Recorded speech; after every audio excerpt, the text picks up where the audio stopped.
Oh look, it's a cat. Kitty cat. We're not gonna, well, maybe we'll do stuff with Q out of the stream, I don't know. We'll do something. I'm gonna do my dailies. I intend for most of this stream to be mostly, I didn't set up my chat. I just realized I didn't set up my chat window in the stream. Oops. Give me a second. I'll be a responsible streamer and have my chat on screen. As it's like the bare minimum level thing I can do. Yeah. Oh, I gotta make it visible. That would help. Blam. Hello, hello.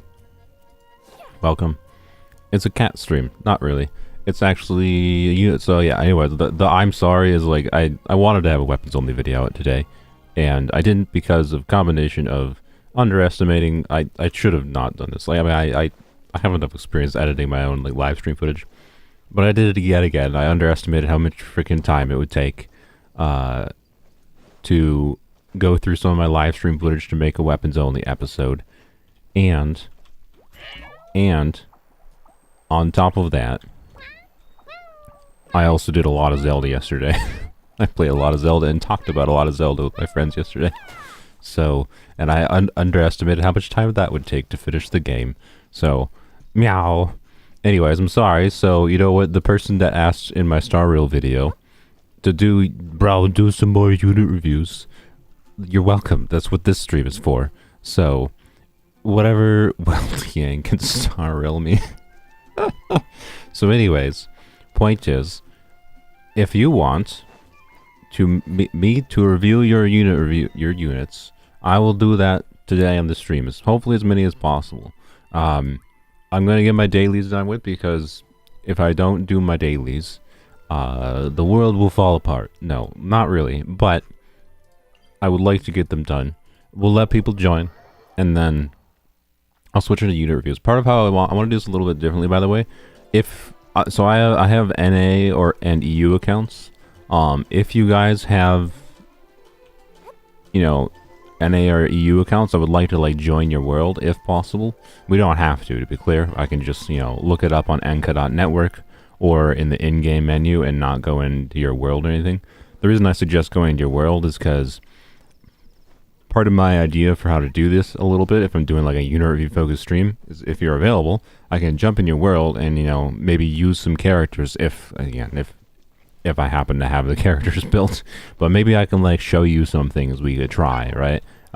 As far as like, if you're like, I need help using Fischl, right? And I could show you what Fischl is like with whatever character kind of thing, right? So, and I can show you like a built Fischl, not like a fully built Fischl necessarily, but a built Fischl compared to, you know, your unbuilt Fischl, to show you like, hey, is it worth building my Fischl kind of thing? And I can try to like switch, and this is mostly if you're on NA in particular. I'm not gonna be able to do it with all units, obviously. I certainly don't have every single character leveled up, but you know, I could switch to, you know, the string list to try to simulate, you know, not having a whole bunch of crit from the fact that the standard banner loves to give me Skyward Harp, but it is what it is.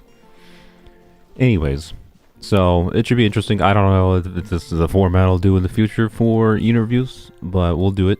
And that's all there is to it. Level 21. What a world. So, anyways, I could let you in, but not really asking for help. I mean, we can just do the standard, you know, I want to show up my builds too. That would be fine. Marker, get out of the way. But you know, we'll see. I think I only craft one of these, can't I? Yep. Okay. Well, I'm not going to use all my resin, I don't think, on the accounts. I'm just going to go... I'm going to use 3 of my resin here on this account, so I can at least not worry about it. Where is the... There it is. There's a daily there, too. So, anyways. And my thinking, right, with unit reviews, I like reviewing units, by the way. If you want me to review units, if you want to just flex and I just have to pick out someone and you want to flex, that's fine. That's fine. But if you don't want, if you actually want help, you know, those are the ones I prefer because I feel like I have something to offer.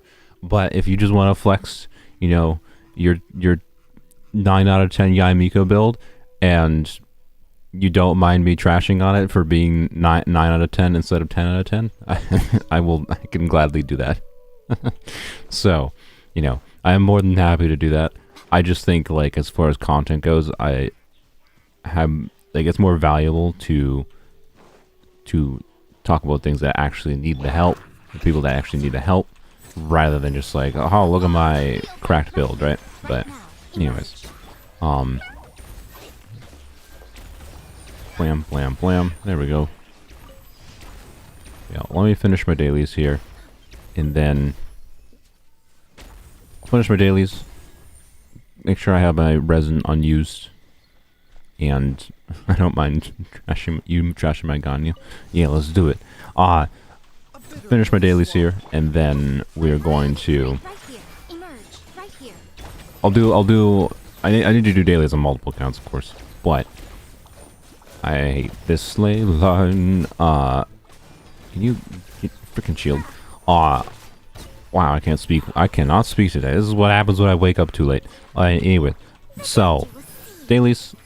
I'll do, I think, at least one account review before I switch to my own other accounts, and then same difference between different accounts, and then I'll just do account reviews after we do, like, just basic daily stuff. Yeah, I wasn't intending this stream to be like a Abyss stream, but, you know, it's unit reviews now, so it is what it is. Blam. That is not great drops, but it's fine. Doesn't matter. I'm farming these until I get enough for official level 90, and then I'm probably focusing on Kirara talents a little bit on this account.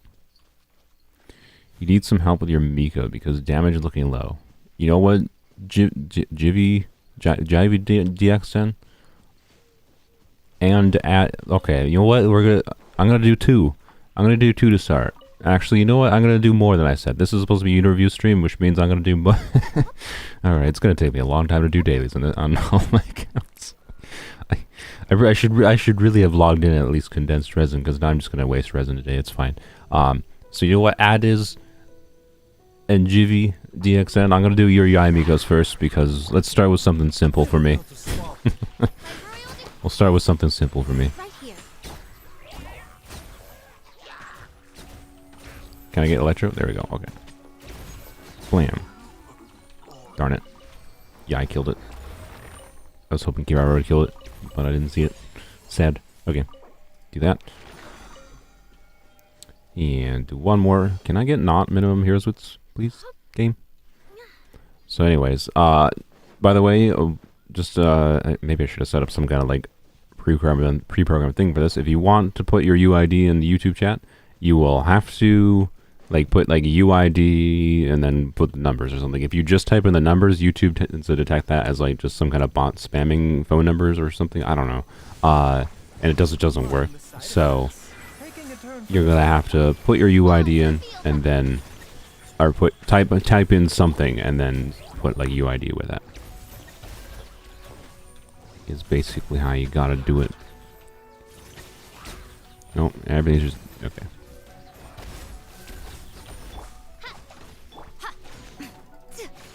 Pre-farmed artifacts for Ganyu for a year? Why? Why would I mean? I respect it, I guess. But also, why? Like, Ganyu works well in Wanderer's Troop. What did you have to farm for? Did you farm bosses for Ganyu? That's why I'm confuddled. Alright, 20 Primo Gems. I have to do the daily login still today. I'm sure I'll remember to do it later. I'm sure I'll remember. Alright. Let's do, alright, Adiz, whatever, Adiz or Jivy. Whichever one of you gives me your UID first. I want to look at your Yae. Let's go. We're doing account reviews? Yes. Well, not account reviews, because account reviews are way more in-depth. It might involve me joining your world and looking at some of the other characters you have available. It's if you guys need advice, like if you want advice on like team comps to use characters on, I can try to like help you with ideas for that, right? Maybe. Or maybe my brain will not function today. That's possible too. So, alright. EU, huh? Alright, well, I gotta log in. That's an excuse to log into another account. Alright, give me a second. Turtle. Let's swap to my EU account. It doesn't have to be NA. I can switch. I have to switch to the other account anyways, so it's fine. Blam. I want to make my thing a little bit more visible here. There we go. So I'm just reconfiguring my window spacing a little. Alright, where is my password manager?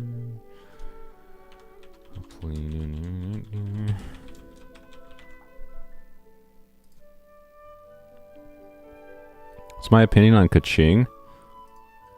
She's quite, I mean, before Dendro, right, you didn't need a character that was like on-fieldy for Electro application like she was. Like, there was taser teams, there was things you could do with Electro that made sense, but not a lot of stuff. With Dendro, Kaching is legitimately very, very good. She excels at taking advantage of the aggravate reaction, so very good. And more importantly, I also think she's quite fun, and she had that before Dendro reactions, right? So it helps if I click on the window.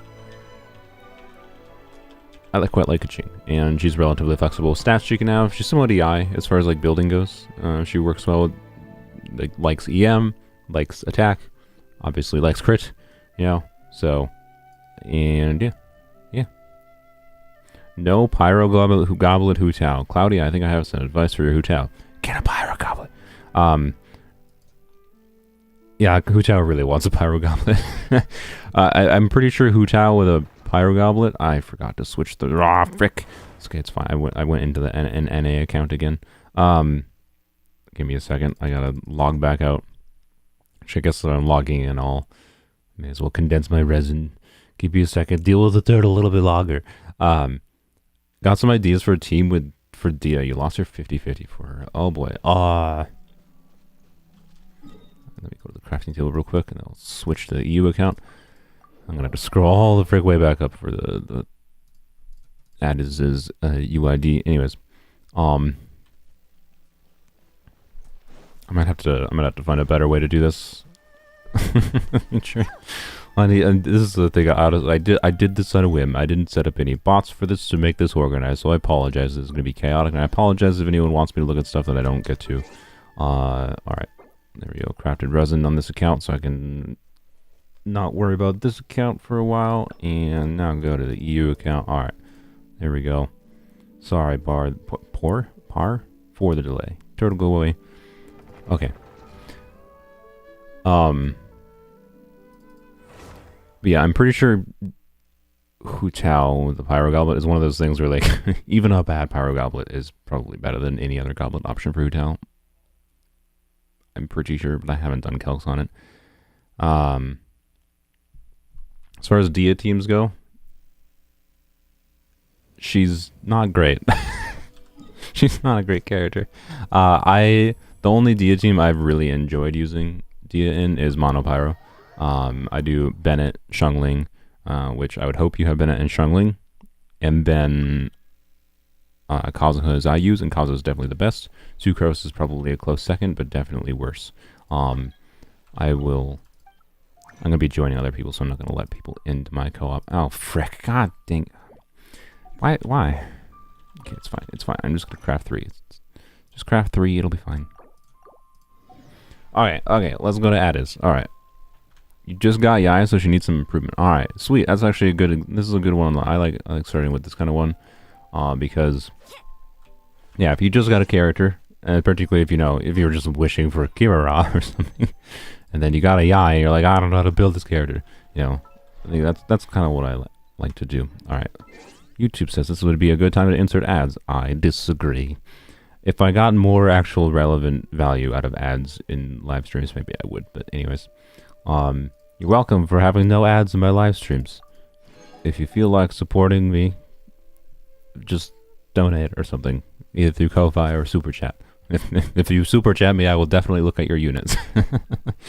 All right. Co-op mode, friends, co-op mode, whatever. I forgot how you can quickest do this. Blam. I'm here if you need me. Blastoise, nice username. All right, level 77 Yae. All right, let's go. Wait, can I was hoping I could just join your world from this. I can. There we go. Alright, let's go. This is not the greatest account for actually showcasing, like, doing things with people, by the way. But, yeah, it's fine. My weapons-only account exists. I can still maybe tech some things, and it's fun just being in people's worlds. Look, it's a Yae Miko. Alright, what? Why the Windows ding? Actually, that wasn't Windows ding. That was Ting Yun's buffing sound. No. Alright. We're at statue. Alright, hello, Blastoise. Let's take a look at your Yae. Emerge. So first tip you need to know is with Yae, if you say right here, right now, emerge, and Yae also says right here, right now, emerge at the same time, she does like twice the damage. It doesn't happen often, but it does happen. Alright, 1500 attack. I'm guessing, yeah, woods it. Very nice. R3. 2 Thundering Fury. And, yeah, I figured no constellations. Just gotta double check. Alright, woods is already level 90. I don't know what Yae's base attack is at 510, so she has like 300 base attack. I don't think she gains a ton more attack from what your current level is. One downside of Yae, she's definitely worth, like, you get a meaningful damage increase, like from aggravates, from the base reaction, like base damage reaction of spread of aggravate. I don't have the graph at the ready, but you can go look at a graph of like the EMs, or not the EM scaling, the level scaling of aggravate and spread reaction, and you get like a good, like, probably with Yae it depends a little bit, but because she has fairly high, not insane, but like relatively high multipliers on her stuff. So you'll see not as much of a percentage increase from her burst to level 90, but you'll see a meaningful increase to her skill damage, which is where most of her skill damage comes from. If you use Yae more in single target situations, it's not the end of the world in my opinion to have her level 80, because she will aggravate much less often in single target, but she will aggravate very often. In fact, most of her hits probably in multiple target situations when she randomly hits different enemies, right? Because ICD is so ICD where the cooldown on when a hit can cause a reaction is generally every 3 hits or every 2.5 seconds. And Yae has normal ICD on her skill, but if there's more enemies where her skill is randomly targeting different enemies, right, chances are it's gonna like switch between different enemies and be able to react every single time. So anyways, point is, Yae is good with a lot of stats. This is for just getting Yae. I don't know if you intended to. This is a pretty good start. The general balance. What team? What do you have any teams in mind for Yae right now? Yae, one nice thing about Yae, the mini characters, by the way, right now, in Genshin, want different artifacts depending on what team you're using them. Yae is thankfully not one. So you just kind of have to get one build to Yae and you never have to worry about it, which in my opinion is a really nice upside to Yae. Obviously, you want to complete the 2-piece set. Most likely, since you already have, I'll look at the individual artifacts and tell you like which I'd recommend going for. You actually have 3 Thundering Fury. That's interesting. So you could use an off piece. I didn't actually see what AR level you are, so I don't know. The reason I'm mentioning what AR level you're 57. Okay. You know what AR level you are gives me like some approximation of how many artifacts I would expect your account to have, right? See if Blastoise said anything. Use it with Tignari. I love using Yae with Tignari. Fantastic. All right. Sweet. Yes. I'm glad you do aggravate, because that's sweet. I love using Yae with Tignari. It's probably my favorite team to use. Well, ISO and Brazzari taught at the same time. It overwhelmed my brain. Okay. So. Blam. Let's get through this quicker. Blam. Level 1. So other than level 90 in Yae, the only real advice, obviously, is to get a 2-set bonus. The nice thing about Yae is I don't really recommend, like, you can do 4-piece Guild of Dreams is, like, theoretically probably your best set. But farming a full Guild of Dreams set for how slight of a benefit it is for Yae, especially because, like, chances are you're going to have better 2-piece combos, I would definitely try to do 2 attack and to something else. My preference is 2 EM to attack. But since you already have so much EM on this build you currently have going, I don't think it's necessarily needed to go like 2 EM. So 2 attack, 2 Electro is probably a good idea, kind of like you have going, so it shouldn't be that hard. Let me look at your individual pieces.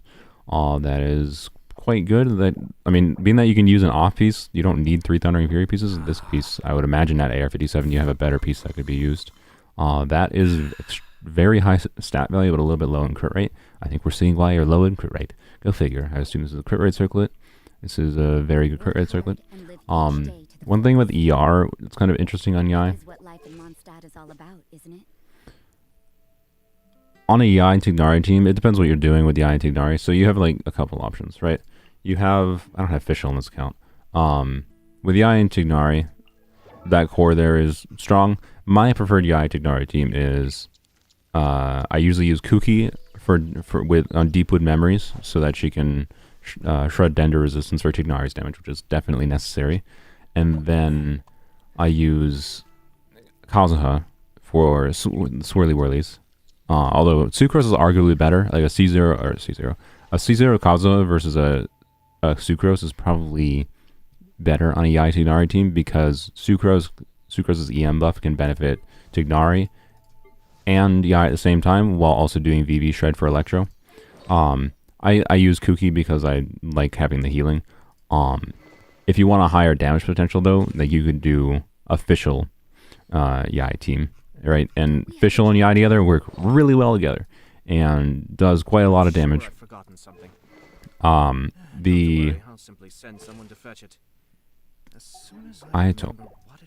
Ayato. Bro, can you shut up? The only weird thing with doing a Yae and Tignari team is I keep on losing my track of mine because I keep on leaving out. I'm sorry. I'm being a competent streamer today. The only, what was it saying? The bird is going to die. Oh, Electro. Oh yeah. So if you do Fischl and instead of like Kuki, it's like just not having healing, right? And then okay, you could use like an Animo healer, or you could just do like double Dendo, double Electro if you want, and you could use like a Yao or something if you want. It kind of depends. You got flexible options. The core is Yae Tignari, right? And just like quick swap between them. Keep in mind, by the way, an important thing that a lot of people may not realize about Yae's burst. This is not my. I should maybe switch to my main account, but Yae, you use her burst. You want to make sure you use her burst when you have 3 turrets up because her burst gives you additional hits of her her only AOE damage, real AOE damage. Her burst hits 3 times. Oh yeah, I meant to be talking about energy recharge. That's where I lost my track of mind. We'll talk about that on the top of her burst. Her burst hits like 4 times. I say 3 times, up to 3 extra times based on how many turrets you have out. So you always want to have the turrets out, but you don't want to do like burst EEE. That just wastes a lot of field time. It already takes a lot of field time to do the 3 E's in the first place, right? So generally you want to play Yae on teams that are pretty flexible rotation-wise, is my experience. And that's like teams I prefer playing in general. So you do like Yae 3E. You do other character things like switching to Tignari, doing his 3Es and whatever else. And then you switch back to Yae near the end of her burst and use her burst right as like your last turret is expiring, and then you place your turrets down again, right? That way you're not wasting any time by having to like replace the turrets after using them from your burst, right? It's a little bit of minor tech but it creates some nuance in like trying to pay attention to how you're playing her, and that's the main like technical thing. Other weird technical thing is with Widzith. If you're doing Abyss, you should start Yae as your first slot in Abyss, because if you start Yae in the first slot in Abyss with the Widzith up, you can purposely make sure you don't get the Widzith buff until you switch to Yae after you go back to her, like say for her burst. Then you have like one of the big buffs for her burst, which is where her biggest like multiplier damage comes from. And you can substantially increase your burst damage by making sure you have one of the Widzith buffs up, right?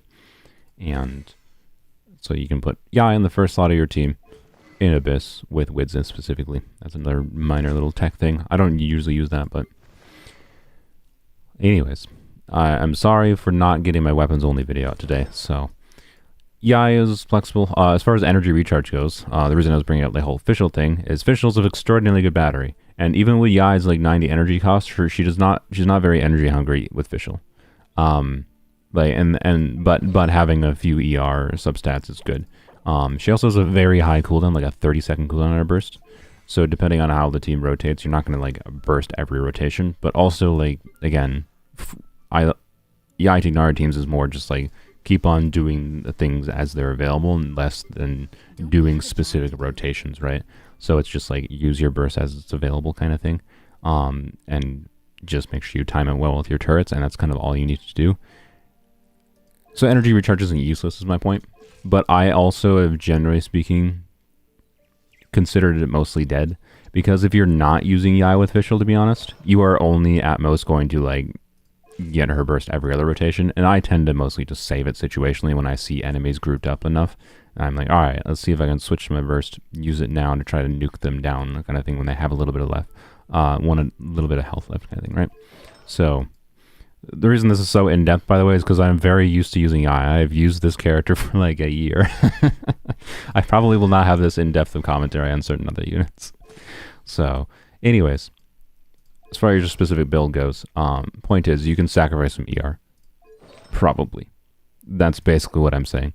That was a long-winded way of saying her burst is definitely important. It's her main form of AoE damage. But I also only use it situationally largely, and I find that oftentimes I just haven't cared about the ER on her. It's not bad to have the subsets. It's nice to have a little bit of extra ER, right? Like, having the extra ER on the circlet is really nice. It makes the circlet substantially better. It's a really nice circlet. But, anyways. Okay, I figured you had an EM timepiece. So, the thing with Yae and an EM timepiece isn't unusable, like, by any means. And this is a very, very good EM timepiece, actually. So I can see why you might want to use this, particularly if you're doing, like, 2-piece set bonus attack. Like, I'm kind of surprised, like, if you don't have something equivalent or better than this piece, or let's say you have like a 10 crit rate, right? If you have like a 10 crit rate, you lose some crit damage and no crit damage, right? But 10 crit rate gladiator piece, and then on a flower instead of this, you still have 2-piece, but now you have 2-piece attack. You get some more attack, and then yeah. So I would try to do some kind of 2-piece bonus. But as far as this artifact in particular goes, EM is not like Yae does have her passive. I forgot which one it is. I think it's the second one if I recall. It gives her skill bonus damage. Have the entirety of their fleeting lives chronicled in but a few short lines. Their stories really make for terribly dull reading. Thanks, Yae. Yae's burst is an expensive dodge.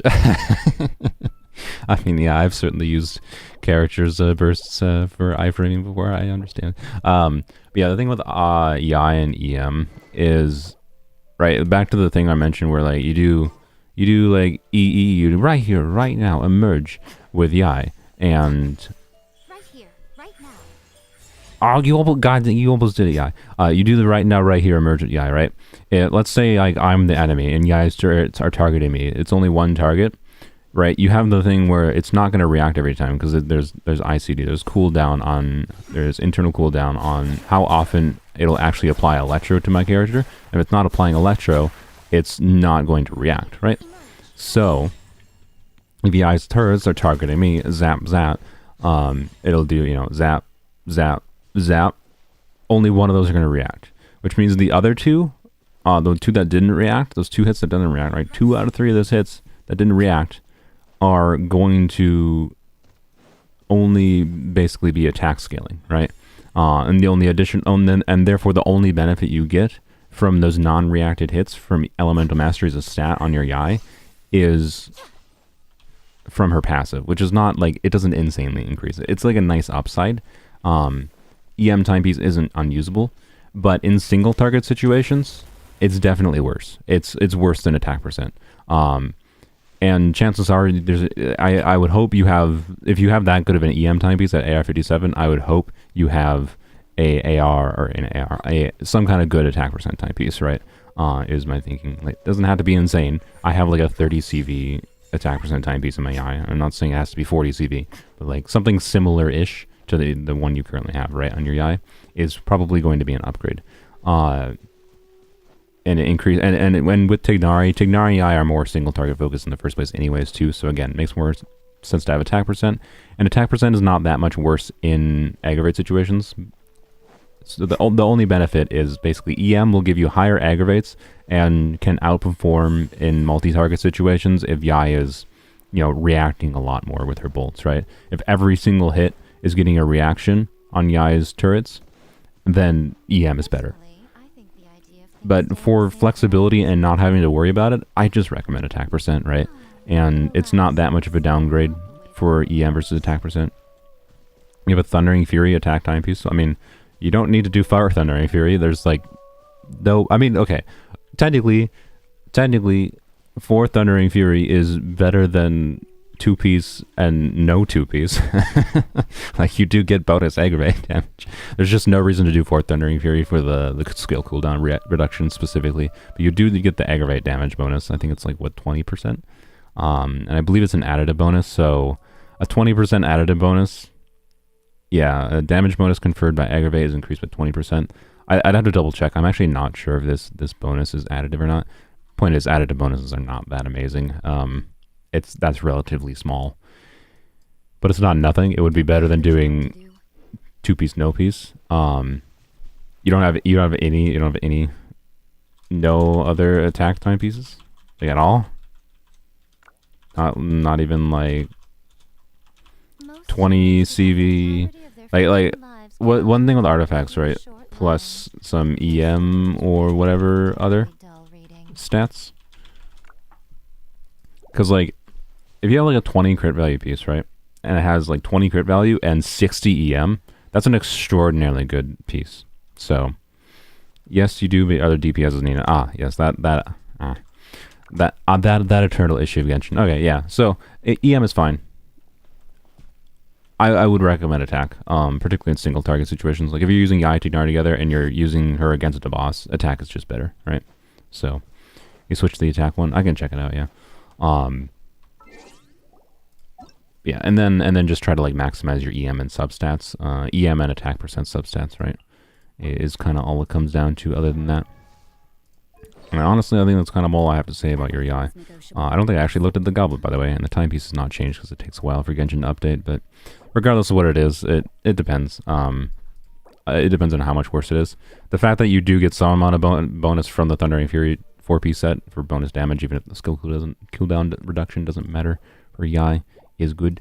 But electro damage bonus. This is a relatable goblet. I would consider, yeah, trying to. I don't know what you have for your other units, right? You don't have any other electro units. I don't know what you have for electro goblets.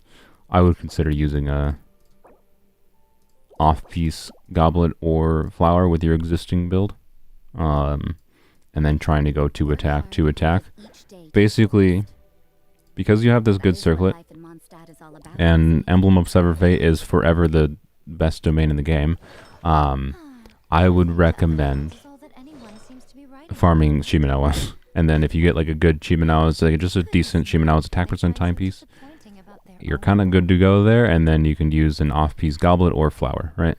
So you can farm more Thundering Fury if you want. I like Thundering Fury for its creative uses on other characters, but I don't actually run Thundering Fury on my Yae. I run 2-piece Gladiator, 2-piece Wanderer's True, right? So, anyways, obviously I'm gonna be a broken record on crit. Your crit rate's a little low. I'm sure you know that. Like you got no crit rate there. You got no crit rate there. You got crit rate there. All your crit rate, I think, is just like 2 pieces basically. So, you know, this is a very good high stat value piece, so it'd be nice to keep this, I would say.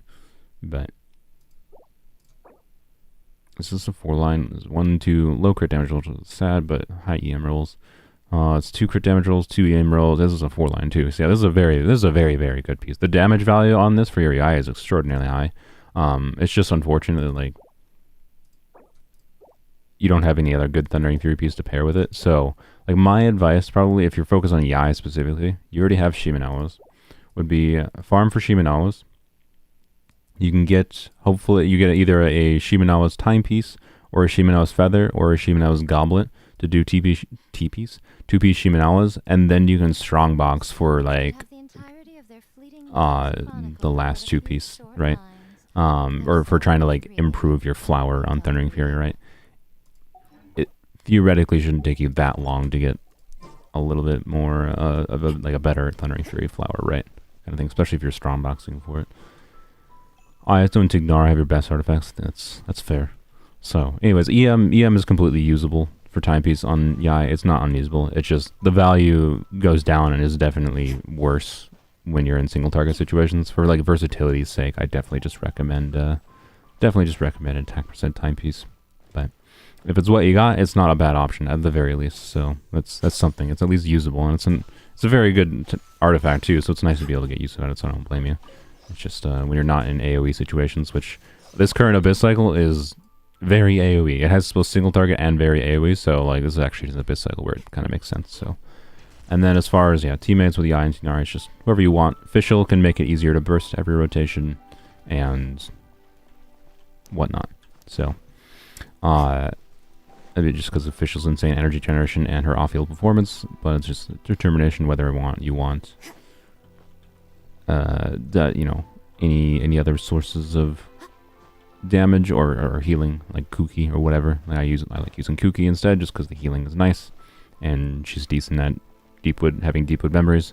So if you do like Fischl, Tignar, Yae, Sucrose, for example, you probably want Fischl on 4-piece Deepwood, which seems sad. But you could do it.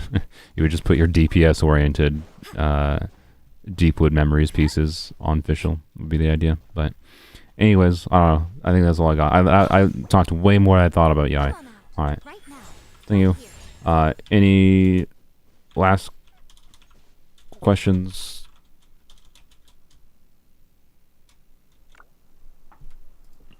To use Enka Network, I can use, well, I normally have an NA account, so I'd actually like, I mean, if you guys have NA, I can actually go on my NA account, and if it's characters I have in particular, I can like show you some specifics with characters would be my thinking. Alright, sorry for like skipping. That was, anyways. How do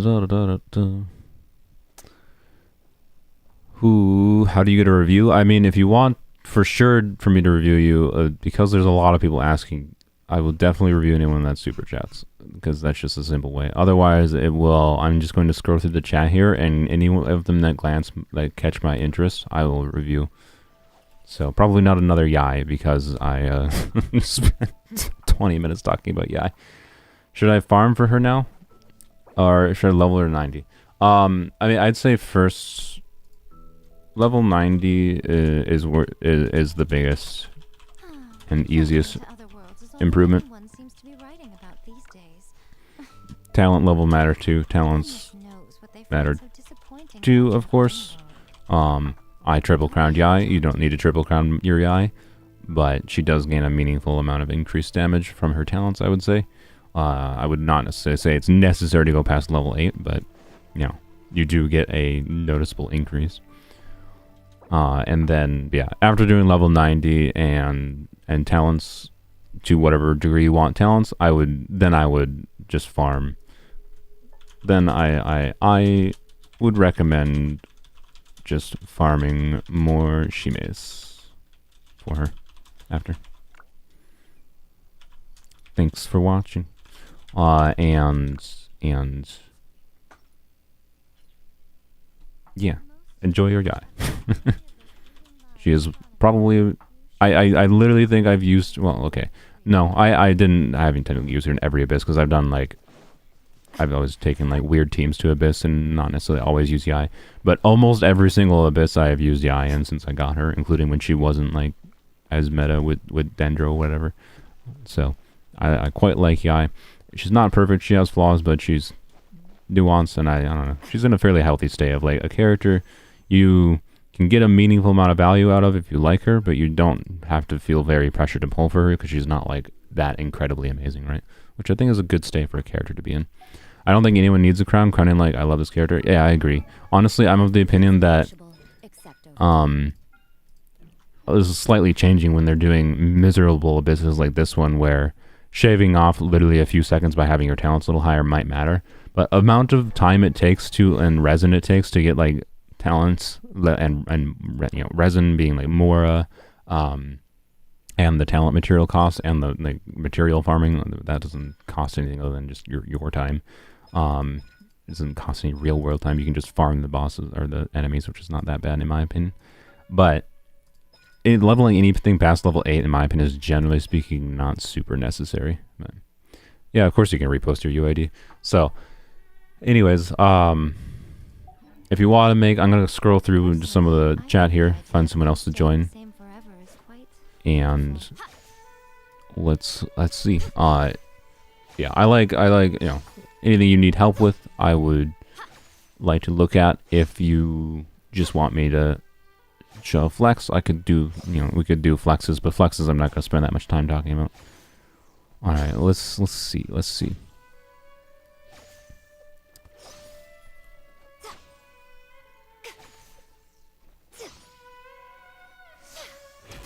DPS Layla in mono. Oh, Piplin's DPS Layla. DPS Layla. If you're gonna DPS Layla, I imagine you want to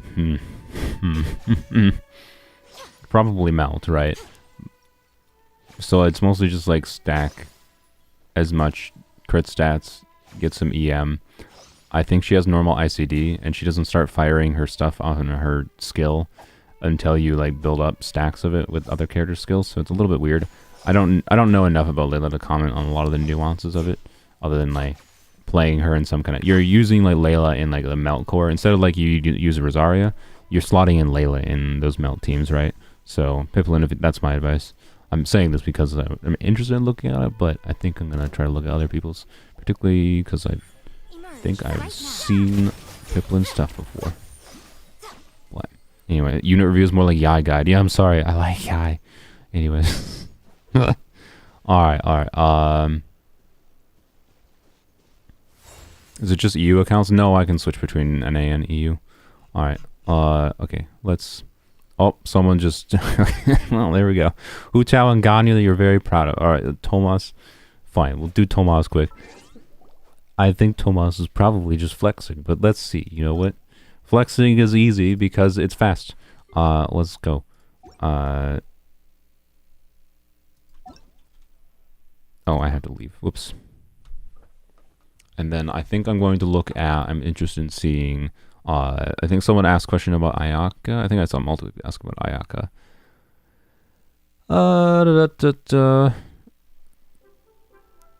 Oh yeah, Sebastian, your Ayaka. I think it's Sebastian. Could you review my Ayaka? I would like to know if you should be farming for better artifacts now. So Ayaka won't take long because I don't use Ayaka. I don't actually like Ayaka. And Ayaka's pretty simple in what you generally... Almost anyone using Ayaka uses her for freeze, right? So it's what she's good at. So, blam. Ayaka should be easy. But yeah, Yae has a bit of nuance and I'm just experienced with it. Alright, let's join Tomas here. Because Tomas paid for it. I can't ignore the paying, I'm sorry. You haven't seen a review unless it's still in the works? Yeah, I mean, I haven't done a lot of official reviews. Piplin, you know what? You can't remind me, Piplin. I'll look at your Layla. But I'm not going to have any specific advice on Layla specifically other than, you know, just trying to get more balanced stats. So I can look at and try to, like, recommend potentially different artifact sets or something. But anyways. Alright. Hu Tao and Ganyu from Tomas here. Let's see. This button. Alright. Man patina mot... oh god. Man patinka moteris. I probably said that wrong. Alright. Hu Tao. I am fairly experienced in a 24k HP. 4-piece crimson. Okay. Deathmatch. That seems low HP. I have Staff of Homo, which gives a little bit bonus HP, obviously. But I wonder if you're on EM timepiece. It is. Okay.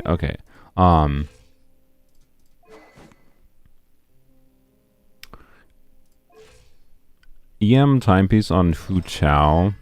Oh, you have C1. Nice. Okay. I respect it. C1, I'll be honest. As far as like damage percent increase goes, it's a valuable constellation. I get why they put it at C1, But it also like makes Hu Tao feel ooh, not my voice cracks every time I try to do that. Anyways, ooh. Anyways, 4-piece Crimson is obviously good. Deathmatch is a good option for sure. HP seems a little bit low. You might get more value out of an HP timepiece, is what I'm saying. I know Staff of Homa, because Staff of Homa has so much like damage percent value with its HP stat at 8 gives and crit damage. When you're using Hu Tao on a normal team where she's like with Xingqiu, where she's vaporizing a lot, EM timepiece is definitely like what you want on like a Staff of Homa build, right? Because you want to like the threshold for like where you want to like aim for like a very high investment Hu Tao build on with Staff of Homa in particular is like 400 EM, or something ridiculous like that. But as other than the HP goes, you have a very healthy crit. Obviously Hu Tao sends with crit damage, which helps, but other than you still have very healthy crit. Good amount of crit rate. Thank you, Hu Tao. And other than that, I don't know. You're at 4-piece Crimson. This seems like a pretty good 4-piece Crimson, legitimately, like genuinely. I'm not trying to pressure, by the way. I don't like. I'm not saying go for Staff of Homa. I'll be very clear with that. I'm just saying you might actually.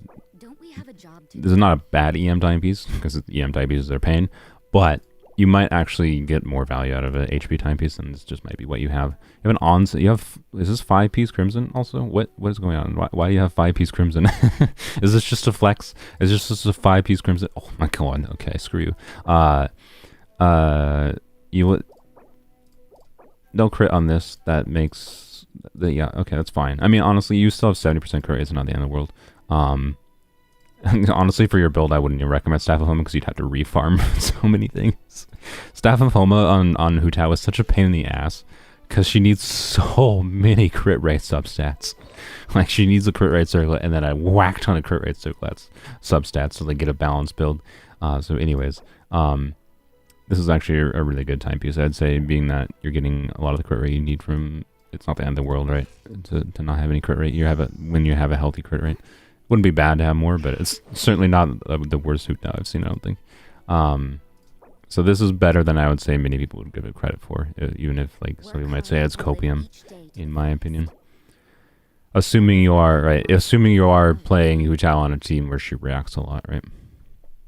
And I want to like, my point of comparison with my 34k HP Hu Tao is on Shimenawa's, and has an HP timepiece and Staff of Homa, so that's part of the reason I have a little bit more HP, right? Obviously. And then I have more HP substat focus in particular over EM because it's on my polearm only account. She doesn't react that much, like nearly as much. So, anyways, as a very good onset goblet. I already looked at the disgusting piece. This is very good as well. All right. Yeah. I mean, this is very good. That's very good. This is very good. This is quite good. I would suggest maybe playing around with an off piece since you have 5-piece Crimson. And play around with an off-piece HP timepiece instead and see if it's better. I don't know. I'm actually not sure. I'd have to... It depends on your timepiece, right? Like, I think if you have a 10... Right, if you have the same 10 crit rate, but then...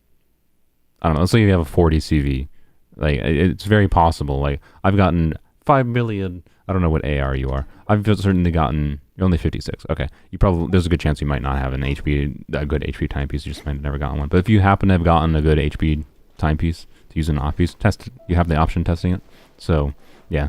Other than that, you could... I don't know if that Crimson Circlet is the best, like, highest stat value you have for Hu Tao. It's not a bad circlet, I want to be clear. But because you can use an off piece circlet, potentially test using an off piece circlet, right? And then you can keep the EM timepiece. Just maximize like your balance of EM, HP percent, crit rate, crit damage, right? And that's kind of all Hu Tao is. And the less dead stats you have on Hu Tao, the better she is. She's one of the nice things about Hu Tao is like she scales really heavily with your level of investment, I would say. Both in like constellations and having constellation 1, like, yeah, but also just like how well you play her a little bit with like dash cancels. By the way, like something I didn't even realize until relatively recently is Hu Tao with C1 in particular, our optimal rotation is N2 charge attack. So you do a normal attack and then you hold your second normal attack. so that you do 2 normal attacks and a charge attack. 2 normal attacks and a charge attack. And the reason you want to do that is just so you can like dash cancel better, I believe, from my understanding.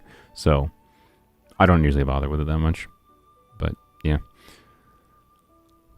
You say you reviewed my stuff before, but I haven't seen anything unless it's a video yet to be finished. So I'm confused. I mean, I've seen your stuff before, Piplin. Like I've seen you use Layla a whole bunch before. That's the main reason. But I'll look at your Layla, Piplin. I'll look at your Layla, Piplin. Okay, I'll look at your Layla. I don't know if I've actually looked at your Layla before. I have stuff that got recorded that I ended up deleting, and maybe I did look at it. I don't remember. This is a 4-piece Blizzard Ganyu. Okay. 18. I assume this is a freeze Ganyu, presumably.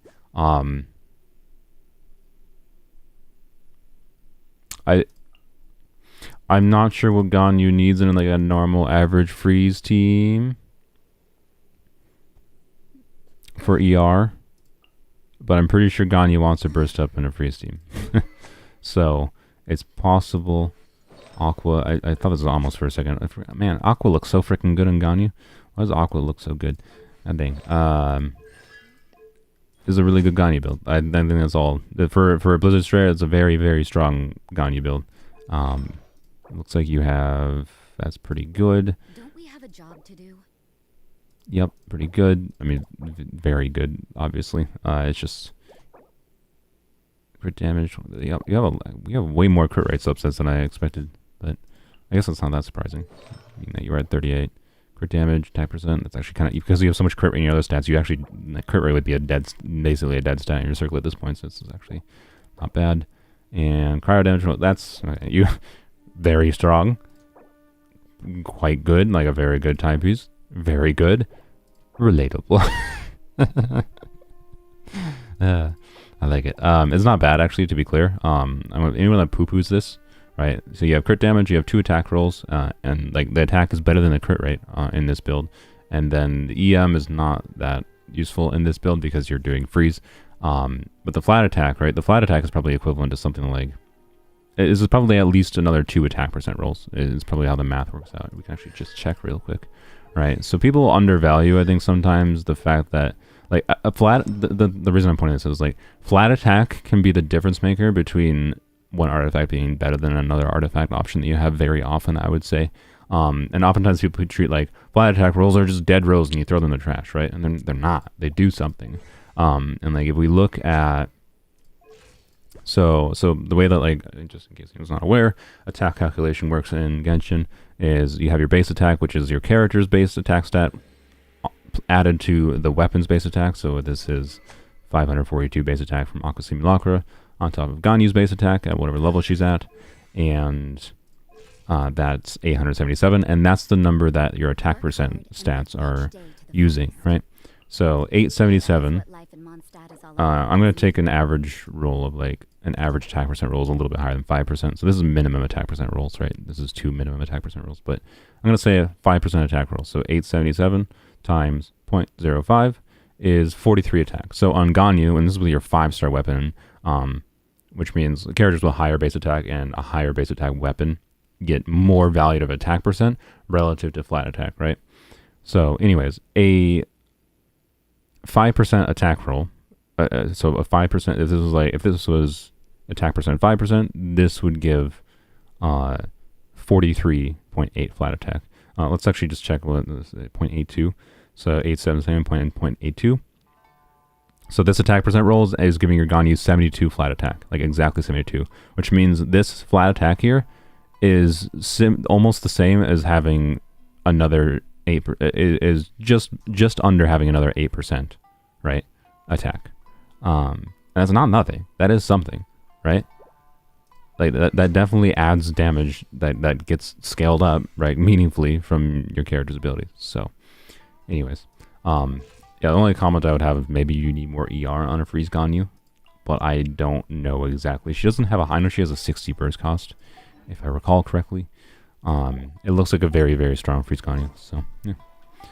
Alright, I saw some other donation. Sorry, I didn't ignore you, Tofu. Alright, Tofu also wants me to look at Ganyu. Alright, more Ganyu things. Ganyu supremacy, Tofu says, for the 2 euros. Thank you. Thank you as well. Well, that's spelling is hard. Alright. Co-op mode, gotta leave. Everyone wants me to review EU accounts, and EU is like the account I don't have characters to actually show on because it's freaking weapons only. The stupidest account in Genshin. I'm sorry. This account is the worst account in Genshin. I maintain that opinion, but maybe not the worst. But I don't know. As far as like the stupidity of how dumb could you be with like your spending of wishes, I can definitely say spending them all on weapon banner is a bad idea. Anyways, all right, let's check out Tofu. Wrong screen. Piplin, once I get through Tofu, I'll try to check out your thing. C1 Yae before Kirara, man. Relatable. Level 90 Ganyu. Let's go. Dedicated to the Ganyu. 1500 attack. This is a Melt Ganyu. I assume Wanderer's Troop. Very nice. Level 9, 3-5. That's weird. A little bit weird. Not her skill damage barely matters, and her burst damage basically doesn't matter either for Melt Ganyu, because you oftentimes just don't use her burst because you don't want to F up your Pyro application by using that. Ganyu did get some new tech with like Nahida in particular coming out. I don't know if you have Nahida, Tofu. I have Ganyu, and I have not enjoyed using her for Melt. I've just never enjoyed it, basically. So, oops, didn't mean to click off. I don't have specific advice for like how to play better in it. I've always found it as a little bit awkward to manage the elemental application. But I also have, the reason I mentioned the Nahida things, I haven't actually tried the Nahida combo, which would, in my mind, on a technical level, based on how I understand Nahida and like Bennett combo work, right, would be easier to like keep up Pyro applications since I don't have to faff about too much. So, anyways, Tofu's Ganyu, 74, 235, 104. I'm guessing they are an EM timepiece based on, yeah, I mean they have a Skyward Harp with only 1500 base attack. With 1500 attack on Ganyu, they definitely have an EM timepiece. I figured they didn't have 300 EM in substats, but it's not impossible. It'd just be absurd. This build would actually be disgusting if I saw 2000 attack and 300 EM, but anyways. With Skyward Harp, I am actually... Right, Ganyu has very high multiplier value. Not my main account, again, this is the EU, so I can't actually look at my Ganyu's multipliers. I don't remember what she has at the top of my head. I could go to amber.top if I want to check if you guys want, but she has very high multipliers, such that I don't actually know that EM is necessarily better. It depends on what you have for a timepiece. That is a cracked EM timepiece. Okay. I mean, yeah. Yeah, EM's probably better. I'm pretty sure an EM timepiece of this quality is probably better. Especially with the attack percent substat and only one dead stat. It's probably better. Assuming you're getting melts every charge attack, I imagine that's better. I think it's only really a problem of like, it's probably not better in the situation of if you manage your application badly, right? But if you're playing well and you're used to playing it, I imagine it's definitely better with that timepiece especially. That is cracked. That is quite strong as well.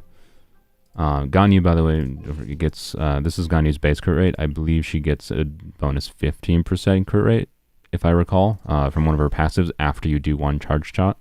So this is actually like a 90% crit rate Ganyu.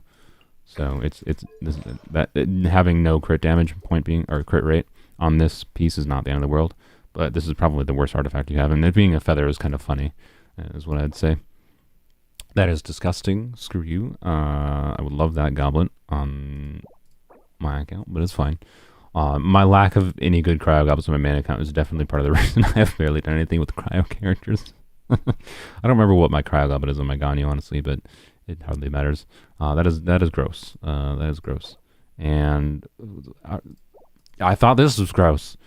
This is just more gross. Cool. Disgusting. I'm sorry. It's on Wanderer's Troop, man. I have a similar like quality circlet on my Yae Miko on my main account, but all right, get it out of my face. How do you have this and you have this and this is the best feather you have? What? Ganyu's 20% extra crit rate? Oh my god. Okay, so yeah, this is a 95% crit rate Ganyu, which is, yeah, this Ganyu is cracked. Your Ganyu is actually just cracked out of the moon, is what I can say. So anyways, but also, what are you doing? I can't help but poo-poo the extraordinary high investment builds, right? Like, you put a lot of effort into Ganyu. This is cracked, right? Like, yes, the flat attack is like kind of dead, but also it's like really good. It still does something right. Again, like this has probably near the value of an attack percent. This probably has actually with Skyward Harp a little bit less value, right? But anyways, the attack does something, right? So as far as like dead stats goes, it's your best quote unquote dead stat. And then, you know, this has 2 dead stats, and it's a circle with freaking 34 crit damage and 2 attack rolls. It's disgusting. And this has, you know, dead HP rolls. Absolutely disgusting. Well, the ER is dead too on your Ganyu, but this is disgusting. 1 dead stat. And then you have this. Now, what is this? It's not bad, to be clear. It's got 3 crit damage rolls and 2 EM rolls. It's 5 stats of value. But you got 4 dead stats. What are you doing? On a feather. On a feather. On a feather. Strongbox, my dude. Or my gal. I use dude as mostly gender neutral, but some people don't take it gender neutral, so that's why I clarify. Anyways, let's move on. I need to do Piplin, unless there's another donation I missed. Like, I don't know. I said I'd do Piplin. I'm gonna do Piplin. I think Piplin's actually on my friends list. Anyway, and I'll do other people's. An Asia account. I will have to do someone else. I want to switch to some different characters. So if someone has some new characters, I want to do new characters. Kalza, you know what, Jenny? I'll go back to you after I'm done with Piplin. I want to do Jenny's Kalza, I think, and maybe I'll glance at your Yae and I'll hate them or Ganyu very quickly. But the feather is horrible. Yeah, this feather is not that bad. It has like 5 stats of value when you don't really need any more crit rate. It's actually not that bad, but it's a standout example of it doesn't look as good relative to the other cracked pieces. Anyways, thank you, Tofu. Thank you. You're gonna assume that being annoying. Here's a bad choice, but it probably won't hurt. Len, you'll have to make a case in the YouTube chat because I'm probably gonna forget to even look through here. You didn't even make your case in that, so if you're on my friends list, you can send me a message. I'll probably read it, or I might ignore it because I'm focused on YouTube chat. All right. Oh, I didn't even join Tofu's world. Whoops, my bad. My bad. I didn't even give Tofu a chance to defend themselves by being in the world. Alright, we're gonna do Piplins real quick. This is the wrong page. We'll crest to join Piplin's world. We'll do Piplin's Layla. I'll give whatever advice I can give, even though I'm not super knowledgeable about Layla. I said I'd do your Ayaka. Oh, frick. Sorry, Sebastian. Alright, I gotta do a better system for doing this in the future. I gotta I gotta do like a queuing system or something. I apologize. Alright, so on the list, someone remind you, Sebastian's Ayaka. And then, what was the other one I said I would just do? Frick. I forgot. I already forgot what the other one was. Oh, God. Someone's Kazo, I thought. Anyways, whatever. You were farming. Unacceptable. No, I'm joking. Alright, Piplin. Let's check out your Layla real quick. So they can stop yelling at me. 120 EM, 39 attack on a Harbinger of Dawn. Interesting. Okay, I mean, it makes sense for a Schiller. It's probably pretty easy to keep up and it gives you a lot of damage value. Only real downside, obviously, is this 3-star weapon has low base attack, but it more than makes up for it as long as you keep the passive up, right? Because the crit value it gives is actually ridiculous. Freeze Layla, huh? Okay, interesting. 68, 155, 112. I have no idea what... I have no comment on... Nice crown skill, very nice. Alright, I have no idea what Layla's burst cost is off the top of my head. I think 60. Actually, I guess I'll just go check. Give me a second, Amber. I don't have a browser window thing set up, so I'm not going to change this because I'm just looking at it briefly. Layla. Talents. Oh, our burst cost is 40. Okay, then frick, never mind. Good lord. It does not matter at all. Alright, it should be fine, I imagine. I did 40 cost. I did not realize she had a 40 cost burst. I know she doesn't generate energy, I believe, until you get her skill stacks up and her skill starts hitting opponents, which is really annoying. But if you're playing her with another cryo unit like Shenhe, like I imagine if you're trying to maximize, you have Shenhe and you're trying to maximize Layla's freeze damage, use Shenhe or cryo damage in general, right? Go figure. Wanderer. Oh, I thought you were on Blizzard Strayer. I saw that. Sorry, I glanced through. I saw Blizzard Strayer and I saw blue, and I thought it was 4-piece Blizzard Strayer. Okay, 2 Wanderers, 2 Blizzard Strayer. Then that's actually, maybe it is a melt focus build. Never mind. This must be melt. Okay, that makes sense. That makes more sense actually with the crit rate now that I think about it. Yes, sure. I don't think this stat, by the way, includes this crit rate. I guess we can figure that out real quick. Look at your crit rate. So crit rate 30% there. That's 35. That is a lot of crit rate. That is math 40. You're about 50. Okay, yeah. Okay, yeah. This does not. So you're actually at like 9 with the passive up. You're at like 90% crit rate. You're actually in a situation. This is a rare statement for me. You're in a situation where I think it makes more sense to do a crit damage circlet, Piplin. Like if you're not, the thing is like if you're not keeping the passive up on Harbinger of Dawn, you're not getting the value out of it that you want. But if we do like the math right now of like how much crit rate you have on, and especially with Shenhe, like Shenhe's value scales up.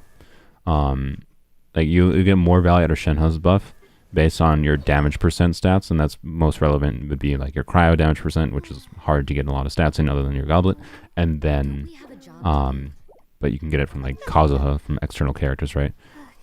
So if you want to like maximize Layla, you'd probably copy the any melt team that would use, you know, Shenhe and Kazuha or whatever, right? So I probably would do like double cryo.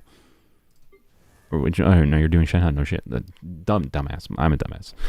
So yeah, Shenhe, Layla, Kazuha, and then probably Xiangling. Dia theoretically could work if you want to not react very often. Xiangling is probably the best option for like off-field pyro. It's just strong. I use Melt Rosaria right with Shenhe, Rosaria, and Xiangling together, and it works very well on my polearm only account. So I would recommend it. Dia realistically is, I don't know, if you don't care about the damage percent bonus from Kazuha, but like having Shenhe and Kazuha together, like giving cryo damage percent to your Layla significantly increases the damage you can get from Shenhe's icy quills. So like I would definitely recommend, if you're using Shenhe with Layla, to probably use Kazuha. He's one of the rare sources of damage percent bonuses, and crit damage percent and cryo damage percent on Layla is what can, it takes the Shenhe's base icy quill damage and then adds that on top of whatever Layla's damage is, and you'll see a noticeable increase if you haven't been doing that before. So yeah, my recommended team with the units I see here would be Kazuha, Shenhe, Xiangling, Layla for a melt team, and then let's do the math for crit damage circuit, right? So if we subtract your 31% crit rate, right? And we also have to subtract the 17 crit damage, right? So we go down to like 130, so 140 crit damage, but then add the 62 crit damage. So we'll be at like exactly 200 crit damage, basically, if you go to crit damage circlet. And then crit rate wise, if you're not keeping the passive up, you need to, right? If you're not keeping the passive up, Harbinger of Dawn is not worth, basically. I don't know what other DPS swords you have, right? There's not a ton of DPS sword options in the game, but other than like Black Sword for like 4 stars, which is a paid sword, and then of course the shop weapon. My god, they're so noisy. Why are you so noisy, freaking people? But right now you're at 96% crit, right, with Harbinger of Dawn. So if you switch to crit damage circlet, right, you go to 200 crit damage. We subtract 31.1 crit rate. That puts us at 65 crit rate. But then I would hope you have a crit damage circlet with some crit rate substats. Let's assume it's a similar quality one and has 3 crit rate rolls. So that's about 9-10%. So we'll just say 10%, right? That would put you at 75 crit rate and 200 crit damage, right? With the Harbinger of Dawn passive up. If you don't have the Harbinger of Dawn passive up, the Harbinger of Dawn loses like entirely what it is valuable at. So that's my recommendation, and especially because of the fact that if you use with Shenhe, right, having higher crit damage will give you noticeably higher scaling value from Shenhe's buff, right? So that's my recommendation, is try a crit damage circlet maybe, and then make sure you're using Kazuha and Shenhe together. If you just do, you know, Shenhe into Shenhe, I believe her E, right? Her E. Yeah, Shenhe's tap E is her skill and burst damage buff. And then her burst, Shenhe E Q or QE. QE sometimes better. Into Kazuha, into Xiangling to get Pyro app going, into Layla. Actually, no, Layla, I forgot. Layla, you need to build up stacks for her hits. So actually, no, you would definitely do Layla's skill first, wouldn't you? Right? Yeah. So you probably do Layla's skill into Shenhe, into Kazuha, into Xiangling, and then back to Layla, I imagine. Although you don't really have to go back to Layla. The team rotation would be a little bit weird, honestly. Because Layla can do her stuff off field now that I think about it, I guess you could theoretically have a more on-field focused Pyro unit. You might actually legitimately be able to get away with like an on-field Bennett. If you have C6 Bennett, right, where you can... That's actually interesting, right? So instead of Xiangling, I'm suggesting this instead of Xiangling. This is me just theory crafting at this point. I'm not saying that I actually specifically recommend this, but Xiangling is going to be the most consistent, easy off-field Pyro application that's going to keep a Pyro application for your melts. If you have C6 Bennett, though, something fun you could do, right, is you can get the Bennett buff on top of the, like, so if you're full on, like, I need the highest melt damage possible from Layla, right? C6 Bennett would be actually a really fun option. What you'd probably have to do would be on-fielding Bennett most of the time. But what you would have is a situation where you on-field Bennett and you try it with C6. You use Bennett C6, you get his skill, you spam his skill as much as possible to keep up Pyro application. And I'm pretty sure like Layla's elemental application is low enough. Thank you for the thank you, Umbreon. Thank you. I'm pretty sure Layla's elemental application is low enough that Bennett, especially with C6, can keep up with it, and even maybe without C6, right? Just Bennett's skill Pyro application, because he can apply Pyro like every like the base cooldown is 5 seconds, but he has his passive, I think that reduces the cooldown to like 2 seconds or something, 2.5 seconds. So Bennett can apply, and this applies I believe 2 units of Pyro, can apply Pyro every 2 seconds or whatever. So I think Bennett's Pyro application can probably keep up with Layla's Cryo, that you can consistently melt with any hit that can melt with Layla. Her biggest problem is just going to be that I think she has like normal ICD. I imagine that'll be slightly mitigated because I think she does have some amount of random targeting with her skills like shooting stars and her burst shooting stars. If I recall, I could be wrong on that. You probably know better than I do. So, anyways, yeah, that's the thing. Melt Yao Yao. What does that mean? I'm sorry. Xiangling Shenhe, current melt build. Oh, like you're doing burning? Okay. Burning is an interesting choice. Alright. You're welcome. Yeah, I definitely have like you'll get a lot more value out of cryo build of Shenhe, Changyu, and Kazuha. Okay. Yeah, you'll get a lot more build in your melt team, including with Shenhe, if you do Kazuha instead of Yao. Yao's fun. I love Yao, but the value you get from the burning, that you shouldn't need that extra like burning Pyro aura. Not with Xiangling on the team, especially. Like I'm talking about, you might be able to get away with it just Bennett. you don't need anyone other than Xiangling, I guarantee you. So I have caps lock on, that's why I keep on doing big ol' you're welcomes. Alright. I said I would do Sebastian's Ayaka and Jenny's Kazuha. Alright. And then I'll look for new ones. Alright, I need to find Sebastian. And is Jenny still here too? Sebastian, where's your thingy?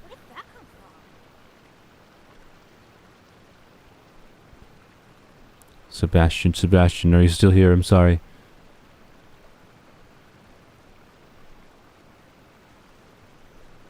If I do this again, this has actually been kind of fun. I might do this again in the future.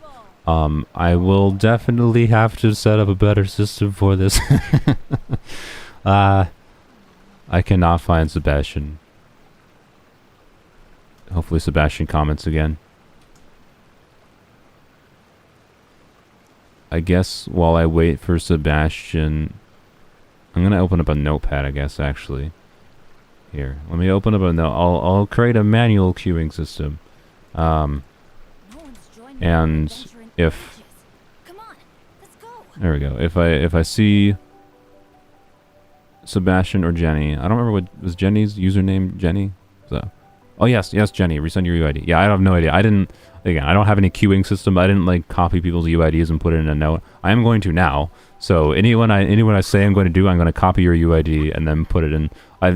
My bad. I should have planned this more. I did this on a whim. I did this on a literal whim. I was like, this is what I'm going to do today on this instead of whatever. So if Sebastian comes back, we'll do Sebastian's. Alright. Or if someone finds Sebastian's in chat, but it was like a long time ago, I'm probably not going to be able to find it. So, I've seen people do this type of thing instead of a limited time Discord channel for UIDs and characters and then pick through them and delete the Discord channel. That's a potential good idea. The only thing I don't like about it is that's Discord, right? And people have to go use a separate application. You found Sebastian. Nice. Okay. Good. We'll do Sebastian. And then did Jenny resend theirs? I did not see Jenny resend theirs. Alright. Hopefully I don't miss Jenny resending theirs. We'll do Sebastian's and then I'll look through some more. Alright, thank you for looking. Let me look at your Piplin. Alright, at your Layla Piplin. I enjoyed thinking about that one, what I thought. So, you know what? I inclined away from doing it because I didn't have much knowledge on Layla. And then I actually quite enjoyed it. So, you know what? I'm glad I did it. Thank you, Piplin. Anyways, let's do co-op mode. Blam. Search. Alright. Are you online? I can't tell. Oh, yeah, I think the request to join isn't there. An NA. Ayato Baiju Shao. We could definitely maybe do that. Alright. Alright, let me grab Jenny's. Jenny's on NA too. Sweet. Alright, we can do some NA ones. NA is a little bit neglected. Alright. But yeah, I think I'd be more inclined to do like a bot for this in the future. I should do more of this kind of stream. Honestly, this is kind of the stuff that works better as stream content than edited video content anyways, because there's so much like crap I have to say and that I ramble on about that I think is relevant, and that like making edited videos for is like a pain in the arse to like figure out what I need to cut out. Alright, I believe we're looking at your Ayaka, if I recall. Let me know if I'm wrong, but I'm pretty sure I remember that correctly. And then Jenny Alhaitham? Alhaitham. I think Jenny was Alhaitham. Kaza.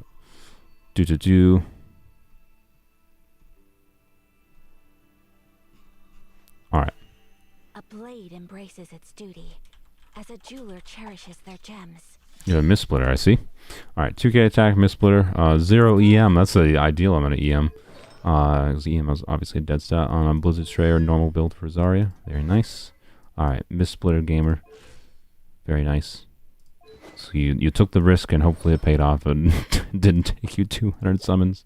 Alright, I should look at the overall build first. 2k attack, 26 crit rate. 26 crit rate, so Blizzard Strayer, right? So just in case anyone's not aware, you get 20 crit rate. 20 crit rate just when opponents are affected by cryo. So that's basically always. Thank you for the two euros, Piplin, or I think it's £2 actually. Thank you for Piplin. I say thanks. Love my Layla. I like your Layla too. What was it saying? Oh yeah. So math for factoring Blitz's Strayer for crit rate is basically add 55% to whatever character's crit rate is, and that's their effective crit rate when enemies are frozen. When enemies are not frozen, subtract 20%. And that is notable because it's good to get close to that cap of basically, right, if we add 55%, the most you want essentially is 45. Because 45% would be functionally 100% against frozen enemies. So getting this means functionally right now, being that you're at 26, you're functionally at 80% crit rate against non-frozen enemies. or sorry, against frozen enemies, and 60% crit rate against non-frozen, which is not great, right? I'm going to review specific artifacts. I'm just commenting that even though Blizzard Stray like crit rate has a lot less value, crit rate is not a dead stat until you get to 45% crit rate, right? And with I can't even go click on the lineup now that I think about it, because one, I'm not in my world, and two, because I haven't actually done the Abyss on this account. So the lineup of this current Abyss cycle, for example, the first chamber is actually like first chamber first half is actually not bad for freeze, I would say. But then the problem is like the second chamber has a boss, right? The second chamber is a boss, and then you also have the consecrated beasts, which don't stay frozen for very long. So you oftentimes might, if you really like using Ayaka in the hard endgame combat, right? Which is what you have to like evaluate builds on, because realistically that's the only thing that really matters. Unless, you know, miHoYo does the players real nicely and actually adds, you know, simulated universe or something in Genshin. But anyways, I digress. I'm a broken record on that thing at this point. It's not bad having more crit rate. I'd say you're slightly low, but it's obviously not unusable in free situations, right? It's completely fine in free situations, I would say, but you still get, and point being, you still get more value, on a freeze team out of having more crit rate. Like, you always get value from having crit rate stats, whereas, and you're definitely too low when you're not against frozen enemies, and oftentimes they're doing Abyss lineups where you can't freeze something, or a consecrated piece can't be frozen for very long, meaning some of your damage might not have the crit rate buff. You go down to a 60 crit rate, which substantially affects your average damage, right? It's kind of all it comes down to, right? Hopefully that makes sense. So while not necessary, if you do happen to be like, if you have like my luck that I have on Blizzard Stray, or like I got a freaking 15 crit rate Blizzard Stray flower with I think like 10 crit damage or something, so way imbalanced and not preferable for Blizzard Strayer, it's actually a good option, is my point, right? It is that kind of artifact in that situation. Like sacrificing a little bit of your crit damage for a little bit of crit rate would actually make sense, because you're in any situation right now, you'd get value out of the crit rate until you get to that 45 mark, right? So you're a little low in crit rate right now. This is very good, I think. I don't know exactly. It depends what team you think you're using Ayaka in. I think Ayaka generally wants a little bit of ER, but I don't know exactly how much. It depends on team. Depends on like Fav, right? I think with Favonius Go, I think you can get away with very little ER on her, from my understanding. But this is a very good circlet, I would say. Just not necessarily for every character. It would be nice if it had attack, because that's obviously preferable. So yeah, you're lacking a bit in attack substats. Only, oh my god, did I not look at the goblet? Jesus Christ. I said you were lacking attack substats. I thought you might have been a little bit low in attack substats for me seeing that you had 2k attack. But there it is. There it is. Oh, good lord. That's funny. I mean, crit damage is better than attack percent, to be clear. Usually. Sometimes Ayaka with Mistsplitter actually specifically is like the one main situation in this game where there is actually times where attack percent piece, a really good attack percent circlet, can be better than a crit circlet. So actually in your situation, if you have like let's say a attack percent circlet that has 10 crit rate, 20 crit damage, like a 40 CV attack percent circlet, that might actually be better for you. It might. If you have it, test it, is basically what I would say. Is all that comes down to. And don't throw them in the garbage if you get like a double crit attack circlet on Blizzard Strayer. So, I don't know. I can't really say anything else other than like, if you want, you can farm more. The only real minor issue you have is, I'd say, your crit rate, and you could use more like attack subsets or whatever. But like, I don't know. Some people say they like farming Blizzard Strayer, but I honestly hate farming Blizzard Strayer. Because like, it's so annoying to me to have to like want crit damage stats over crit rate, and then be annoyed when like it rolls too heavily into crit rate. But you're actually in a nice situation where like getting some extra crit rate rolls would actually be valuable for you, I would say. And other than that, it's just getting more attack substats, even flat attack, right? Right, like this artifact would be much better if this was flat attack, right? It would be a lot better if it's flat attack, but because it isn't flat attack, it's just like okay, right? It's not bad. It's functional for sure. Similar story here, right? I don't know how much value you actually get out of the ER. Depending on your team, you might need that ER, but also depending on your team, this ER might be doing nothing. So this might actually be 2 dead stats, and then it's not actually that great of an artifact, right? That's kind of my point. So, again, same story with this, right? If you don't actually need that ER, depending on the team you're using on. So if you want to look up like energy recharge calculators, go look up like KQM energy recharge calculator. They have a really nice spreadsheet where you can go and like literally input like your Ayaka, your Shenhe, your Kazuha, and you can input how many skills you're using per rotation. So you can like test on optimal rotation, like if you goof up and don't use a character's skill and don't get particles, how much energy recharge you need like in the worst case scenario versus like the best case scenario kind of thing, right? And you can kind of simulate that and see if you can just fix your ER based on putting a fav, and then that can let you know if you just can like justify getting an artifact that doesn't have 17 ER on it, right? So that's it. I think nice Ayaka. It's not bad at all. I want to be very clear. You just might already have options for like tweaking things. And the most interesting thing would be maybe playing around with that attack percent circlet and then just trying to get a little bit more crit rate if you happen to have those weird crit rate heavy pieces, even if like normally crit rate is not preferable on Blizzard Strayer. Until you get to that 45 crit rate mark, it is still valuable. It is always valuable until you get to that 45 crit rate mark. And I think it makes sense to try to get as close to that as possible to help your Ayaka when you're not able to freeze enemies, right? That's all. That's my summary. Alright, let's do NA. I gotta switch accounts. Give me a second. I gotta log in. It's on a different login. Actually, no. I'm a dumb. I can just go to polearms only. All right. Thank you. You're Mika. You're Mika. You're free to play. You love you win for a sword. You win for Mistsplitter as free to play. I respect it. Risky, but I respect it. Don't do Abyss because you don't have a good second team. That's fair. I mean, yeah, Abyss definitely requires second team. So honestly, most of the things I'm saying to you doesn't really matter. If you don't care about Abyss, to be honest, it like barely matters in general. oh my god, these characters are so noisy.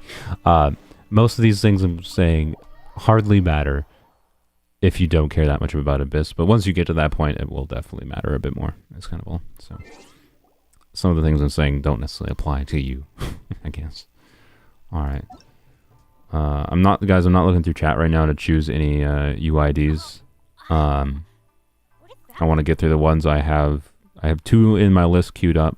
I want to do on NA real quick, and then I'll choose another ones if you want to.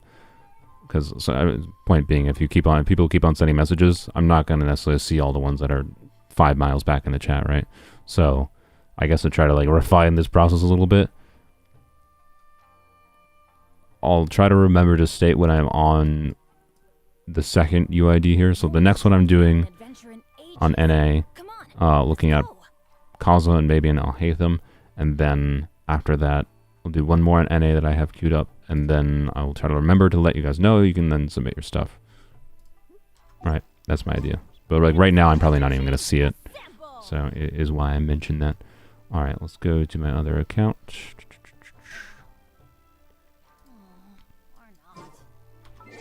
One second here. I'll take a drink of water. You can do all of EU, then change to another server. What do you mean all of EU? There's no way. I don't have enough time in the world, Sylvia, to do all of EU. Asia server. Oh yeah, DJ.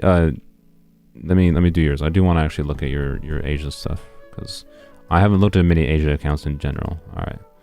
There's another one added to the queue. That one I'm gonna have to look at on Enka.network. So it's gonna take me a second to set up because I don't have a browser set up. Again, I wasn't prepared for this. I did this on a whim. My bad. DJ Adam Ganyu Kazu. Alright. How many people will you want to review in today's stream? I don't know. My intention was to make this a mostly unit. No, frick, I forgot to. No. God dang it. Frick. Alright, give me a second. I actually clicked and I didn't switch the region. I don't know, as many as I can get through. And that's all. We'll see. The stream is intended to be. I was intending to do dailies and whatever, but at this point, I'm in reviewing mode, so I'm gonna stick to just reviewing the thingies until I'm done, basically. Bye, 12WT3. If you wanted me to review your account, I'm sorry I couldn't do it. I will do this in a better way next time. I do this. That's what I have learned today, that I need to plan this more. I'm sorry. I am not a professional streamer. Blame me doing things on a whim. You think everything is well built on your account, Adam, but your opinion is what you're wanting? Sounds good. That should make them faster, assuming I don't ramble about things for 5 hours. When you're done with NA, want to look at your work in progress, Kirara? Yes, I am interested, Umbreon. If I don't remember, feel free to like post it in the Discord though, because I am interested in seeing your Kirara. Not free to play. You don't retard building. I don't have to look at only free to play accounts, to be clear. All right, there we go. Hello, Hutao. Hey, I have 333 HP. Perfect. It's a perfect HP amount. Okay, let's do these two NA ones, and then I think I'm gonna do Adam's Asia account. And then I'll let you guys, once I get to the Asia account, you guys can maybe start posting more UIDs, because then I might have a chance of seeing more. Claim my 20 primos, very important. All right, I didn't claim my expeditions. I figure I may as well do that while I'm here. Sorry. Brief interim from account reviews. Unit reviews. Enka network is faster and more convenient. I know. I just kind of like I like looking at them in game and like scrolling through the things more than looking at just numbers on a screen. I think it's, I don't know, it's more engaging to my brain to look at things in game is kind of why is all it comes down to. I know like Enka is simpler, but this is just my preferred way of doing it. That's kind of all it comes down to. Blam. Search. Alright. Ever-growing harem and family. I appreciate that you put harem first. Oh, gosh. Can you do my NA? I mean, you're gonna have to make more of a case than just doing your NA. Wolfsbane. What's the characters you want to do? It's either gotta be a character or something specific that makes me want to look at it. Alright. Jenny's, we're gonna look at Kazuha. Kazuha's easy, and then we'll look at there. I'll hate them, I think. Alright. Kazuha. 950 EM. The real question of Kazuha is always ER, by the way. Iron Sting, okay. So, Iron Sting Kazuha, you probably don't have enough ER. Not...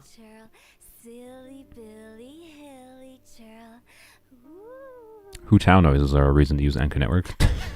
Your EM is very good, obviously. I will be amazed if you have enough ER. I'd be very, very impressed, because having full EM with an EM weapon and having enough ER on Kazuha is not easy to do. It's very hard to get enough ER substats. It's possible. It's possible. But, and not every team you use Kazuha in needs Kazuha's burst. There is actually certain teams where like Kazuha's burst can actually interfere with things. For example, I think using Dia Vape team, like Dia, what is it? I think it's Dia, Bennett, Mona, and Kazuha, if you want to get like big Dia Vape damage. Thank you, Tignari. But mostly you do want his burst up. His burst contributes a large amount of damage and is situationally extraordinarily useful on top of that. So I definitely, that's basically what I'm guessing is going to be. You have way more ER than I thought. Okay.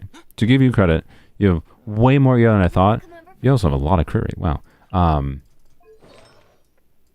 I'd still say it's not enough. When I got Zippo's Moonlight on my Kazuha and I was at 180 ER, I still felt like there were situations where I could use more ER. That's why I kind of mentioned this, right? You're probably relatively okay depending on team and depending on enemy situation, how many particles enemies generate. That's very good. That's very good.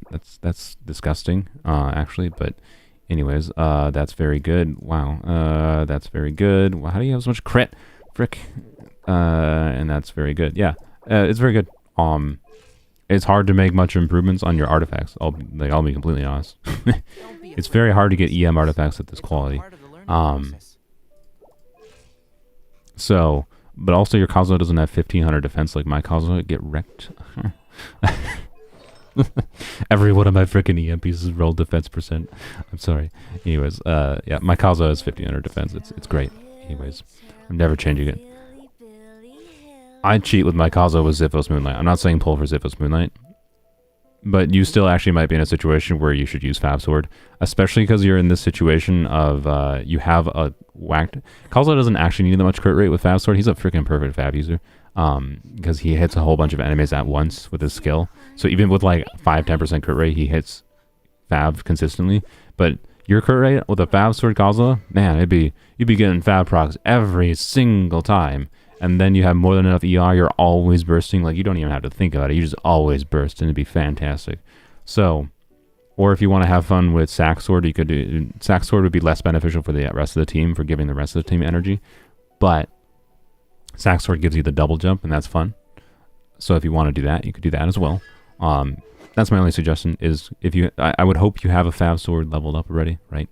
And then just, you know, use Fab Sword or whatever, right? If you don't have any sword users I can look at other than Alhaithimir to know if you have a Fab Sword. That's my recommendation. Try Fab. If you press a leaf between dry That's it. sheets of paper, So, you can anyways. make an attractive and handy bookmark. These characters are so noisy.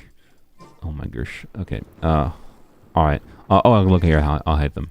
The one time I wanted ER rolls for Kazuha, it keeps giving me crit rolls. I mean, that's a funny problem to have, but I don't know. If you do the math on like how much like damage percent bonus you're losing by I don't have Kazuha on this count, by switching from an EM or sorry sorry, I'm saying the right words. EM weapon like Ziphos. Sorry, not like Ziphos. Ziphos would be the obvious improvement. Then you just get more ER for your EM, and then you're golden. But not Ziphos. The Fav instead of Iron Sting. You're basically trading a little bit of elemental damage bonus for extra energy for the whole team, extra energy for Kazuha to keep his burst up all the time. That like, it's almost like a no-brainer most of the time. Unless your other characters are so healthy with your ER whenever you're using Kazuha with them that you don't need the extra particles from Fav, right? I don't know. So, how much ER is needed with Ziphos? Depends on refinement, I would say. Even with my R5 Ziphos, I like having a decent bit of substats and ER on my Kazuha, on my main account, so it's not bad. But nowhere near as much is basically what it is. What I like having is, and this is much more than you usually need, is 100, is 200. It's genuinely, I like overcapping on ER. Some of those situations where either you goof up a rotation or... And again, this is why like 160 ER, like Jenny's Kazuha might actually be perfectly fine with optimal play, and depending on the team, right? It depends, and depending on the enemies you're against, because certain enemies drop more particles. It just depends. You might be perfectly fine with 160 ER, you might not. It just is situational, depending on team and enemies. But to not have to worry about the situationals and worry about like my misplay and just use Kazuha, like jump and burst and whatever and get my particles, I really enjoy having 200 ER because it's just like I just don't have to think about it like ever. That's all. That's basically all. So with Ziphos, it depends on your team and whatever. So I kind of would say as much ER as possible while also maintaining as much EM as possible, right? And Ziphos makes it easy because it's just like slap full EM main stat and then have some EM subs and hopefully some ER subs on the Flower and Feather, and that's it, right? It's pretty simple on VV, of course. The only time you wouldn't use VV is if you're doing the funds, lady. If you're doing the funds using Kazuha, because Kazuha can be used, his burst can be used to do fun things, like triggering Burgeon and Hyperbloom, in particular, in my opinion. So you can use Kazuha to like swirl Electro. And then when he swirls Electro, he'll trigger any cores within the AoE, with his infusion on his burst. He'll trigger any cores that are around and trigger Hyperbloom based on his EM. And that's super fun, on top of all his like swirl damage. So I don't know, using Kazuha as like a Hyperbloom Burgeon trigger is really satisfying. If you guys want to see that, I can show you that on my main account and on our Burgeon team specifically, how it works. That is a situation where you could change Kaza off of Zif, or not off of Zif, it's off of what's it called, VV. But most of the time, just keep Kaza on VV because like it's good. Oh yeah, I was gonna look at Alhaitham. Alhaitham, don't Alhaitham. No, not achievements. Or AR-58, I just noticed that. 1300 to 374, that makes sense with Light of Foliar. 4-piece Gilded Dreams, so you have even more EM. Hu Tao is just going to be a noisy butt. 74, 233. This is a very strong, yeah, okay. I assume you play with Nahida, so you probably have no energy problems. Yeah, it's Sack Frags Nahida, I love it. I love Sack Frags Nahida. I'm sorry to get out of this side note here. I love Sack Frags Nahida because you oftentimes have multiple ways, whether it be an Abyss or just Overworld, right? And being able to like have the reset consistently, and she's perfect. She almost always gets the reset, right? Having that reset consistently when you need to deal with multiple ways and you just want to use your extra skill, or if you just F up and like miss marking an enemy with her skill, it's so nice having the skill reset, and the high EM is just perfect for here. So I adore EM or Sack Frags on Nahida, even if it seems like with someone with a 6-second cooldown shouldn't need it. It's so nice to have when you want it, and like I don't know, I just really like Sack Frags on Nahida, anyways. And the EM is just juicy, right? But anyways, that's a side note. But you have Nahida, so like I'm pretty sure your ER is very healthy. You have a very healthy amount of crit rate.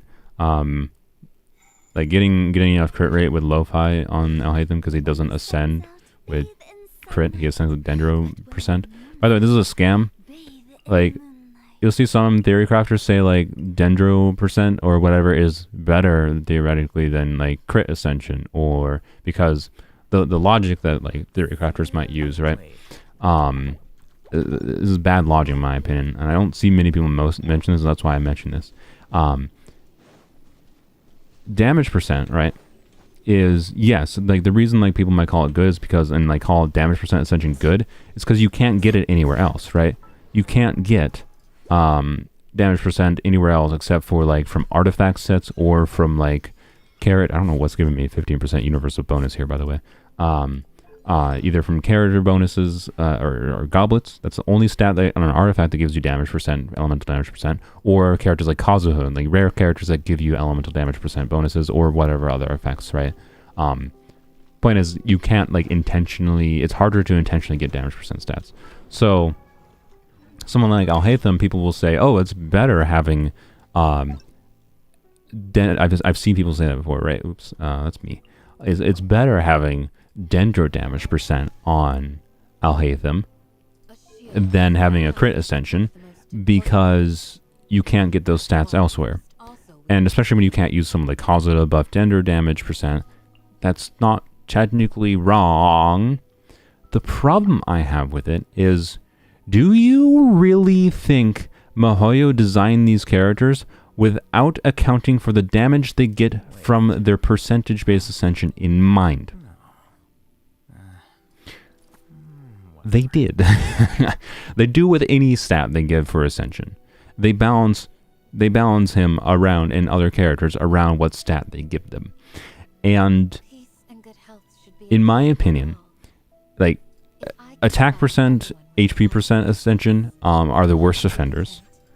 In my opinion, the best ascension stats would be Elemental Mastery and ER, because not on Alhaitham specifically. I want to be EM. I would argue EM ascension would have been better. I'm probably on Alhaitham than damage %, because right, think about it. If they gave Alhaitham like, I'm gonna actually say crit rate ascension instead. If they gave Alhaitham crit rate ascension instead, and they want him to do the same amount of damage they made him do, they could have given him crit rate ascension, making him easier for you the player, to build, right? Less effort to get all these crit rate substats you need with him and his fancy crit damage weapon.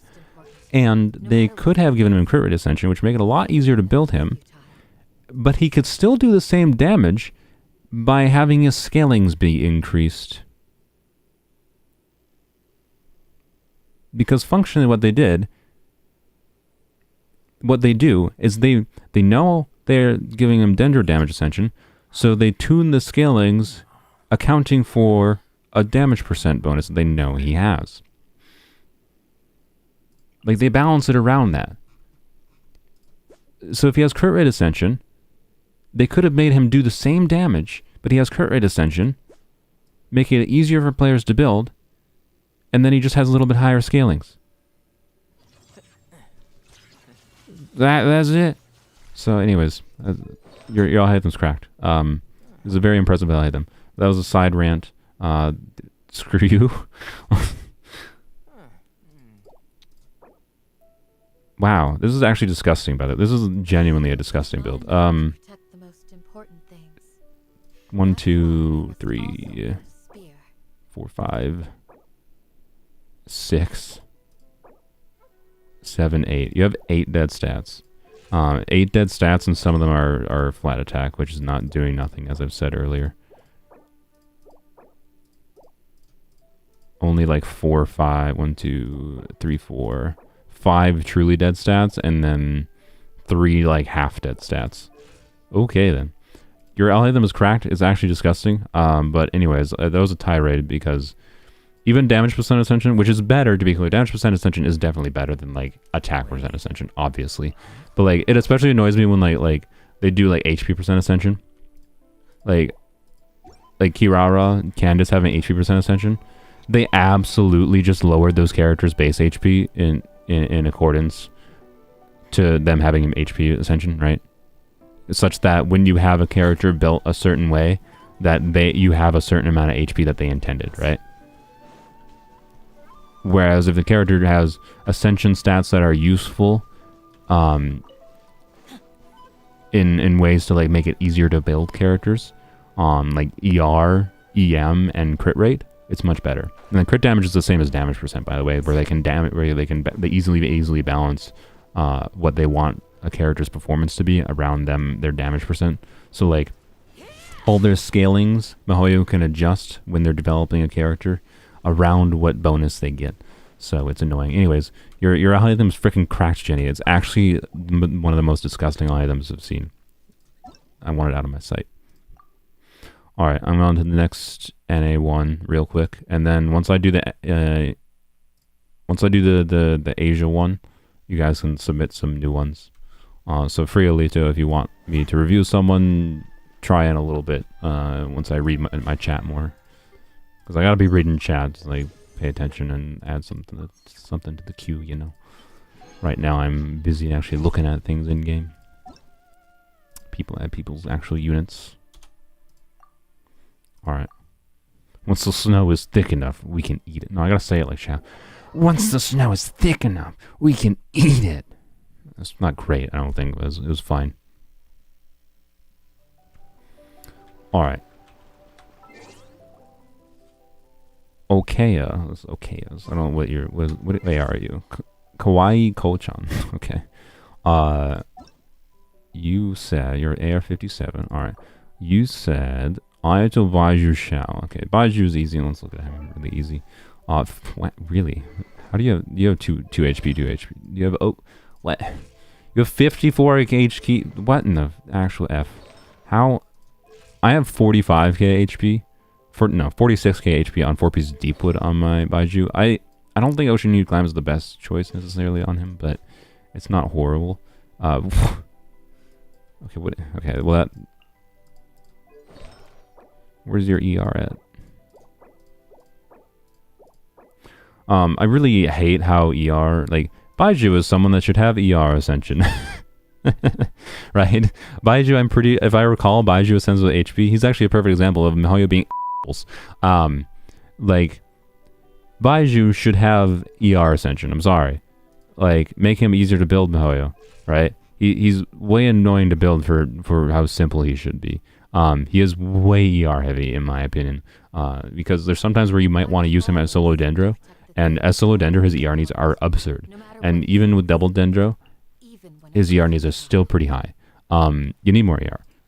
That's what I'd say. Like I have 185 ER on my Baiju on 4-piece Deepwood, and it is oftentimes not enough with an R5 prototype Amber, and it is situationally not enough. It's usually because I missed a skill, so it should be more than enough. But I have R5 prototype Amber, giving me more energy, giving me, I think, twice the amount of energy. Actually, no, I think I think it's not twice the amount of energy. I think it's actually only 50% more energy versus R1. So it's not really necessarily worth it, is what I'm saying. Easiest thing you could do is you should switch to an ER timepiece. The only sad thing is I think this is your only ER substat. It's like one of your only ER substats.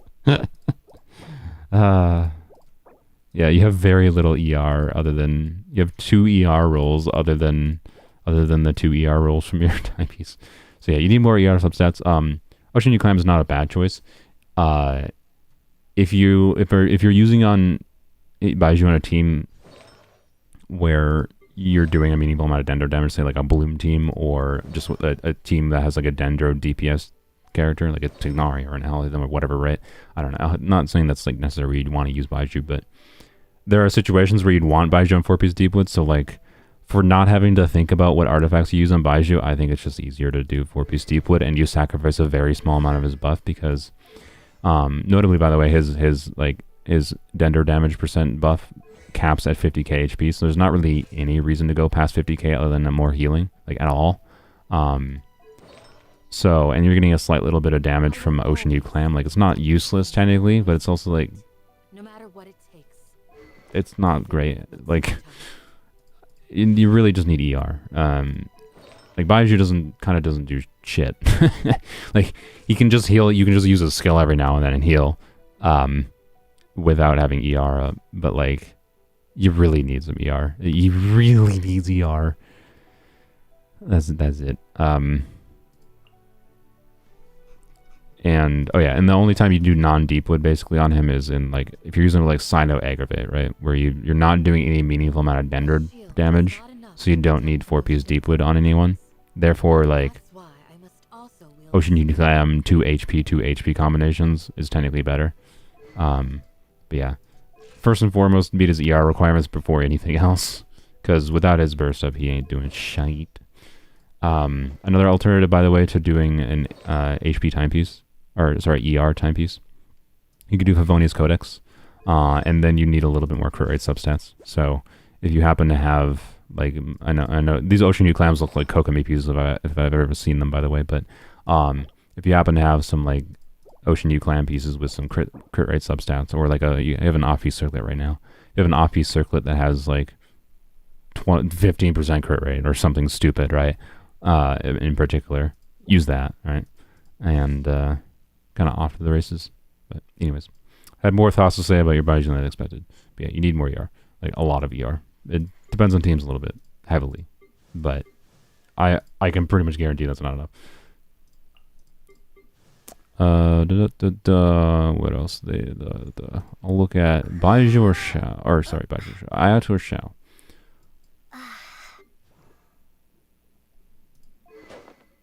Okay. For Glad. Good choice. Jade. Vermilion. Alright. I'm going to look at Ayato. Yeah, that seems very, very good. You have very good Ayato. I'm not going to look at your individual artifacts because this just seems like a very, very good Ayato. You could use slightly more crit rate. It's a little bit low crit rate. Does this dude ascend with crit rate? I can't remember. I don't think he does. No, he must not, because if he did ascend with crit rate, you wouldn't. Wait, does he? No, because you have 44% from Jade Cutter, and then you have 25% in your artifact substats. It says so. No, that's you don't have crit rate ascension. That's fine. It's a balanced item. I want to be clear. Fairly balanced. You could just use a little bit more crit rate, but it's a very minor complaint. You have a very balanced Ayato, I would say. I don't see anything meaningfully wrong with it based on stats there alone. I'm going to look at your Xiao because it takes more dedication to farm 4-piece Vermilion for Xiao than it does like doing 4-piece Glad. That's why I'm going to look at Xiao. Ayato sense of crit damage, that's what I figured. I'm not going to rant about that again. 75, 193, 132. You have healthy... Wow.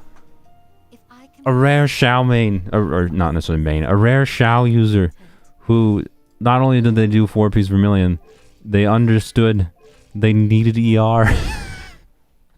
Also, your Xiao has more ER than your Baiju. That's sad because Baiju's way more ER hungry. Anyways, wow. You have a good crit ratio. You have a good amount of ER. Is amazing. Truly amazing. I'm amazed. I don't know. Anyways, let's look at the individual artifacts real quick. Oh, Jesus Christ. This is a 4-line. This is a 4-line 40 CV with an ER and attack percent. That is actually disgusting. You have spent... I'm guessing this means you have spent a lot of time in this domain. That is relatable. No crit rate substat. More relatable, but still very good because it gives them the ER he needs. This is a piece that shows you know how to balance your characters. That's what my opinion on this piece is, because it shows that you understand you need the ER, so you put this weird piece on, which has a high amount of crit damage, which is good. You definitely want it, you know, he gets a lot of value out of crit, and then the EM and HP is dead, but like, whoop-de-doo. I think this is a 4-line again. This is a 4-line it's 3 rolls. Yeah, this is a 4-line. I think 2 rolls into ER, 3 rolls into crit damage is very good. That is 7 stats of value on a 4-line piece. That's very good. If anyone says this is bad, you are wrong and you don't know how to balance characters. Anyways, good timepiece. Nothing crazy, but it's a timepiece. It's very good, especially for doing a 4-piece build. Similar story with the circlet here. Good circlet, nothing crazy. Definitely good circlet. I mean, honestly, more than good. Like, I consider just literally having 10 crit rate on a crit damage circlet good, and you have 10 crit rate plus 2 ER. And that, hey, the flat attack does something. Not much, because it's a min flat attack roll, but it's something. And this is your most relatable piece, so that's where you can make the most improvement on. And that's a good state to be in on any character. If the Goblin is the only thing to improve meaningfully on your character, that's great, because it means you don't really have to farm for them specifically. It's more you're just farming for other things, and you're like, oh, I just got a double crit ammo Goblin kind of thing, right? So, that's it. But that's a very good Shao. You actually understand that ER is important, and you did 4-piece Vermilion. That's incredible. I highly respect it. You're a true Shao enjoyer. Alright, I'm gonna set up the Enka network quick. Thank you for letting me look at your units. And usually use him in Nilu Bloom. With Nilu, I assume you're using it with Nahida, right? One of them using the Deepwood HP kind of, but never got anything good. How much ER?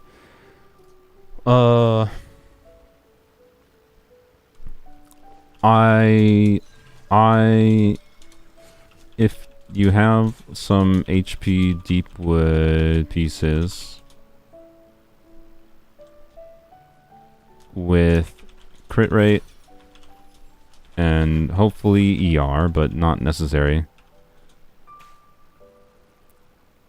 then just use Fav Codex on him with HP main stat pieces, ideally,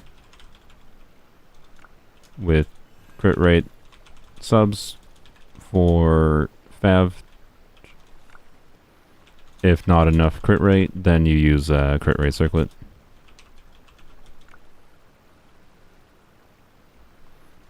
And then if need more ER, which I don't know exactly how much ER, this will depend on team exactly. You can try to use those energy recharge calculators, but use ER timepiece. There you go. That's my recommendation for Baiju. And then he's on Deepwood, and you never have to worry about it. But yeah, he gives like up to. I think I do have some. I thought I needed to focus on HP. Like, up to 50k is for his buff. His buff. The thing with his buff is it gives an additive bonus, right? So, yeah. Let me just like, I gotta go set up a browser window for the Asia account, anyways. Let's do a new window. Let's do enka.network. And then let's go to amber.top. So the thing with Baiju's buff, right, is it's an additive bonus. And if you look at it, it looks like it does a lot, right? Because you can go, let's see here. Let's see if I can get this window set up. Give me a second. Browser window, let's do Baiju. Is this gonna work? Hey, it worked right away without me having to faff about it much. Wow, What a world. Alright, let's do something like that. There we go. Alright. And... Alright, let's go to... So, Baiju, talent. His passive here. So, characters who are healed... So, this is notable because he only is going to buff characters that get healed by your seamless shields, which is specifically the shields generated in his burst. So, you have to have his burst up for this buff. Again, energy important, right? And then they give the year of the blah blah blah. Basically, each 1,000 max HP up to 50,000. So there's like basically no reason to go past 50,000. Increases Dendro reaction damage by a certain percentage point, and then increases damage by aggravate and spread as well by a slightly different percentage. These are both additive bonuses, and that basically means they get added in the multiplier calculation, such that like they're not going to do anything insane. I can tell you, like with my fully built Baiju, with like 46k HP, or I think when I use him in double Hydro and Nilu, he has 50k HP actually. With the Hydro Resonance, he has 50k, and it's like a 10% increase in damage, right? And I think I actually did calcs for the aggravate and spread with like Kirara too, where I can see more of a noticeable difference, and it's like 10% at most with the full like 46 to 50k HP with full 50k.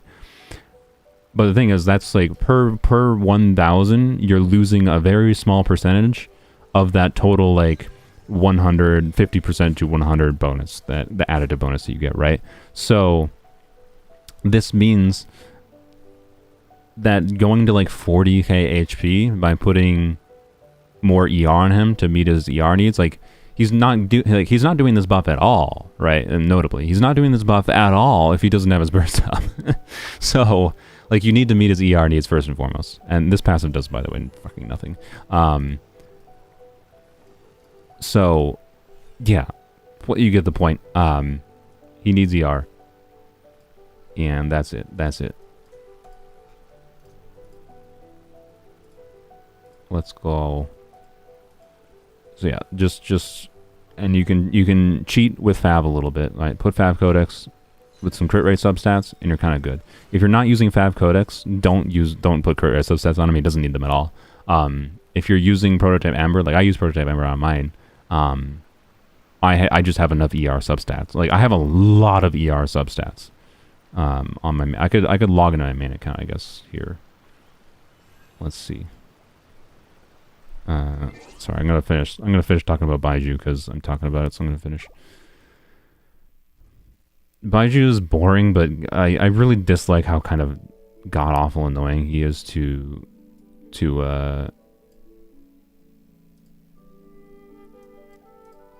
build a little bit, to be honest. He's way too ER hungry in too many team situations. Like, he really should have had an ER percent ascension. Because again, HP percent ascension does nothing. It does nothing. Because they just adjusted his base HP. Like, they designed him around having a max, basically needed HP of 50k, and they designed him the HP percent ascension in mind with his base HP to reach that with a certain investment threshold, right? And they easily could have given him a useful ascension stat that could have made him easier to build, like ER, or they I have other thoughts on how they could have made Baiju so much more interesting while keeping his core kit exactly the same, by the way, but anyway, I digress. That's another conversation. But he should have at least had like ER ascension or something, and then if they want him to still be designed around getting to that 50k, he just could have had a slightly higher base HP. They could have easily done that. Yes, it's very possible to use him as solo Dendro. I have used him as solo Dendro. His ER needs just go up even higher, like ridiculously so. So that's the big downside. Like if you're doing a solo Dendro, you almost assuredly, even with like Fav, and like her substats, there's a good chance. Can I go to my password manager? There's a very good chance you need to do ER timepiece still. So yeah, he's a bit rough. He's a bit rough. All right, I'm gonna show my Baiju quick. How many more am I gonna do? What time is it? I've been doing this for 2 hours. I'll probably do this for another hour or so. All right. But I want to show how many freaking ER substats I have on my Baiju to like illustrate how much of a pain in the arse it is to build this man. It's a 46k HP, which with double Dendro or double Hydro, he has at 50k. So without 50k, it's like whatever. I'm losing like what, 4,000 HP, which is 8% of an additive bonus, which is barely anything. It's extraordinarily small, or like 4 or 3 point whatever percent of an aggregate bonus. It's basically nothing as far as like getting, like you don't have to be that focused on getting 50k HP. It's almost worthless to try to get heck bent on doing that. But like if I was doing solo Dendro this Baiju with 185 ER, it would not be enough. Yeah, R5 Amber, which helps a bit, and I usually run him double Dendro, but like 18 ER on this, 21 ER on this, 14 ER on this. So this is either 3 max rolls or 4 lower rolls, right? This is 3 high rolls, I think. This is, I think, 3 low rolls. This is 2 rolls of ER. And this is another 22 ER. I have a lot of ER substats. And this is not enough with him solo Dendro. What the f***, Mahoyo? That's a scam. I'm sorry. He should not be as much of a pain in the ass to build as he is. That's all I can say about that.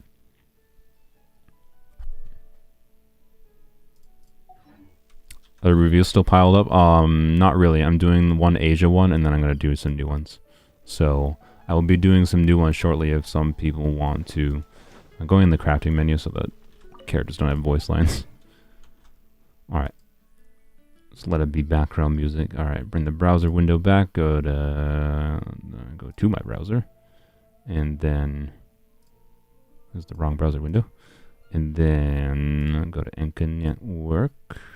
And we're going to go DJ Adam. This is an Asia account. They said, Ganyu Kalza. Alright. Let's frame this a little bit better. Alright. Like that. Okay. Hu Tao. I don't know why I'm looking at Hu Tao, but it seems like a pretty decent Hu Tao. This is a Dragon's Bane Hu Tao, right? So more understandable to have a little bit lower crit rate. I mean, it's understandable any Hu Tao, to be honest. Have a lower crit rate. It's a pain in the arse to get enough crit rate on her. So anyway, good Hu Tao. Alright, let's do Kalza real quick. Kalza, same story. Need ER, need a lot of EM. You have Xiphos. I'm pretty sure this does not show the Xiphos EM, by the way. So you have, or no, maybe it does. Okay, it must show the Xiphos EM because you obviously don't have 72 substats of ER. This might actually not be enough ER situationally. Like I said, I like having more ER than this on my Kalza, but this is probably more than enough in most situations. And you have 1,000 EM, which is pretty nice, but you have less than 1,500 defense. So, you know, as far as I'm concerned, it's just about like 20 times worse than my Kalza. Just saying. My Kalza is... Sorry. Oh, sorry. I have 1,400 defense. My bad. I have 1,400 defense. Oh, good God. Okay, it's fine. It doesn't matter. It doesn't matter. It's just hilarious. All right. Blam. So, yeah, good Kalza. You can use more ER. Honestly, though, I don't think you have a problem. You have Xiphos on Kalza. You have a lot of ER. I highly doubt you have many issues most of the time. There might be rare situations where you find you need slightly more ER is basically all I'm commenting on. Ganyu. Amos Po. Interesting. Amos is always annoying because no crit, right? So it makes it a bit of a pain to build, but it gives a lot of attack percent.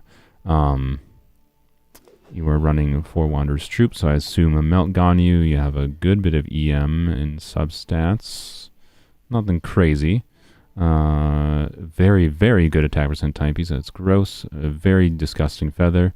What? This is just gross. Okay. Everything about this is gross, and then there's the goblet. Like, look at this. 27 crit damage with an EM and like a couple dead stats, right? 27 crit damage on the circlet with an EM roll, and then 40 CV plus an ER roll. Not that the ER is that important for Melganyu, but this is just get it out of my face with an attack percent roll, right? Disgusting. This get it out of my face with an attack percent roll plus a flat attack, which is basically like another attack percent. So like I'd say 1 dead stat, 2 dead stats, 3, 4 truly dead stats, right? And then you look at the goblet and it's like, oh. Like it has like a not horrible amount of stat value, because it's 2 crit rate rolls and 3 EM rolls. It's 5 lines of stat value. It's actually not that bad of a goblet, especially as an onset goblet. And remember, like onset goblets, you can kind of treat how good an onset goblet is depends on how good of an off piece you can put. And we can put as disgusting of an off piece as this piece, this noblesse piece, that's this high in crit damage and a ridiculous, right? And again, crit rate, Ganyu gives herself crit rate, so like this is actually like 80 crit rate, right? It's actually perfectly fine. So this is a cracked build, is what I would say. This cryo goblet, as much as I'm poo bearing on it, is actually really good because you can kind of, the way that I think about onset goblets is like, depending on the offset piece it lets you do, you can kind of fuse your onset goblet stats with your offset piece, right? It's trying to how to treat them, right? So even like the copious of onset goblets, and this one is not the copious, like it has 5 lines of stat value for an onset goblet, only 3 dead stats, is not that bad. It's actually not that bad, even if it looks sad. And it enables you to do this absurdly disgusting piece. Yeah, so that's gross. That's all I can say about that. You got a really good Ganyu. You got a good Kaza. I don't think you really have any real problem. And Hu Tao seems pretty good. This Nahida actually looks kind of gross too. You're low on EM. You could use more EM. I'd actually do an EM circlet personally in your Nahida over this, but you're doing Lost Prayers even. Jesus Christ. Okay, I'm assuming you're doing like on-field. I don't know if I assume you're doing on-field Nahida if you're running this. If you're not doing on-field Nahida, like you should probably not do this, or I don't know. The split, or if you want to actually like, if you go look on like Nahida's really weird to build to maximize her damage. eBay. What was I gonna type? I was gonna type in Akasha. If you go to akasha.cv, so this is a leaderboard site where you can submit your UID, and this is for evaluating the quality of artifacts, but I find it actually useful because you can see like, for weird characters like, have they added anything new by the way? I'm waiting for Candace to be added here by the way. Someday. Alright, let's see, Ayak, or not Ayak, I'm having a stroke, who are we looking at? Nahida, yeah. So there's a Nahida leaderboard for like maximized spread damage. And the interesting thing you can see here is like Nahida's so heavily EM scaling, it depends on what weapon you have for her. I'm going to choose, because you have a crit rate weapon on her, I'm going to choose the R5 of the Battle Pass weapon, right? And you can see once it loads here, you can see like what people's builds are and like how they split the difference. Nahida works so well with different stats that like an EM goblet versus a Dendro goblet is almost the same. Generally speaking though, you can see like for like maximizing Nahida's damage, this is maximizing her on-field Trikarma, her skill damage. You want a lot of EM. You can see all these builds in the top of the leaderboard have a lot of EM. And that's like one of the first things, and then like your crit damage is almost like secondary, not necessarily, but it depends a little bit. I don't know what artifacts you have. Point is, you'll notice like most of these have usually a EM circlet, EM timepiece, and maybe a Dendro Goblet, or if they have a Dendro Goblet, they might have a crit circlet, right? For like when I went and tried to maximize my EM crit, right? Not many of them are going to have EM Dendro crit. This one does have EM Dendro crit. This one has EM Dendro crit, but still has 600 EM, right? This is disgusting because they have 79 EM there, 37 EM there, 65 EM in the goblet, right? With 28 crit damage. This is disgusting. They still meet that threshold of having a ton of EM, and you want to get towards this 600 amount. Is basically what I've seen for maximizing your Nahida damage. It's kind of interesting. I don't know, yeah, Nahida's a really interesting character to try to maximize the damage of because of how many stats can give her damage. It means you have a lot of options for like what to give. But you want a lot of EM essentially. It's kind of all it comes down. You can see they have a crit damage circlet that has only 7 crit rate, right? This is a top 10 Nahida like in the world. This is a top 10 Nahida in the world. Only 7 crit rate on the circlet because it has 84 EM, right? That's ridiculous. So, point is, it's like she's very flexible. You almost always on EM timepiece. That's like, kind of like a no-brainer. And like, this is disgusting. Get out of my face. But beating that EM threshold, you might be in a situation of like it actually makes more sense to use an EM circlet is kind of what my point is. If you're interested in maximizing your Nahita's crit, right? Particularly because like this crit circlet is not that great. It has 1 EM roll and attack percent, which is like not that great for her. She does get something out of attack percent, but not that much, right? So like if you had a crit circlet with a ton more EM substats or even more crit rate substats or whatever or whatnot, but mostly EM, honestly, it might make more sense. So, but if you have like an EM Deepwood piece that has like crit rate, crit damage on it, that might be better, actually. It might actually give you more damage. So it's weird. He is really, really weird for trying to maximize the damage on. She's a weird character because she has so many stats she wants. Let's see. Let's go to my chat. I accidentally covered up my chat, by the way, while I was doing that. I moved the window. I'm a dumb. Waiting for Tignari Akasha. True. You know, I want Tignari Akasha. I want all the characters in the Akasha network. Anyways. You're number 263 on Wander Akasha. Very nice. Alright. Let's see. Who I need more. Didi Douglas. Can you check any of them? But your Alhaitham needs some help. And your Kaya is neat. Alright, let's do it. I'm just gonna scroll up at this point. I'm gonna try to go through some more fast at this point. Try. I'm not good at doing things fast with this. Kaya. Freeze Kaya. There was a crap ton of crit damage with Light of Foliar. Wow, look at that. Screw this person's circlet. I'm sorry. Screw your circlet, Douglas. So I'm just poking fun, but this is disgusting. This is a disgusting Freeze Kaya. Yep. I'll hate them. Need some help. All right. So I have them Blackcliff. Interesting. I don't know if you have a Ziphos. Like I think you might actually get more value out of an EM weapon than having Blackcliff in your situation here. Maybe, I don't know. You have a lot of EM. You have a really good EM timepiece and a decent bit of EM subs. Only 3 actually. This is a very good Dendro Goblet. This is a very good build actually. Well, yeah, nah, I take it back. I don't know. If you happen to have an EM weapon level up, I would test it. But honestly, you already have like probably enough ER.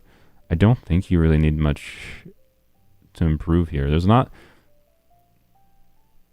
really anything crazy you can improve. Like this would be very hard to improve, right? Like yeah, duh, you could prefer another crit roll, but like we're talking 1 crit roll better on your feather. Whoop-de-doo, right? Same story with like your flower. You could get a slightly better flower. Timepiece would be basically impossible to get a better one of. Goblet is a 0 dead stat goblet. There's nothing to complain about that. And this circlet is incredibly good as well. Like you have flat attack, I count as a half dead stat. So this is 2 flat attacks, so I'm going to say that's 1 dead stat. This is 0 dead stats. Another 2 flat attack. That's, you know, I'll say that's 2 dead stats if we're counting as half dead stats. 2 defense. Alright, that's 4 dead stats. And then flower is 5, 6, 7, 8 dead stats. So like the only meaningful improvement you can make as far as artifacts goes is your flower. As far as like stat value goes. Other than that, it's just like balance. But your balance isn't that bad. And again, he doesn't assign with crit rate, so it's just a pain in the arse. It is possible you might get more value out of an EM weapon, but I doubt it. I don't know. Like Blackcliff's passive is garbage, basically. Is the main problem. So you basically just are using Blackcliff for the base attack and the crit damage. So like losing the crit damage for a weapon that has EM, like Iron Sting, legitimately, might be better. Like the Umbrella weapon might be better. Might. I don't know. If you have them, it might be worth testing them. That's kind of my point. That's all. But oops, didn't mean to open that window. It's not so important that it matters. Also, your I have them as level 80. He's a spread DPS. You need him level 90. Like it's a no-brainer. Actually, of anything you should do, you will see a significant damage improvement just from level 90. That's it. All right. Oh, your Kirara Umbreon. Okay, what Umbreon? I don't know. Are you on my Umbreon? Send me your UID. I'll look at someone else while you do that. All right, let me look up. See the people that messaged. Right now, like Sarah, and you said check everyone. I'm gonna try to focus on ones that say check specific people, unless you guys have like, I want you to look at these characters for like a whole team kind of thing. Try to be more specific and I'll look at it. Enter blank, shotgun and female Diluc. What is shotgun? I'm gonna look at enter blanks because I don't know what shotgun means. Who's shotgun? Nice. I don't know who shotgun. Female Diluc. Prototype archaic. Okay. Air 57. What what is this? why did you want me to look at this? 4 crimson. I mean, you should use a crit rate circlet. That's my advice. Archaic is not the worst option in the world. R5, interesting. This is gross. A lot of crit damage there.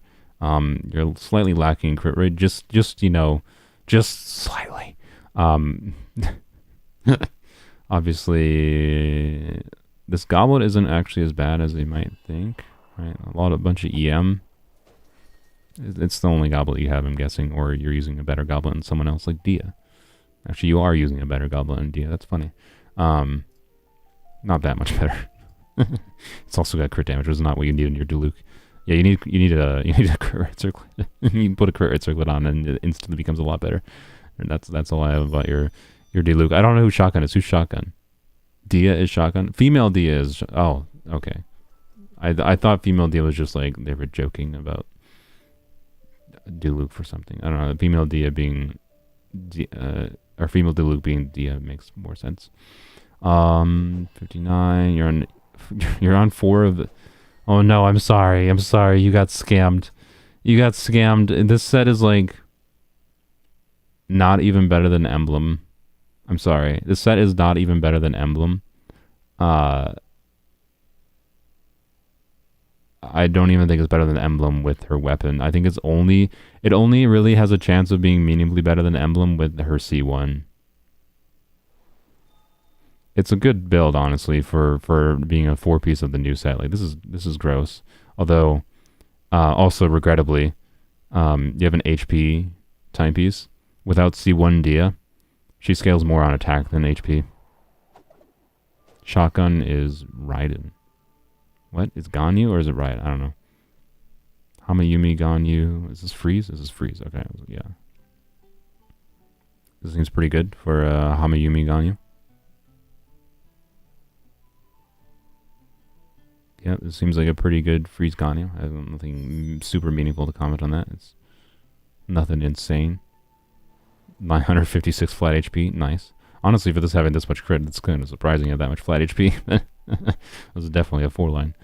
Alright, not the the feather's okay. Ganyu has to be shotgun. Like she does like a spray of bullets kind of thing. This is a pretty good. Got a lot of attack percent there. That's very good. The feather is kind of not great. The flower is quite good. Feather's not great. That's kind of all there is. And again, the Ganyu's the same story as like Ayak I talked about earlier, by the way, where you can go up to 45 crit rate. And be or no Ganyu, I guess no Ganyu matters less because no, I'm an idiot because if you're doing freeze charge shot Ganyu, she gets her own crit rate buff. So nope, I'm a dumb. Never mind, ignore. I forgot. Yeah, Dia. Yeah, she scales more on attack at C0 than and I actually did the calculation for this because someone asked in my chat when they had her weapon at C0 like you did and wanted to know if she scale like attack percent HP timepiece, and I went and checked and HP is just worse. It's not like insanely worse. Like I'm not saying like you need to switch to like a attack percent timepiece even if it doesn't have any crit stats. Like no. This HP timepiece with a bunch of crit is better than attack percent timepiece with like no crit, obviously. But if there was the same attack percent timepiece, it's better, right? And with C1, by the way, HP and attack has almost exactly the same value. Was what I calculated. So, Raiden is shotgun. How's Raiden shotgun? Engulfing Lightning 54, 100, 268, 2300 attack. This is Electro Goblet. Okay. A little bit low on crit rate, but it's a balanced ratio, so honestly I'm not going to shame it that much. A lot of EM, which is interesting. I mean, if you're using her, I don't know, if you're using her with Dendro, the EM is definitely doing something. If you're not using her with Dendro, it's not doing anything. It's not a bad Raiden. It's pretty good. It's probably similar to my Raiden, my main, on my traditional Emblem build, but I'd never use Raiden anymore, so I don't care. I've never tried to make Raiden any better on my main account, so I don't even care about her build. Sorry, I don't care about Raiden. Raiden is like a really boring character to me for traditional emblem builds. I love hybrid Raiden on full emblem, and EM Raiden is obviously very simple for hybrid bloom, but just normal old emblem Raiden is like it's pretty good. It's nothing crazy. You obviously could use more crit, but as emblem and getting crit on emblem is pain. Obviously you don't even have like a double crit flower feather, so like it could be better, but it's not bad. Timepiece is pretty good. You have a good amount of ER with an attack percent timepiece. You certainly probably get some big numbers, but could be better for sure. Nothing crazy though.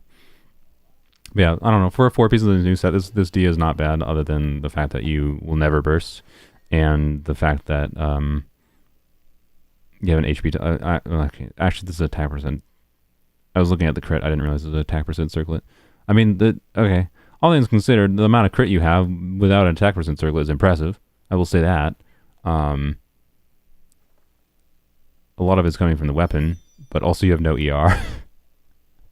Oh, Dia is so much of a pain in the arse to build. And she still hits like a noodle even when she's fully built. Oh, God. Yeah, I'm so... I mean... Oh, boy. I would... It might feel bad throwing away her progress. I think it's smarter to just farm emblem for Dia. Like, and then you're farm for other characters at the same time, right? You're getting valuable artifacts for other units that aren't Dia.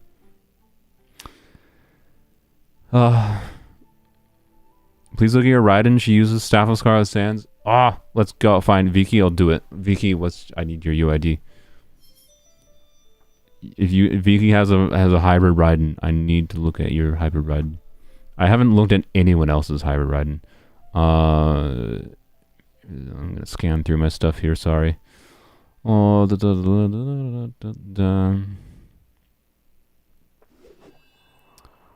DPS Farazan, Yelon, or Burst Support Ayato. You know what? I'll look at Justice's DPS Farazan while I wait for Vicky's hybrid Raiden. DPS Farazan at level 79 out of 80. Ibis, the event weapon, interesting. DPS Farazan is weird, because you have a whole lot of crit.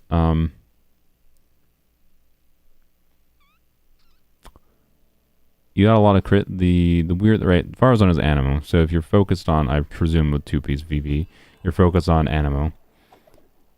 I don't know who you're using for supports, but she's very ER hungry, right? So if you're funneling energy to her as an on-field, even Farazan, if you're on-fielding her, right, she can shred Animo resistance for her own damage, right? So if you're just going like charge shot Animo damage, or skill or burst damage, whatever, right, you still need a good bit of ER. Like a lot of ER potentially. That's the problem with DPS Farazan.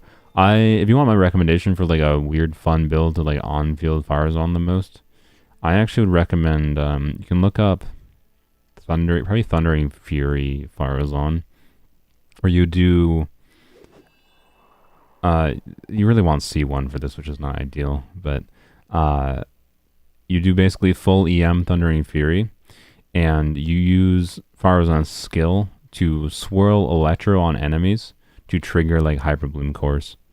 And then that reduces their skill cooldown, so you get more skill shots. So you're not going to see big Animo damage numbers, but you're going to use her EM to be the one that triggers like Hyper Bloom damage.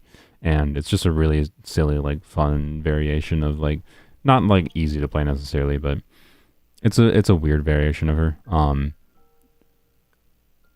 It's just a struggle of the ER, right? And you have a very healthy amount of crit, but I imagine you're not bursting very often, which is like limiting your damage a bit. And if you're not bursting, you're probably are getting decent damage, but probably nothing insane, I imagine. So it's an interesting build. I respect the dedication to Farazan. I like it. I like her design. She's interesting. I like that she has charge shot reduction, but it's not a balanced ratio, I'm aware, but I'm not gonna shame having crit rate is always useful. Crit damage's usefulness is tied to your crit rate. So having more crit rate than crit damage and having a little bit imbalance in the crit rate side is not a bad thing. With a decent crit damage circlet instead of a crit circlet, it might actually be slightly better, but the bigger problem is the ER, realistically. So, oh, da, da, da, da.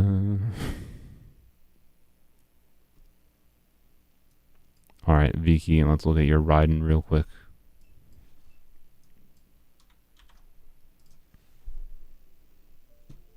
Hybrid Raiden, let's go.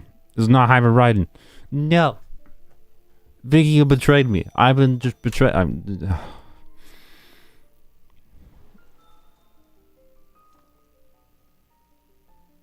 It's a good, well-balanced Raiden. It's a good Raiden. It's actually really good. It's very strong, it looks like.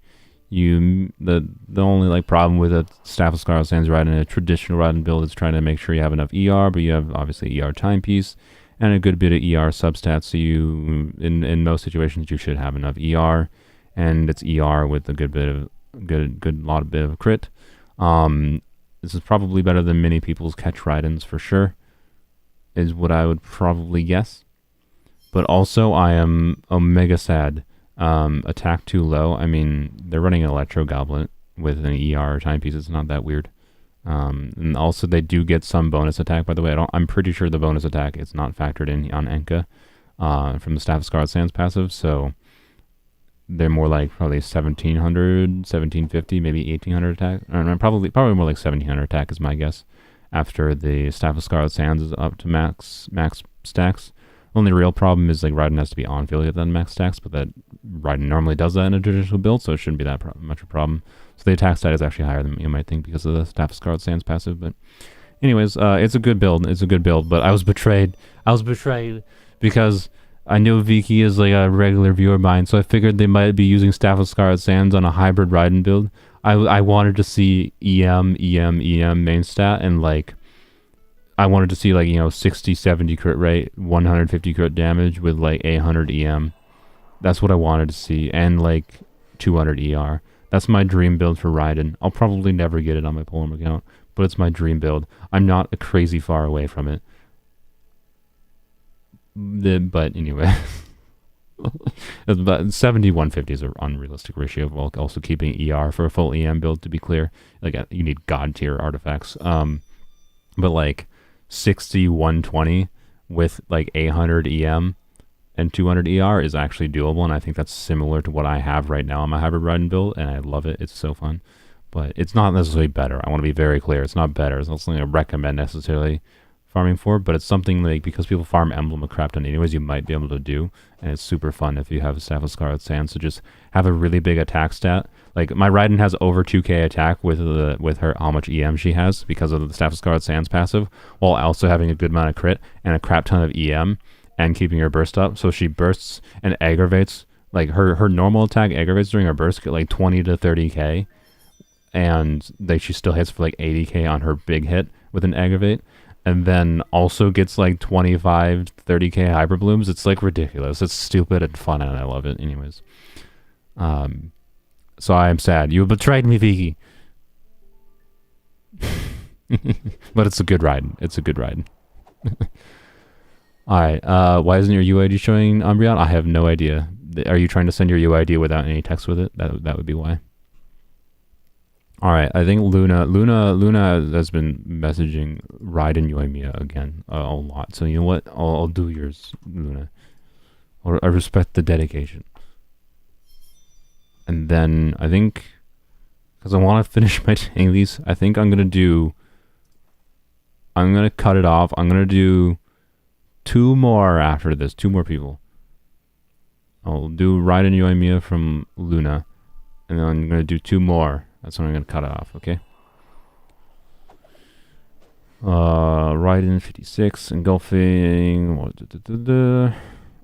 I don't feel like doing the math. Well, this is a really, really good crit circlet.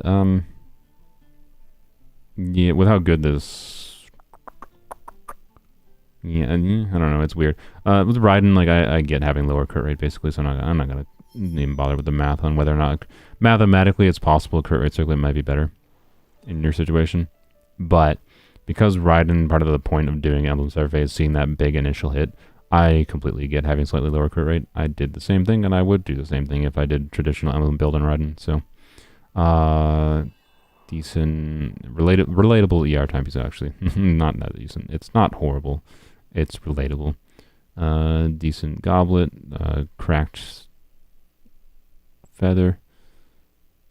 Very high stat value piece there.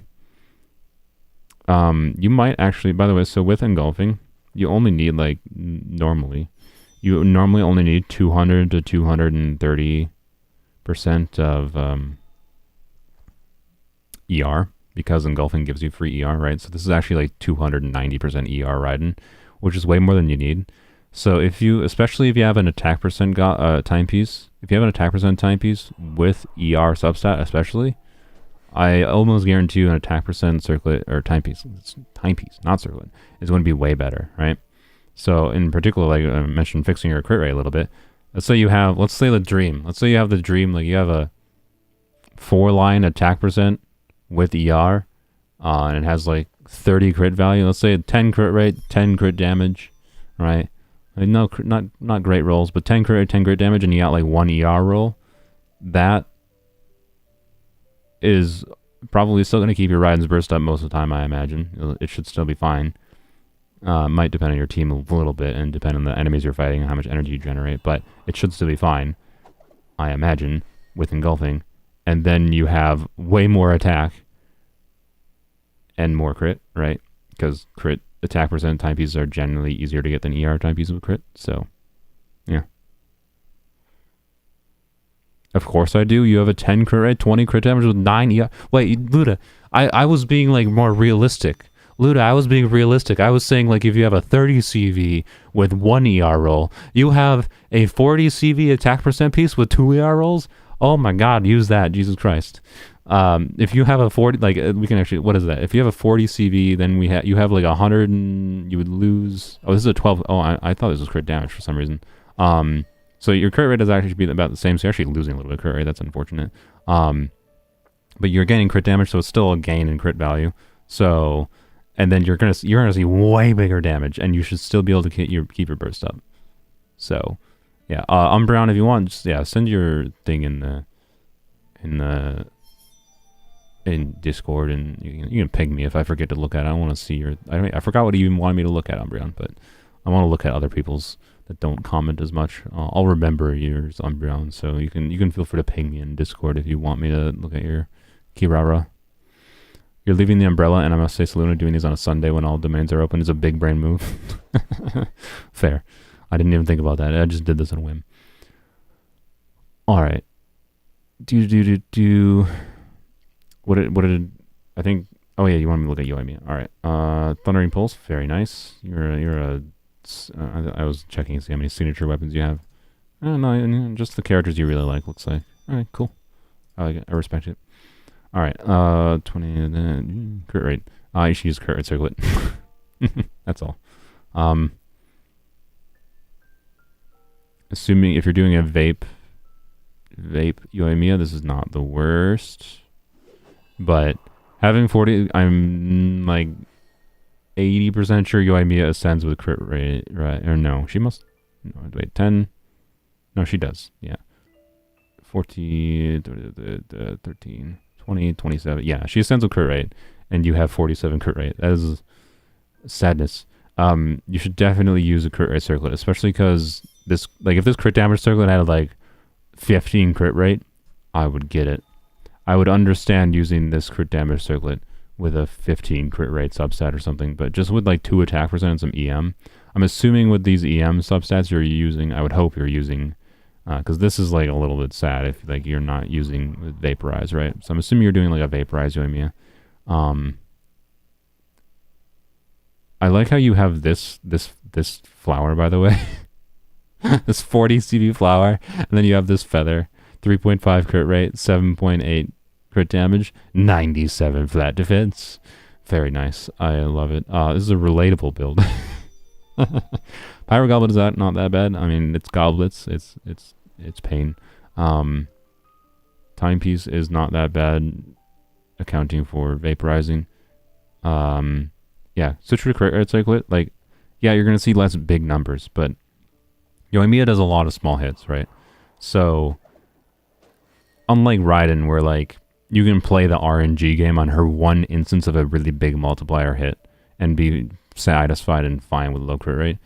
Yae Miko is completely centered around ding, ding, ding, ding, ding, ding, ding, ding, ding, constantly doing normal attacks, pinging the opponent with vaporizes, ideally, right? Not just vaporize hits, also non-vaporized hits, of course. But, right, if we do some real simple napkin math, so 213, watch me eat my words if I'm wrong here, but I shouldn't be wrong. So the simulation here is, right, we're going to do it like assume just swapping same stats and everything, just swapping this piece to a crit rate circlet, right? So the math is relatively easy. Like if all the stats stay the same, right? All the stats stay the same, which they wouldn't necessarily stay the same. Obviously, you switch to a crit rate circlet. But if all the stats did stay the same, and we just changed the main stat, right? Assume everything else is the same. All we have to do to figure out if a crit rate circlet is better on a average damage level is multiply your crit rate by your crit damage, right? Now, in reality, you would actually look at your existing artifacts, and like if you don't have any crit rate circle, then obviously this is better. But if you do have a crit rate circle, it would depend on what substats it has, right? And factoring in the value of the attack here and the EM it's not irrelevant, right? You would have to factor in that. So like I'm not saying that necessarily that a crit rate circlet is going to be better if it has 0 good stats, right? Because this does have 1, 2, 3, 4, at least 4 proper good stats for you, even if it doesn't have crit, right? So let's just do the math real quick. 0.474 times 2.133. That is, so your current build is 1.01. And if we swap this now to a crit rate circlet, so that'd be 0.474. Instead of 0.474, it's add 0.311. So that would be 78 crit rate, so 0.785 times, let's see, we gotta take the 213 minus 0.622.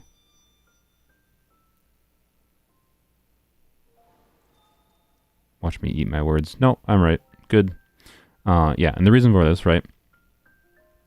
This is why I like using crit value is weird. Because like, yes, crit value is a simplified way people in the community use to say, you know, the one crit damage roll has the equivalent, or two, you say you take 2 times your crit rate plus your crit damage is your crit value, right? So that is to say, like, the equivalent crit rate, that's like it's the 1 to 2 ratio, trying to like balance your build, right? And like aiming for that 1 to 2 is good. But crit damage, crits only happen if you crit. So therefore, the value of your crit damage stats is tied to your crit rate. Crit rate, until you have 100% crit rate, will make you crit more. Always. Crit rate always does something for your build. Crit damage only does something when you crit. Therefore, crit damage is tied to your crit rate stat. And therefore, when you actually calculate the average damage out, you find that even in situations where I just did this, that a crit rate circlet, assuming the same stats, is substantially better. So when I multiply that out with the current build, it multiplied out to 1.01. When I just swapped it for crit rate, so subtracted the 62 crit damage and added crit rate, which means your build would be more like 78 crit rate, 150 crit damage, which was much better balance. That multiplies out to 1.18, which 1.18 divided by 1.01 is, I mean, you can do this yourself because it's dividing by 1. It's like 17% better, right? 17% better on an average damage level. That is a humongous increase for something as simple as just changing the main side of your circlet, right? That's my point. So, math. There you go. Use a crit circlet.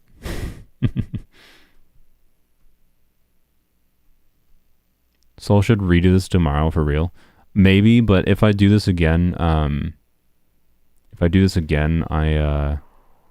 always think 60 crit rate first, then crit damage a lot with crit rate still very welcome. I agree. Although my minimum comfortable for normal builds, not accounting for like the Ayakas, right, in weird situations. My normal preference is actually 70 crit rate minimum personally, because I know it's just a psychological thing mostly for me, honestly. Because like with any character that hits a lot, if I have 60% crit rate or not around the 70%, I notice like I just feel like I'm not critting enough, and it just annoys me. And this is a very in progress build. Like I want to be very clear. Like you could improve this build in a number of ways. I think you understand that. Obviously, like many of these artifacts, other than the flower, could meaningfully improve.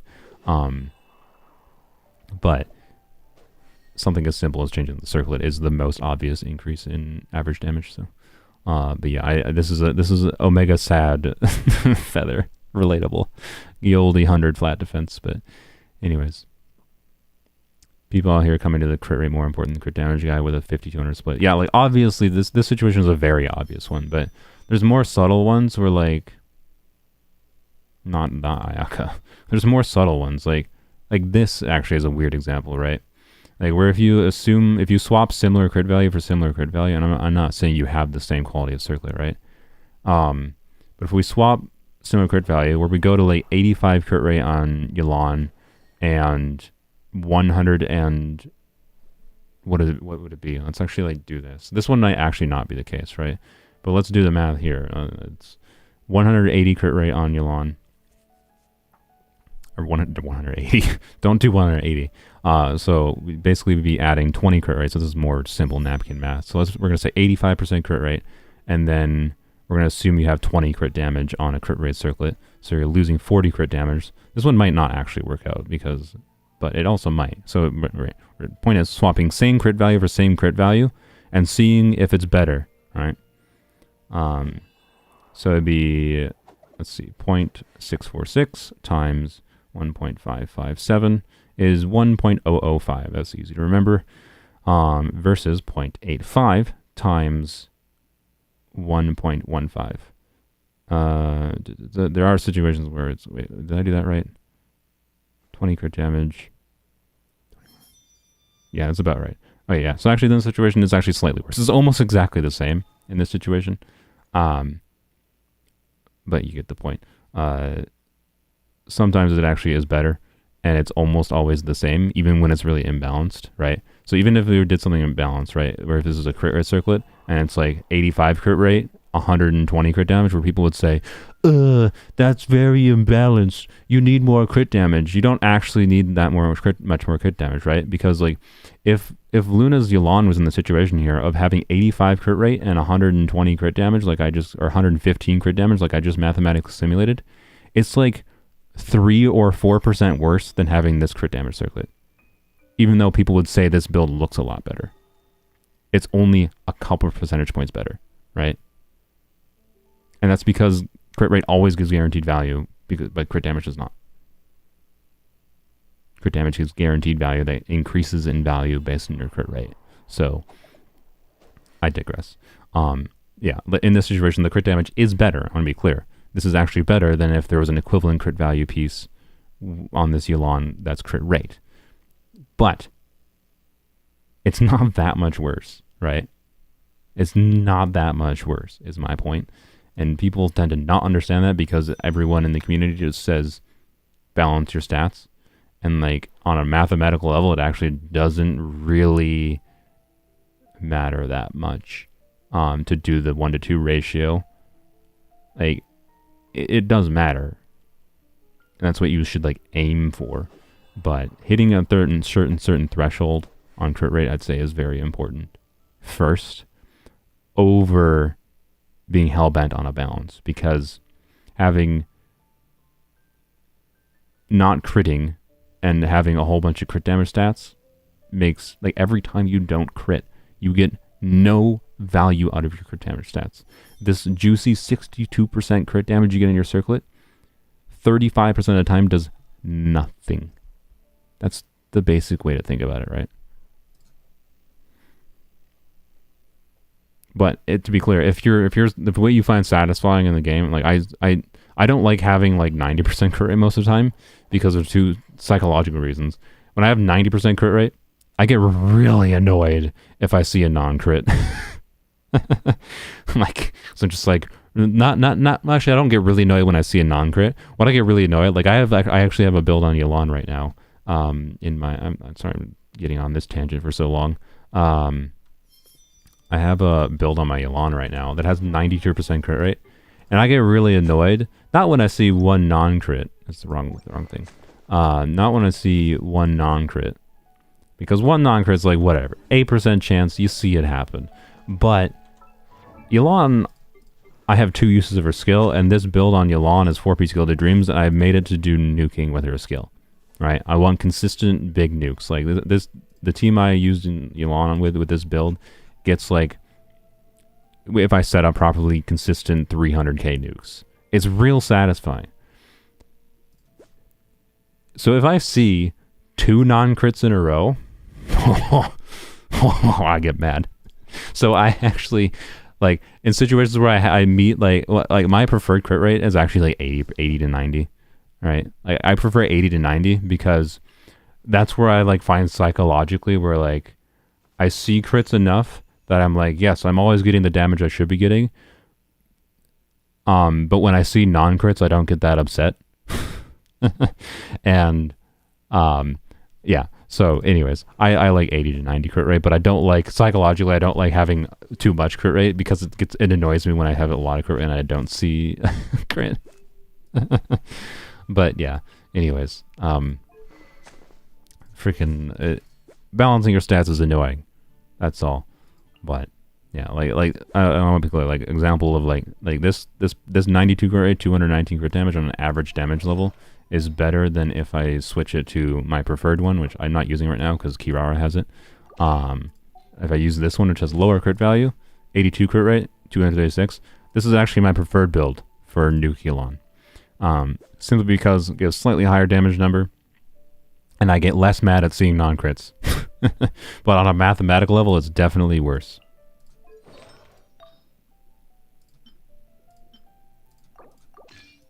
But it's my preference, so I completely get people preferring slightly higher crit damage because that's the thing you see, right? You don't see the average numbers, right?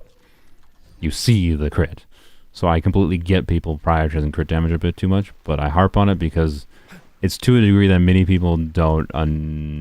I feel like they don't understand how important it is to meet certain crit thresholds. All right, let's do. I said 1 or 2 more. Oh, that's the wrong thing. Blam. Alright. You can check Layla, Xiao, and Lisa. I'm gonna do one. Okay. You think you should replace... Why'd you shut up? And appreciate the wondrous scenery along the way. Not okay. EU 73. You want not to find. I'll check yours. I think I should replace Sarah, and I might check yours after Nata's. Might. No guarantee. Hu Tao. Okay, Hu Tao. Thank you. Oh, I'm clicking on OBS instead of my browser window. Herp derp. Mika instead of Sebastian. What were you using Ayaka? If you're using Ayaka, I think I was looking at Ayaka for Sebastian. Yes, Mika's bad. Mika's really bad. Pleb, what do you... Sorry, Pleb, I missed most of yours.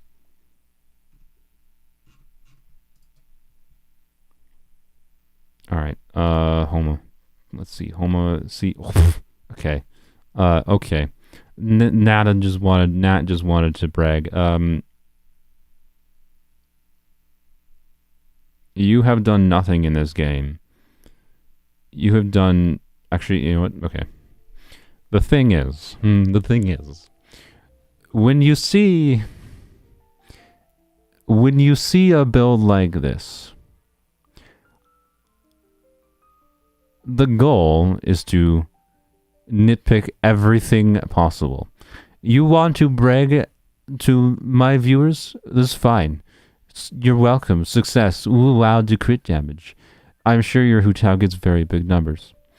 And it's C6, so she occasionally gets free crits.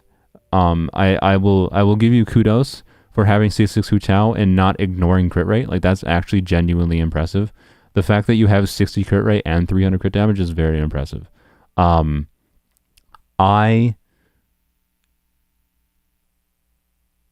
I think most people that tend to do this 300 crit damage Hu Tao tend to just be like, I have C6 Hu Tao, I occasionally get 100% crit rate, I can run 20% crit rate. The fact that you have 300% crit damage with 60 crit rate is actually ridiculous. But also, where's your EM?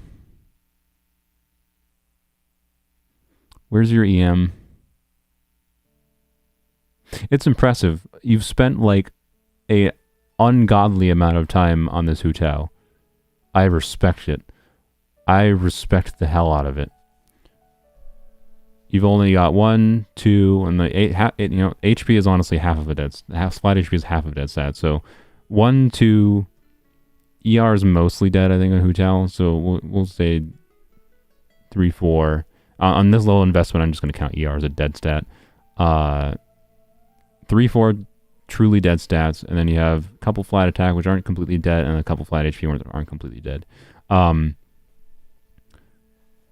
yeah, if we go to Akasha, right, when you're talking about absurdly invested Hu Taos, and the calculation is probably slightly different for a C6 Hu Tao because of the free crit rate you get, but the free crit rate is like, it has like 80% downtime or something stupid with her C6. Like, honestly, I think her C6 is kind of garbage. I respect it, but it's also kind of garbage in my opinion. Hu Tao has 500 different ways of calculating damage. I'm going to look at VV Hyper Hu Tao combo because I feel like that's the kind. If you're a this invested Hu Tao player, and you're hell bent on the biggest Hu Tao damage possible, I imagine you probably do something like Amber with Elegy of the End, Kazuha with VV, Amber with Elegy of the End, and then Instructor set, I think, on Amber as well, and then with like Xingqiu usually. You could use Elon too, but yeah. So this is average damage for 11 normals, 11 and 1 charge plus Q combo.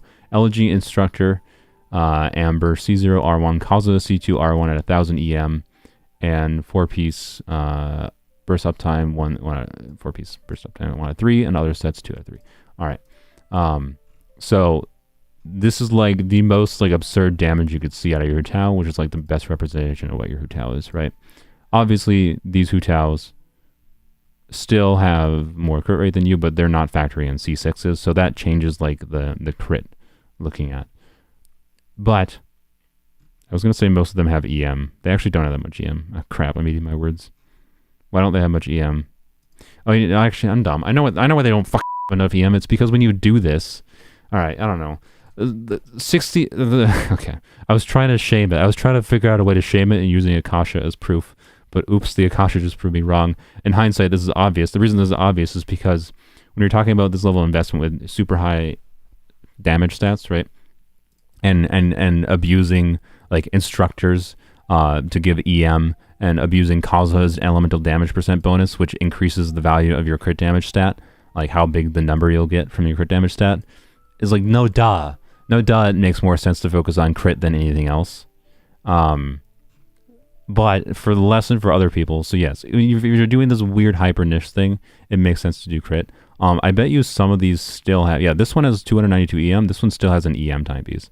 I would still argue in normal situations, without doing this weird niche maximum Hu Tao damage, which this kind of Hu Tao, by the way, gets probably like, I imagine this Nats Hu Tao here gets like, in this team comp, would get around 200,000 to 300,000 charge attacks, probably 200,000 damage on charge attacks.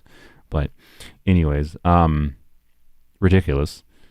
Let's if you look at like a normal top tier Hu Taos with like a normal charge attack vape solo, you would see they have a lot more EM. See, like almost every single one of these has EM main stat pieces. So what the F is this piece, by the way? You see this piece? This person has a EM Shiminawa's piece with 20% crit rate and 1 crit damage roll. What the F? Screw that person. Anyway, this is why you roll 4-line artifacts. This would still be a cracked piece even if it didn't have crit damage, right? That's why I comment that this is disgusting. It's EM, double crit, ER, attack %. What the frick? And it rolled entirely into crit rate. Screw this person. Anyways, I hate looking at artifacts in these. Oh, good God. Okay, it's fine. I think this, by the way, shows... Or sorry, I said 200,000. Apparently, the realistic max is more like 150,000, apparently. I forgot, like, charge attack damage. If you're focused on charge attack damage, you want to do Shaman Owls, which is, like, why this has... But, yeah, so...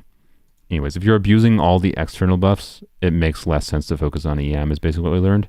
But EM is still really good with the crit.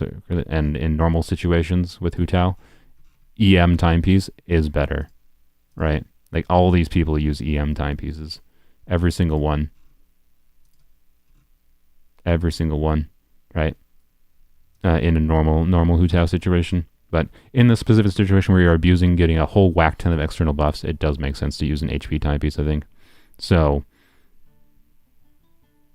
I don't know. I don't have much I can shite on anymore. I tried to shite on it. It's got too many dead stats. There you go. Too many dead stats. Also, your HP is not 34,344. Like my Hu Tao. Get wrecked. I'm trolling, obviously. But, anyways, get this out of my face. Get it out of my face. I want it out of my face. Look at Baiju instead. Alright. Let's, look at plebs. And then, bye, Sapphire. Plebs and one more. I gotta stop. Artifact you run on Rosaria. If you're talking about a freeze team, Blizzard Stray. If you're talking about Melt team, depends. Emblem or Gilded Dreams. Emblem actually, Emblem also works on freeze Rosaria, to be clear. It just, you're not getting all the free crit rate from Blizzard Stray, right? So. If you want to be lazy, Emblem. Plus, you might... This is not the right side. Thank you for looking at my Hu Tao. You're welcome. It does genuinely very impressive. I was trying to find some way to poo-poo it, but I accidentally anti-proved my point. Oops. Alright, we'll do one more after Pleb. Pleb, what did you want me to look at? Ganyu, Yolan, if you want Dia. I mean, if I give the choice of Dia, I'm going to look at Dia, okay? 170 ER, 77 crit rate, 131 crit. This is a nice Dia. Nice onset goblet, 4 emblem, juicy circlet. No other good stats. Juicy. Oh wait, the ER timepiece.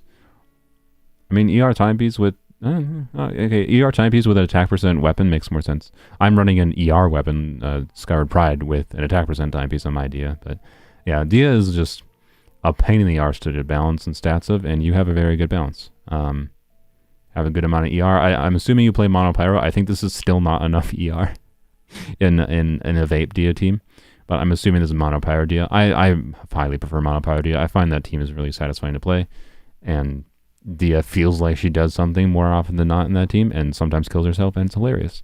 So, anyways, I like your Dia. I like your Dia, pleb. Ganyu, 4 emblem burst Ganyu. Okay, you won't look at the Ganyu. 146.6 ER. Do you have... No, you just have... That's really funny. You have an exactly... Or no. Wait, no, an emblem timepiece is derp. I thought... I was like... So you have exactly a timepiece with an ER, but no, you don't, because timepiece is 51 ER. Anyways. If you don't... Saren, you know what? Saren, I'll do yours. Saren is going to be last, so no more. I'll do... This was more fun than I expected. I'll do more of these things. I will set up... I need to set up some kind of proper... I need to, like, get a bot set up that probably, like, scans for it and can auto-queue things for me. Would be my thinking. If I do another stream like this that's, like, specifically intended to be, like, unit review stream, I kind of like doing this more, I feel like, for unit reviews than doing, like, edited videos. Because I can just, like, go off the rails and rant about something that's relevant based on something with your unit. And, like, go more in-depth, I feel like, on talking about, like, teams. Because that's what I feel like unit reviews are more valuable for. Like, just, like, flexing artifacts. Like, hey, look at this cool... Like, this is a cool burst DPS Ganyu build. I like it. I love burst DPS Ganyu. Like, this Ganyu with Venti, whew. Oh man, the damage this Ganyu can get with a Venti is probably just gross. I love it. Anyways, this is a nice Ganyu, but don't forget to stay hydrated. Yeah, take a drink of water. Yeah, I'll do Saren's last. Saren's been, I think, posting theirs for a while, and I think I said I was going to do yours anyways.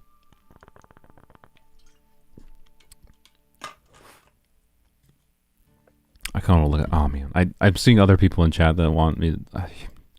Wait, you know what? Screw it. I lied. I'm doing it. I'm gonna do Saren's. I'm gonna do Klaus's stuff real quick, and then Squishy, Starlight's, Kaveh. That's it. Last three. Okay. So, anyways, Pleb, I like your stuff. You got good builds going. That's very nice. Very, very well balanced. I like them. Maybe a little low on situational ER, but it's probably fine most of the time, I imagine. Very nice. Yeah.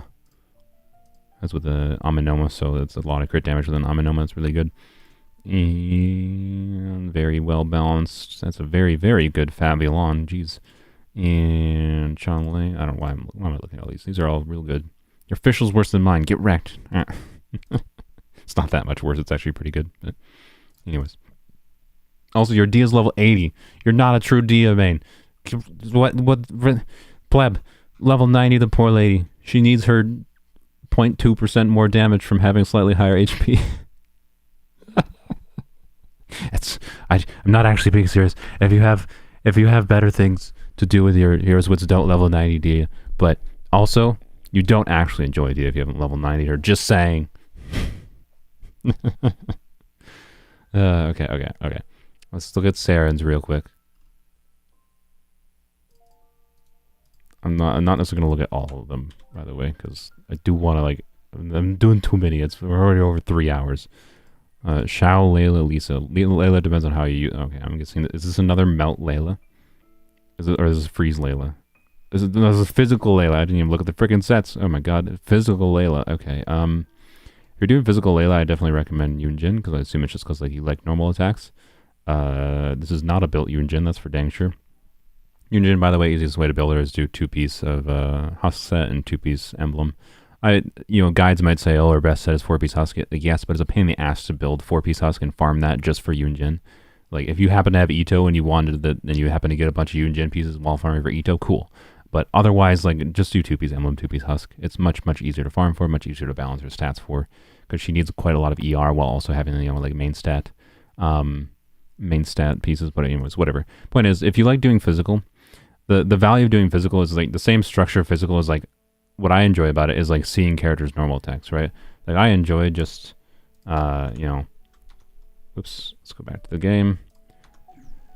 Just going on Kiara. I would like to do physical Kiara. I can definitely get it. Now, the Cryo and Electro characters are best for physical because you can easily do superconduct in the team. Doing physical for Kiara is harder because she's harder to do superconduct in the team.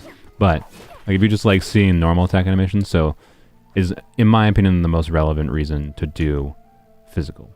And for that reason, I always recommend using Yunjin for physical, because Yunjin will meaningfully buff your normal attack damage. So, anyways. And Yunjin's not that hard to build. She is just a little bit annoying to build. Not as annoying as Baiju, because she ascends with ER. And then you give her Fab Lance. Give her full defense with a decent amount of, ideally, obviously, crit rate subsets and ER subsets are priority on Yunjin. And she will buff your normal attack speed and buff whatever normal attacks a lot. So, anyways. Physical Layla, interesting. Very interesting. I've already ranted about crit rate enough in this stream. With your circlet, I absolutely understand. You have a 17% crit rate circlet with a 1 attack percent roll on a physical set. I completely understand why you would have a little bit imbalanced crit ratio here, so I don't blame you here. So I am not going to assume you have a similar crit rate circlet that has a similar amount of, this the equivalent would be a 35 crit damage with 31 crit rate circlet, right? That would be better, for sure. A crit rate circlet with 35 crit damage would be better than this one. But, you know what? You're playing the 50-50 game on your normal attacks, it's fine. It's very, very good, honestly. There's very good crit value on your pieces. The flowers, the bloodstain piece right here could obviously use the most work. If you get the dream, I would say, would be a 15 crit rate, 7, 10 crit damage or whatever. Realistically, a 20 crit rate flower, because then you have 20 crit rate flower means you can get 70%, 160, 170 crit damage would be pretty good. and then, you know, just use an Electro user with her to do Superconduct, and then use Yunjin, and then use whatever else. If you want my advice, use like Layla, Fischl, Yunjin, Zhongli. That's like maximum normal attack, physical damage, go, right? Or you can use Bennett too, but I find Bennett a little bit awkward in physical teams. So yeah, I respect the physicalness. All right, Klaus, I believe, and then was it Klaus and Squishy? All right, I'm gonna do Squishy and then Klaus. Squishy is no, I haven't clue what to do with Kaveh. All right, your Shao, by the way. 200 crit damage exactly. Nice, I like it. Good Shao. Why is it missing stats? Does he just he just has no EM and no? That's funny. Oh, he has no Animo damage bonus. Okay, less good Shao. You need an Animo Goblin. Other than that, crash Shao. Anyways, this flower is disgusting. This feather is disgusting. Get it on my face.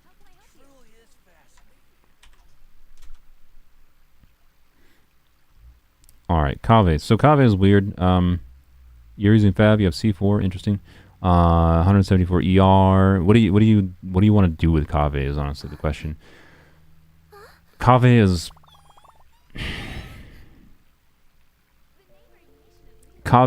Yeah, if only getting crit rate is that easy. I know. The easiest way to get crit rate is put a crit rate circlet. But yeah, when you're in a situation where you put a crit rate circlet on and you're still a little bit low in crit rate, but you actually got a pretty balanced ratio. The thing with Kaveh, right? He's pretty ER hungry. You have a lot of ER. You have a whole lot of EM, which is good. And you have a decent crit. So I'm assuming this is like a spread damage focus Kaveh. You just want to use him. Okay, so the artifacts you have, they're actually pretty good. This is a pretty good like build for getting like good consistent like spread damage uptime just on fielding Kaveh, right? Kaveh is weird in that like if I was going to use him, that's what I'd do. I would do a similar build. He's obviously low on attack, but that's because you have a level 60 Fab Greatsword. So level 90 your Fab Greatsword and your attack is relatively fine, and spread damage half of the time you're getting most of it from your EM anyways, right? And it's fine. Is EM timepiece preferable technically? I'm not gonna say yes. I think attack percent might be better because he's not gonna like hit a spread reaction every single hit. But anyways, you can do some variation of a spread team, right? You use an Electro off field, whether that be a Fischl, a Yae, a Kuki, whatever.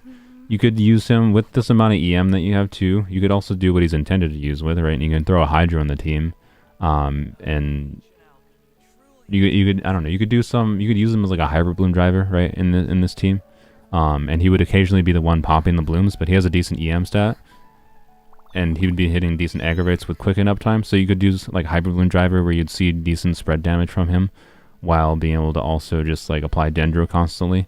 So you could just use him as the main Dendro unit, applying Dendro and like AoE and Hyper Bloom, and then you just have, you know, your Xingqiu probably because he's doing normal attacks, and then your Electro unit like Kuki, for example, if you have a Kuki or a Raiden, and you're kind of good to go, right? That's maybe what I'd recommend if you want an easy team. The only problem with Kaveh and a Hyper Bloom team is that his skill and burst can detonate cores, and that you would rather have had trigger Hyper Bloom on from like Kuki or Raiden. But being that he still would get decent pops off of them in AoE is probably fine on this like exact same build that you have going. You would need someone on the team with Deepwood memories, of course, regardless of if you're doing just core, just spread damage or Hyper Bloom.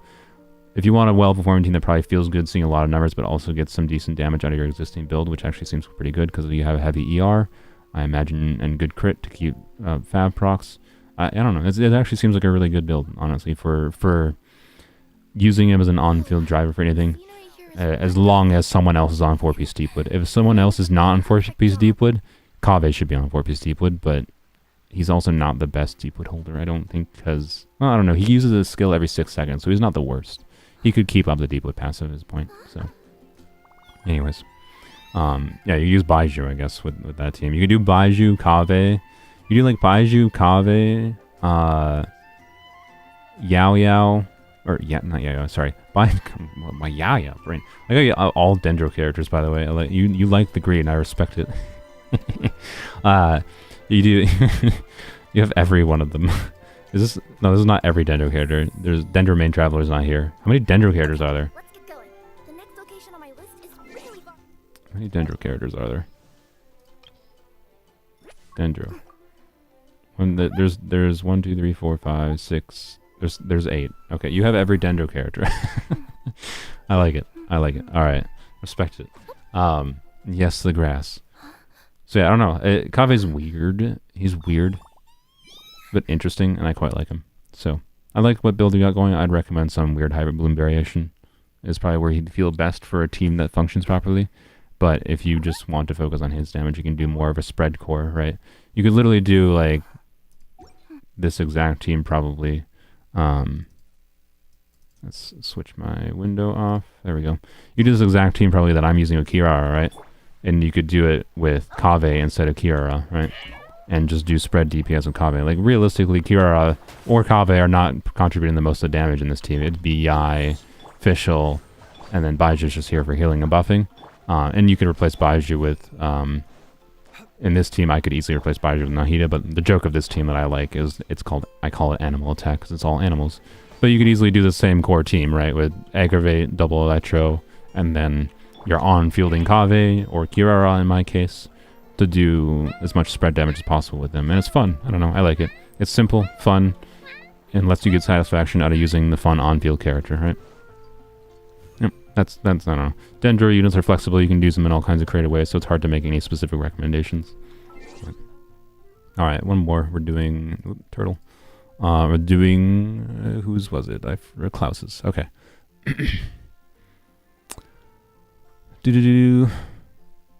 Any tips on motivating yourself to farm? I don't know. Just have a team that can clear emblem very fast,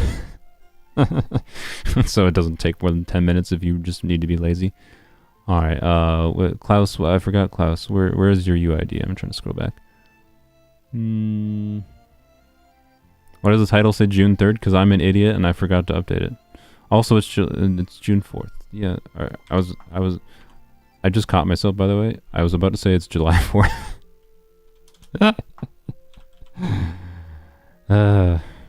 It's not July 4th. Oh god, my brain. There you go. I fixed it 4 hours in. It's June 4th. Whoops, that's why it said June 3rd. I am a time traveler. Klaus, I need your UID again. I can't find it. Thanks for the advice. You're welcome. All the Kirara sounds in the background. I'm gonna meow until Klaus gives me their UID again. Meow, meow, meow, meow, meow. Kaveh is much better in bloom related comps though as a driver versus DPS. Oh yeah, I'm not surprised. Just saying that build, depending on what you find satisfying, could either work. You might notice Kaveh's damage more in the aggravate focus team. I guess I can show you my cats. You might notice like what Kave's doing more in like a team like this one that I have going, right, versus a Hyperbloom comp. But yeah, Kaveh will probably almost assuredly perform better in the Hyperbloom comp, and his strength of like having AoE Dendro application with his big R sword swings, you know, would come out more, right? All right, one more. Thank you, Klaus. All right, which ones do you want me to look at, Klaus? By the way, I forgot. This is the last one. No more. I have to cut it off somewhere. Let's get going. The next location on my list is really far away. And next time I do this, I will try to have something better set up for a system for queuing things, so it's less chaotic. I apologize. All right. EM Raiden too strong. Yeah, there you go. You have EM Raiden you already built. You can do Xingqiu, EM Raiden, Kaveh, and Baiju together. Baiju has to be on Deepwood, and you're good. You might have a little bit of issues with Deepwood targeting sometimes in some situations, by the way, but it'll be fine. You could put Xingqiu on Deepwood if you want. Xingqiu on Deepwood actually would not be bad. Actually, Xingqiu on Deepwood might be better in single target. Actually, it would definitely be better probably in single target, but also Baiju wouldn't have problem in single target. So, anyway, Wanderer, Tighnari, and possibly Hu Tao. Alright, sure. We'll do 3 characters to end it out. King Robert's gonna be making sounds to noise. You farm for his set. Alright. You have C2, Wanderer, you farm for... This is a very good build. Genuinely. The stupid thing about this set though, right? Let's go back to the game.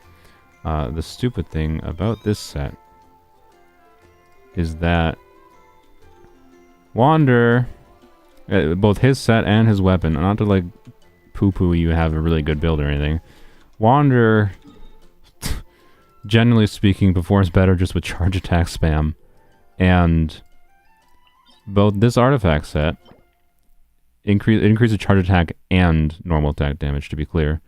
But like part of this is balanced around normal attacks, right? And then more importantly, his weapon is balanced around normal attacks, and like it makes more sense to just do charge attack spam most of the time. So his weapon in particular is kind of sad, and like because charge attack spam tends to be better, Lost Prayers tends to be better.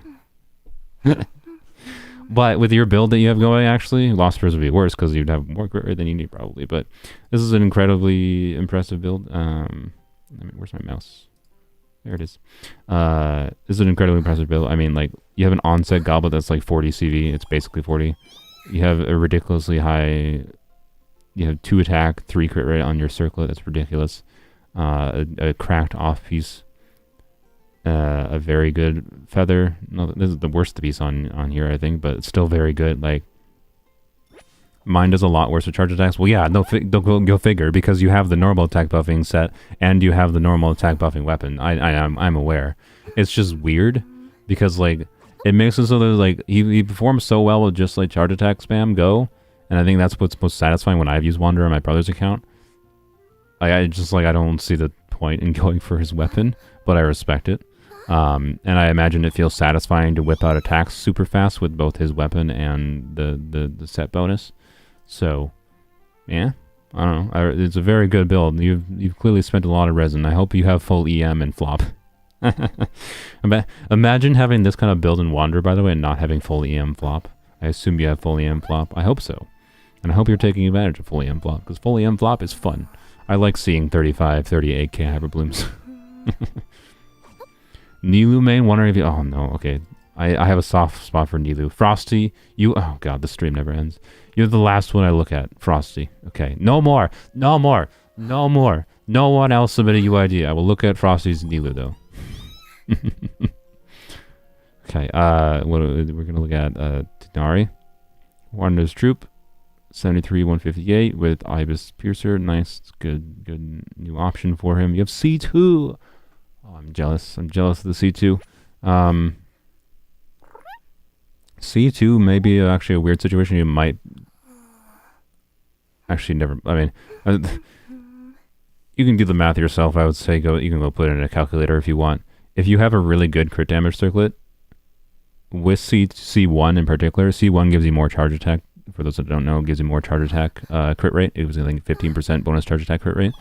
So this is functionally, for most of Tighnari's damage, more like an 88% crit rate. And in this situation, if you have a really good crit damage circlet, especially because you can use an off-piece one, you might actually have a slightly better performing build with crit damage circlet. So you can double check that yourself, though. Doing the math on that would be a little bit complicated because you got to factor in the loss of the EM and the difference in the crit, because there's a good chance you don't have a crit damage circlet that has a ton of crit rate on it, right? So, because ideally you want a crit damage circlet with a bunch of crit rate and hopefully some EM and whatever else, right? So, this is disgusting. An onset goblet, a 35 CV onset goblet is gross, actually disgusting. 40 CV feather, a more than 40. Oh my god, just go away, go away, go away.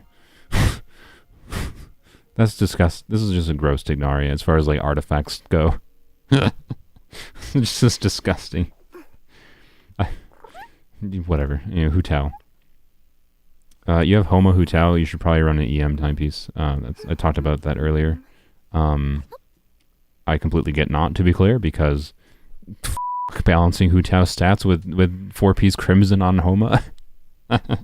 Like, I completely get it. So I'm not saying you should farm for it, but on a technical level, right, in a normal Hu Tao team, not doing the hyper, if you're doing the weird hyper VV, right, trying to maximize Hu Tao's charge attack damage, technically it doesn't matter, I guess, is what Akasha showed.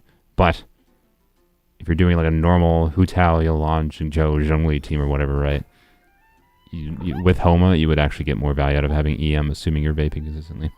Other than that, it seems like a really good Hu Tao. Obviously a little bit low on crit rate, but getting enough crit rate on Hu Tao with its Staff of Homa is pain and misery. I completely understand having 60% crit rate, so I'm not going to begrudge her that much. She's a pain in the arse to build. An actual just pain in the ass. So, yeah, the most obvious thing you can improve is getting a goblet with a bunch of crit rate, realistically. Other than that, I can't, like, make any other hard recommendations that aren't pain in the asses to improve. The goblet you can realistically... If you get a goblet, honestly, without any crit damage, I would consider using it. It depends on the other stats. This goblet is 0 dead stats, so it's definitely very hard to replace, though. So, like, I don't know.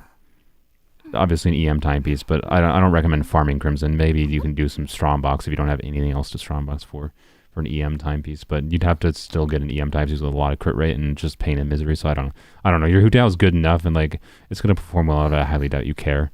So it's a very good Hu Tao. That's what I'd say. I don't think it's worth the time to invest in. It is all I can say. So, when do you think you'll do this again? I don't know. I did this on a whim because as an apology for not getting my weapons only video out. I figured, you know what, 3 hours of unit reviews for that one person. The reason I did this was because one person commented on my Star Rail video yesterday that got no views and was like, bro, do more unit reviews. And I'm like, alright, fine, I'll do more fucking unit reviews.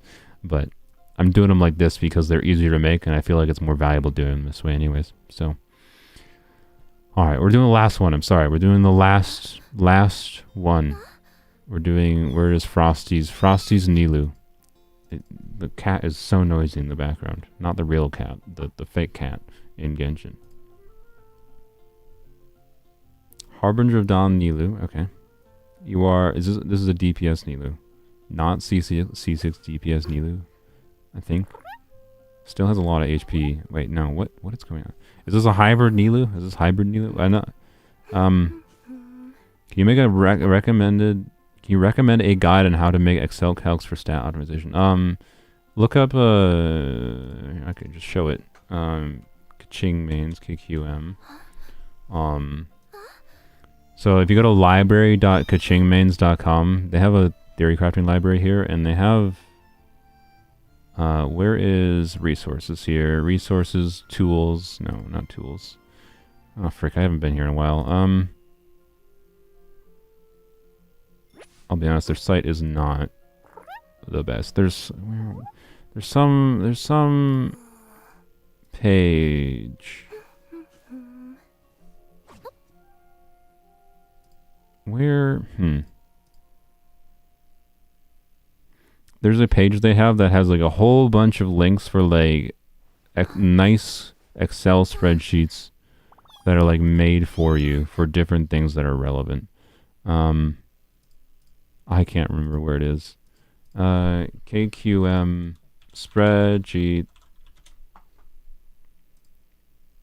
No, not that. That's the main page. Where? I could have sworn it was in this page somewhere. It's somewhere on their website. I'm sorry. I don't know where it is. They have it somewhere. This whole page by the library to Kajing Mains is a very useful thing to refer to if you need some kind of technical data. But I'm trying to look for their... They have an overall page somewhere. I don't know. They have an overall page somewhere. So that's my recommendation, Andrew, is use Kaching Mains. They have some page somewhere. The most useful one that I use relatively often is their spreadsheet for energy recharge calculation. But anyways, I think I mentioned that earlier in the stream. What is a good crit ratio for Rosaria with Fab Lance? As much as possible, because Rosaria passes along her crit rate to other units. right? She has a... You don't need any more than 88. But Rosaria is someone you... unless she's your main damage dealer, you just basically stack as much crit rate as possible.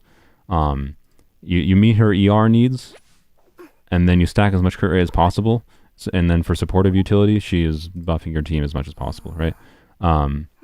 So, anyways, where is... Yeah, there we go. So, casting her burst increases the crit rate of all nearby party members except for Rosaria by 15% of her crit rate for 10 seconds. And so if she has 100% crit rate, we'll buff everyone by 15% crit rate. And she gives herself 12% crit rate when she backstabs an opponent with her skill. So if you use her skill into her burst and you get the backstab, which you don't always get against certain enemies, but that means 88% crit rate is what to aim for. And then it's just like, have enough ER to make sure you can get her burst consistently, which depends on the team, of course. She's not super ER hungry in a double cryo team, which is nice. So it's genuinely like, you can like put Fab Lance on her, put a crit rate circle on her, and throw whatever as much crit rate as possible in any friggin' artifact set, and there you go.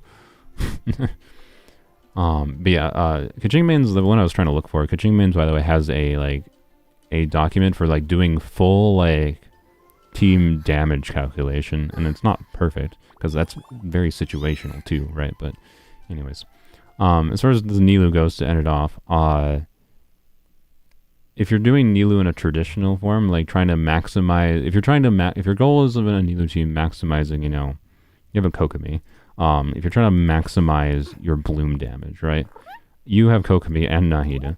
Like, I'd recommend, you know, you do 2 Dendros. The third Dendro, you could do Kaveh. You could do, honestly, anyone. You do Kaveh, you could do Yae, you could do Baiju. You could do Triple Hydro if you want. Triple Hydro is harder to play. I don't necessarily recommend it. I enjoy Triple Hydro in Nilou. Right? The point is, stacking HP and just HP is what you do if you want to full maximize the bloom damage in Nilou, if you're using Nilou as she's intended. It looks to me like you're doing some variation of Vape Nilou with a lot of HP still, instead of like a Hydro Goblet, which is a little weird. So if you want to maximize like Vape Nilou's damage, like just getting her vapes on her skill or something, you should do an Hydro Goblet is the main thing I would change here. And that's basically it. Other than that, it's like pretty good. And she does still have a decent amount of HP to be clear, so this isn't actually that bad for trying to get decent blooms still.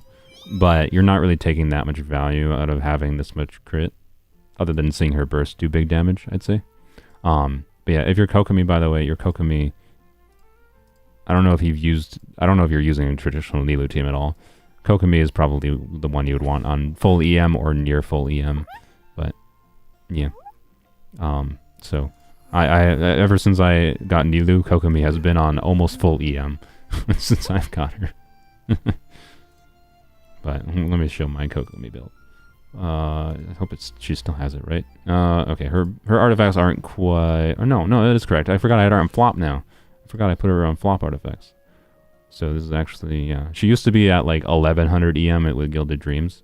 Now she's at just under 1000 EM with flop, which is, I believe, slightly better than Gilded Dreams in my situation.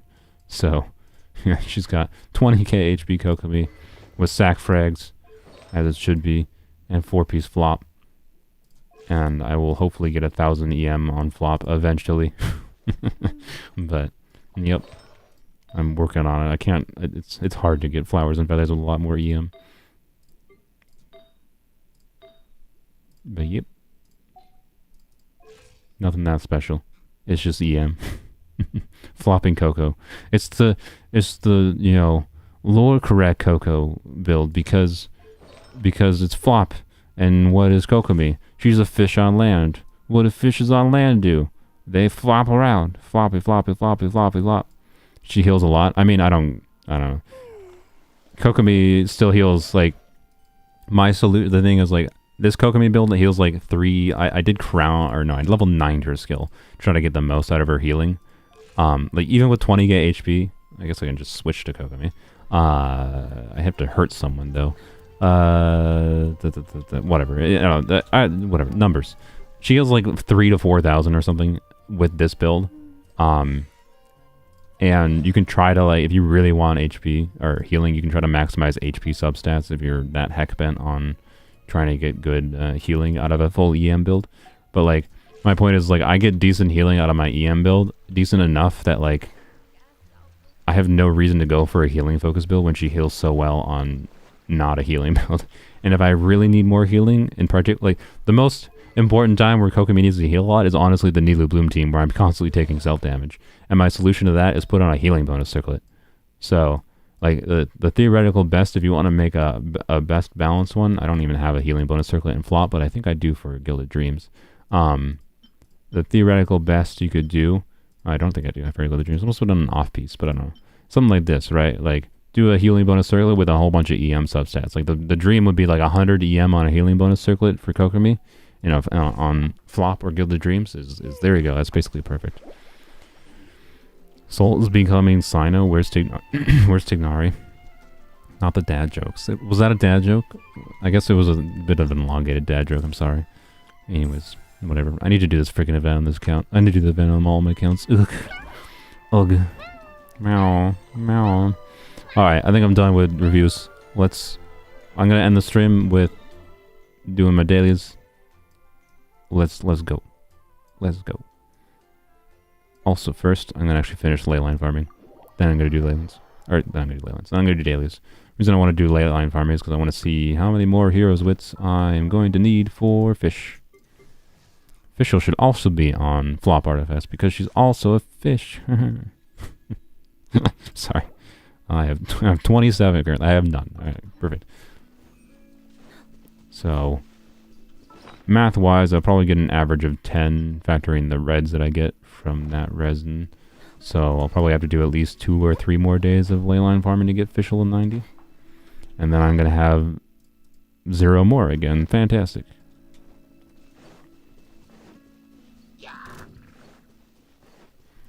Who enjoyed the fight with Ito during the event? I haven't done the rest of the story. So you spoiled it! How dare you? No.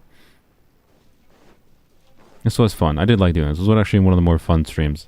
I did this on a whim and it was very fun. I gotta make it more organized next time. But it was very fun to do this. I want to do more. I always enjoy trying to, like, actually make use of my stupid amount of knowledge I have from playing this game too much. Aw, I didn't get her flip claw. A bitter pill to swallow. Wings of darkness. Come, Oh, everything's dead. night from day.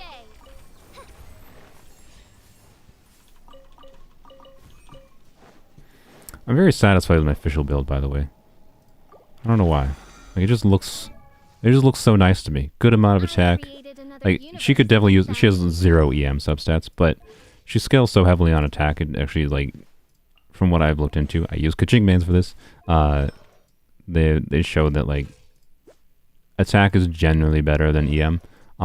Like, as far as timepiece. She works fine on EM timepiece, but if you have a better subset attack piece, and, like, I had available artifacts that I wasn't using that I could put on Fischl, and I don't know, I just got, like, a really nice, well-rounded Fischl build.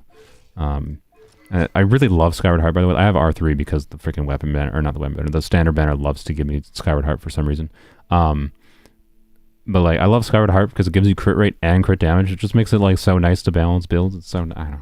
Anyways, I got a really nice, well-balanced Fischl build. It's great. It doesn't have, it has quite a few dead stats. It could be better, but, like,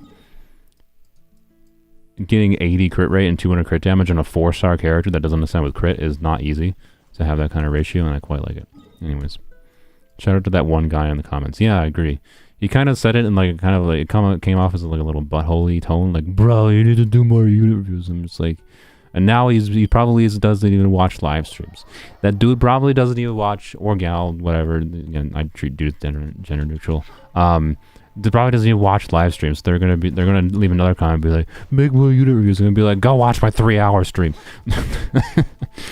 So there you go. I don't know. Maybe I should just do streams for unit reviews at this point. I don't know. What am I doing? I was doing ley lines, and now, oh, no, why did it go over here? That's the word. Okay, I'm not doing that ley line. I hate that spot. All right, finish dailies. God, I need a Skyward Harp so bad. Yeah, it's one of my favorite DPS weapons in the game, for sure. No, we're not doing that. I'm going the wrong direction, aren't I? Yep, I am. Alright, kitty cat time. Aquila is base for Bennett. I don't have Aquila for Bennett. I would love... Man, like, for those that didn't see it, like, I had some weird, stupid luck lately on Standard Banner on this account. So, I went to Pity relatively recently, got a Chi-Chi, at Pity, and I was sad, and then, like, did a few more wishes, during my Baiju summons, because I had another 10 pull, and got a Skyward Pride, which I did not need. I did not need another freaking Skyward Pride, but hey, it was technically a 2% damage upgrade, 2% elemental damage bonus for Dia, so I'll take it. And then did like more wishes on single pulls, and I was like at 4-star in, and I was like on stream like, hey, there's gonna be a 4-star, let's see what we get. And then lol, it's a Skyward Spine, and I was just like, god damn it. Like, of the Skyward weapons, do I have every Skyward weapon other than Skyward Sword? Pride, Spine, Harp. Yeah, there's only 4 Skyward weapons, so I have every freaking Skyward weapon. I've gotten freaking 5 Skyward weapons, no sword. I would love a Skyward Sword for Bennett. I would more ER than enough to not need Skyward Sword for Bennett. Aquila would technically be better, but anyways, I digress. I switched between using Favonius Freedom Sworn on Bennett and what's it called? Jade Cutter, depending on how I want to use Bennett. Usually I prefer Jade Cutter. Losing a little bit of attack from Bennett, but then Bennett gets more consistent damage. But Freedom Sworn I put on because Freedom Sworn gives obviously its own team-wide buff if I manage to trigger a reaction with them, but sometimes it's hard to trigger reactions with Bennett, so. Skyward Atlas. I forgot about Atlas. Okay, so actually I've gotten 5 Skyward weapons, and 3 of them are freaking the Harp. These are both from Standard Banner, I think. This is from Standard Banner. And at least 2 of these are from Standard Banner. So they're all from freaking Standard Banner. Like, I have definitely, as you can tell, I have wished too much on weapon banners. But like I know all 3 of these are from weapon banner, by the way. Like, this is emblematic of I wish too much on weapon banner. But, like, all my Skyward weapons are from freaking Standard Banner for the most part. And Skyward Harp, I'm glad that's the one I got the most of because it's the most useful one. But also, can I get a Skyward Sword, please? I don't need Atlas. I don't really care about Atlas. I would like to deal damage to Kirara, but the game won't let me. Hey, 20k from the flip call. There we go. That's what I wanted to see.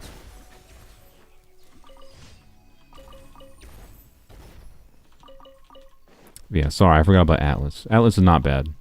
Of the Skyward weapons, I would say Spine, Pride is the worst. Then the Sword is like straight in the middle. It's decent. And then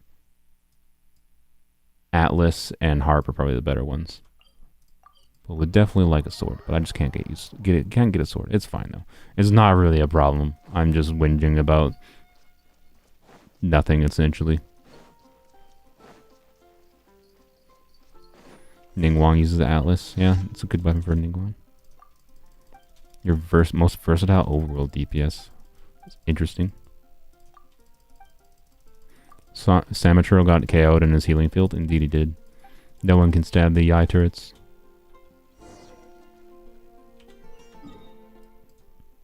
Is this the last daily I have? Yes. Good. I'll hopefully have a QR. My plan for this next weekend's videos, by the way, are I'm going to finish the weapons only video for sure. Which should not be a problem to do. I now have a full week to do it, unless I put it on the weekday. I don't know. If I have I don't know. If I edit it earlier in the week, I might put it out in the weekdays, the weapons only video. And then I might have something else in the weekend. I want to get the Kirara video out for this weekend. I just need to finish leveling official so I can try in this Abyss and have a better chance. I don't want to retry this miserable Abyss with this team until I get it properly invested in. Mostly it's just a mental thing. I think I could probably clear it right now with this team, theoretically, but it's just, once I know that the level is not the problem at all, then it helps my brain focus on more just like optimizing play. It's kind of what it is. I already 36 starred with this team and a Dia team in the previous Abyss cycle, by the way, so I don't technically need to like 36 star for my Kirara video, but I would like to. Because it'd be fun. Fun, good to have in the videos to showcase. that you don't need to use the most optimal teams, but also, anyways, how's that? Oh no, that wasn't the end of the daily, was it? I have to go to the. Oh, where's this? Is this in Dragonspine or something? Oh yes, it is. Okay. Oh, freaking that one! God dang it! All the annoying time waste commissions. Ugh. This Abyss was hell, but kind of fun at the same time. Yeah, I don't know.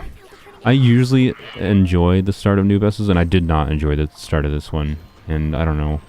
I don't know if it's Star Rail or Tears of the King. Like, I'm playing Star Rail, which has a much, like, a game by Hoyoverse that has an end game, or a combat system, sim universe that's, like, genuinely really fun to just play. Like, always. And isn't, like, just designed to frustrate you, to make you pull for characters like Spyro Abyss feels like. And yeah, I don't know. Spyro Abyss is situationally quite fun. I really enjoyed the last cycle overall, I would say. This one just feels like too many annoying requirements on top of the normal difficult DPS check things. Right? So, I don't know. Spine is an alright weapon. Yeah, Spine is pretty garbage because the catch exists, primarily. Spine is at its most valuable if you have the catch on someone like, say, Xiangling, and then you want to use something like Spine on Raiden, or vice versa, Spine on Xiangling and then Raiden on the catch or whatever, right? That's where Spine gets its value from. If you want to use Xiangling and Raiden, or any combination of polearm characters that want, you know, ER weapons with crit or whatever, Spine is just it's like a side grade to the catch at R5. Which is not a great spot for a 5-star weapon to get to be in my opinion. Sad. The sunlight feels really cozy. Napping in a tree would be nice. Napping in a tree would be nice. Just the thought of it is Ad Ast. Thank you for. I like Hero. She's a lot of fun. She's the most fun I've had with a new character they released in a while.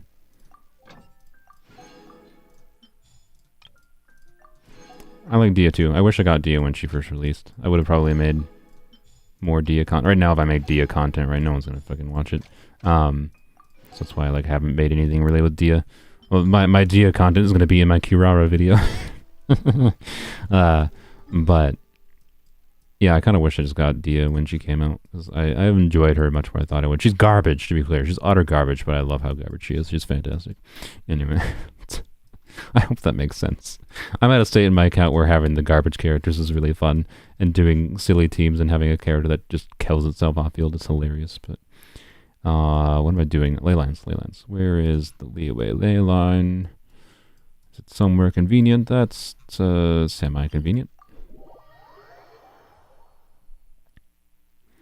Wait your opinion on the work in progress Kirara in the Discord. Good. Yeah, I will. Feel free to ping me if I forget. I might not look at it until a little bit later, though. What time is it, by the way? 3:54. Alright, I'm gonna probably end the stream after this. I still have my dailies and whatever to do on my other account. I mean, you know what? There's artifact content to do on polearms only. I'm gonna do artifacts and polearms only, I think. And then that'll be the stream, after I do ley lines here.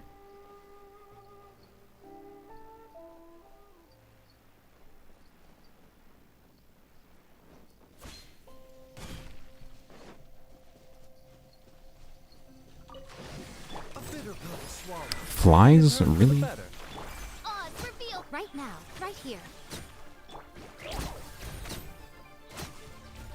This is just a cat eating some bugs. Nice 22k. I was hoping that would kill her. Maybe that's the highest I've seen from Kirara's skill thus far. Not bad, not bad. Hey, 10. Thank you, game. Yeah, that is in a freaking awkward spot. Alright, can we get somewhere that's like not a pain in the arse? That's annoying. Inazuma, surely Inazuma will not be a pain. Why are all the lands annoying? Whatever, this one's not that bad, I guess. I just gotta glide down to it.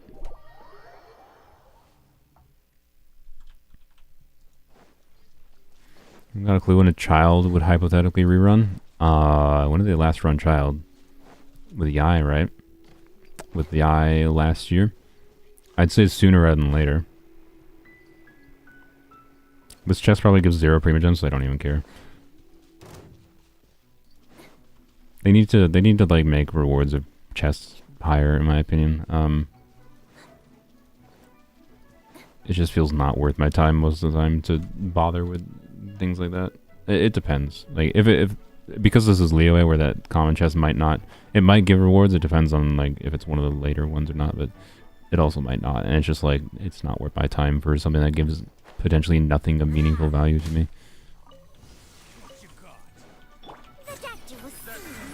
Remember, health comes first. Ow.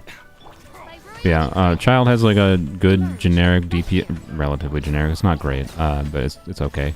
As a generic stat stick weapon for the Polar Star, could be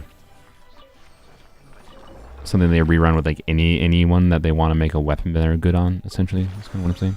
So I could literally see them rerun Child anywhere from like now. He's not rumored to rerun 3.8.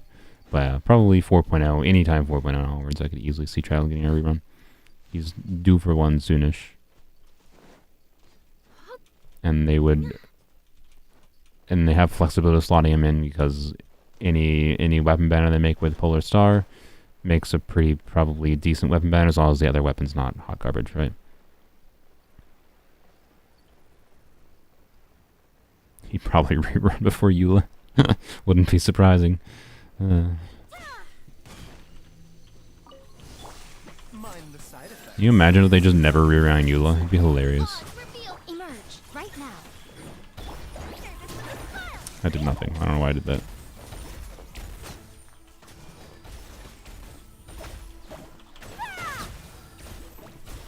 Don't freeze me. A bitter pill to swallow. Stop freezing me.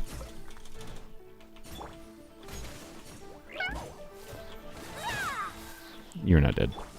Now you're dead. By royal decree.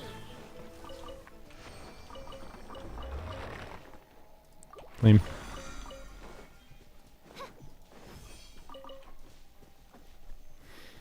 Alright. If Fischl doesn't get over 10k on aggravates, by the way, with her A4, I'm going to be at level 90. I'm going to be a little bit mad. She should be able to.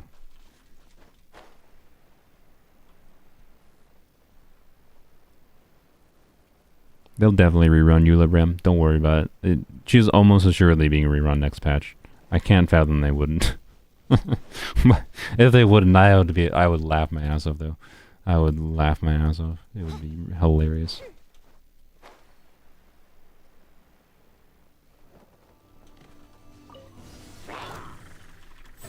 I only 100%ed the Chasm on this account, and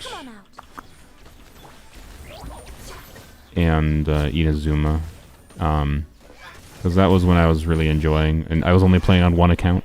I was only playing one account, and very much just enjoying the exploration and just vibing exploration and whatever, and I really enjoyed those areas, and it was before I got into YouTube much and had multiple accounts to have to manage and deal with constantly, so, you know, I had more reason to and more of a desire to do so. Now with multiple Genshin accounts, it just makes me not too enthused about spending 2 minutes doing a puzzle that might not give me anything of benefit, right? Yeah, this is probably the easiest one. Next Abyss is too easy for Eula not to ruin. Is it Next Abyss easy? Easy how? That they just have to make it easy so Eula wouldn't be garbage. Sorry. Eula's not bad in a Hyper Bloom team. To be clear, I think playing Eula in a Hyper Bloom, if I was gonna get Eula, right, I think playing Eula in a Hyper Bloom team is probably what I'd prefer, because you can do her normal attacks, right, to get up stacks of her burst, get the big physical damage, while also fulfilling the role of applying a little bit of cryo for freezing in Hyperfridge, right? Would be satisfying. It crowd controls. It can get the superconduct going. I don't know. I feel like I would probably play Hyper Bloom with Eula, but it's just funny. It's just funny that Eula's best team is Hyper Bloom. It seems like a no-brainer satisfying team that gets lots of satisfying things in general, while also being able to get satisfying Eula damage if you play it well.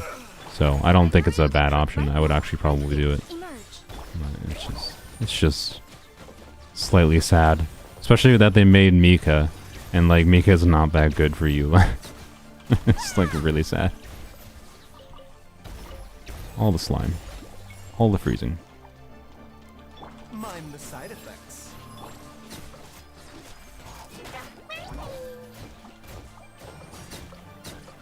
Dead. Alright, last one.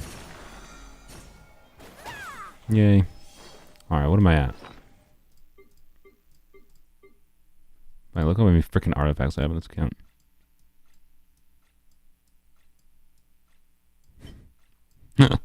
Just keeps on going. What is this? 1, 2, 3, 4, 5, 6, 7, 8, 9, 10, 11, 12, 13, 14, 15, 16, 17, 18, 19, 20, 21, 22 times 8.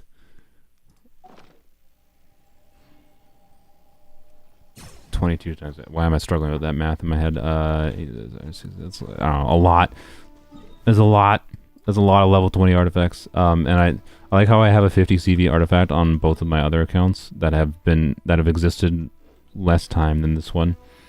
I don't have a 50 CV on this one. I have a couple that are close. I have like 2 artifacts that are like 48, 49, I think. I think well, actually one of those on official, I believe. That's a weapon. Yeah, I think this would like ever so slightly higher rolls. I believe this is 49. This is I think the highest CV I have on the account. It doesn't matter, to be clear. I want to be very clear. It does not fucking matter at all. Yeah, this is a 49 CV. Yep. Exactly 49. Anyway, why am I going to this? I didn't need that. I was going to check how many things I had. 77, sweet. That will... What is that going to put me at? Not enough. Not anywhere near enough. Okay, it's fine. I kind of figured halfway. Halfway is fine. I mean, not really halfway, because I think I need like 100 more. So yeah. I got to do about 2 more days worth. It'll be fine. I'll get official level 90, then I can make my video for this weekend. Sweet. Yeah, 49.8 classic. Yeah, the difference between a 49.8 and 50 doesn't matter like at all. Any meaningful degree, I'm very clear. It's just a bragging rights thing, honestly, and it's just kind of funny to me that I have one on both of my other accounts that have existed for less time. All right, I'm gonna go to polearms only real quick. I've done everything I need to do, right? Yeah. Okay. I might have to log on here for other things, clean my weeklies, I guess.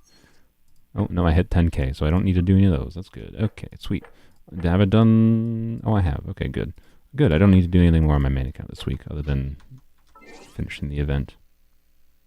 Turtle. Alright, do artifacts. Last interesting thing for the stream, and that's going to be end. I think that may be an issue in 3.8 Abyss is Rift Hounds, but yeah, has more than enough healing. Oh, yeah. Yeah, Rift Hounds are not a problem. I never honestly had that much of an issue with Rift Hounds. I know many people don't like them, but like I never had that much of an issue with them. I quite like them, honestly, in a design level to force you.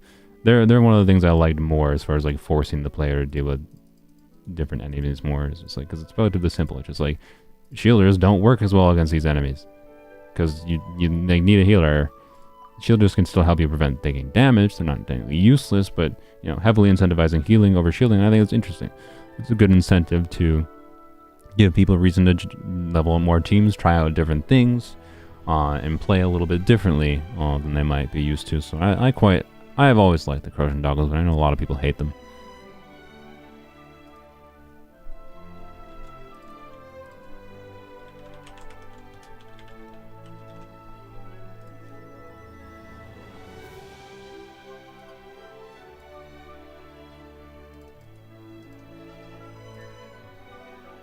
Alright, bye, turtle.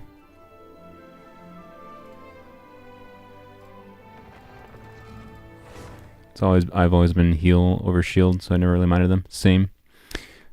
I really don't like shielders. I much prefer trying to dodge and iframe stuff, but it's a bit of a struggle in certain Abyss contexts, like when they put 2 Hydro Abyss Heralds, or sorry, 2 Cryo Abyss Heralds and a Cryo Abyss Herald together, you know. I think I already crafted the stuff, so I just need to... Yeah, I need to do dailies and farming. Level down, I have both. Exactly.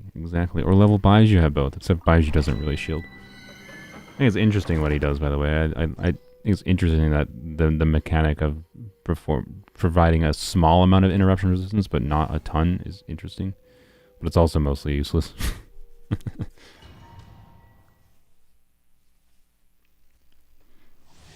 Freeze makes quick work of Rift Hounds, not surprising.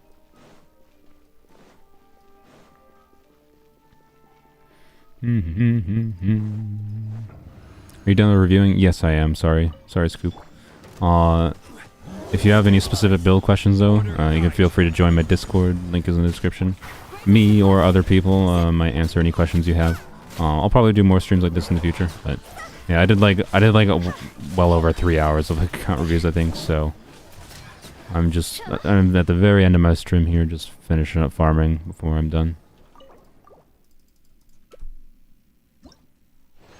But if you want me to look at something desperately, you can go and join the Discord and throw it in there on the build help section. Not that you have to. You can also just try to join a future stream if you want, but the Discord is just a higher chance that I actually see something if you want me to look at it. Solidify. This is order. Solidify.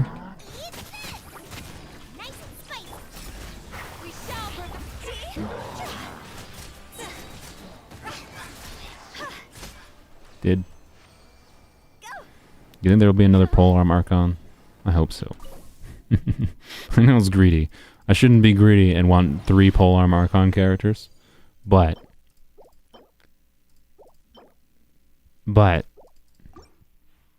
I would like 3 polearm Archons.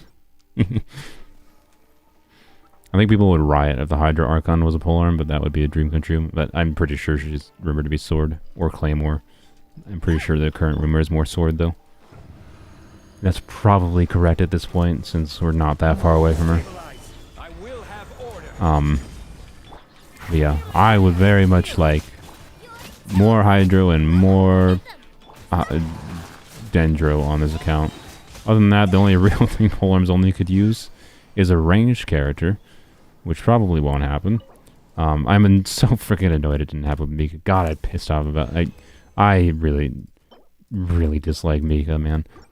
So no shame on like the character or anyone that enjoys him, to be clear, but like his kit is almost entirely useless, and he doesn't fucking aim properly with his goddamn bow.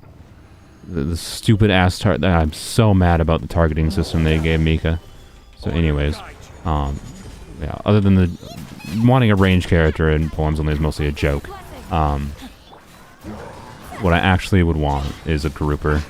So like more animo. Basically, all poems only's biggest problem is it doesn't have like enough selection of the supportive, like the best supportive enabling elements, right?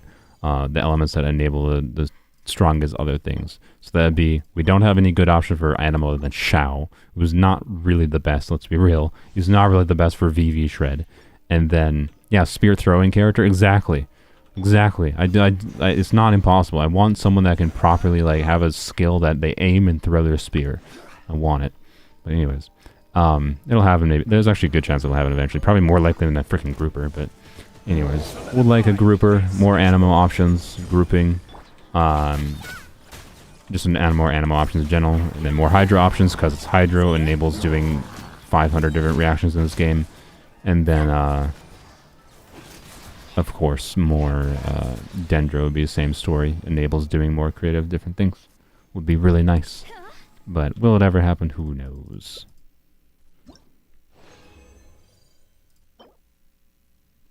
Nice. That's some quality artifacts today.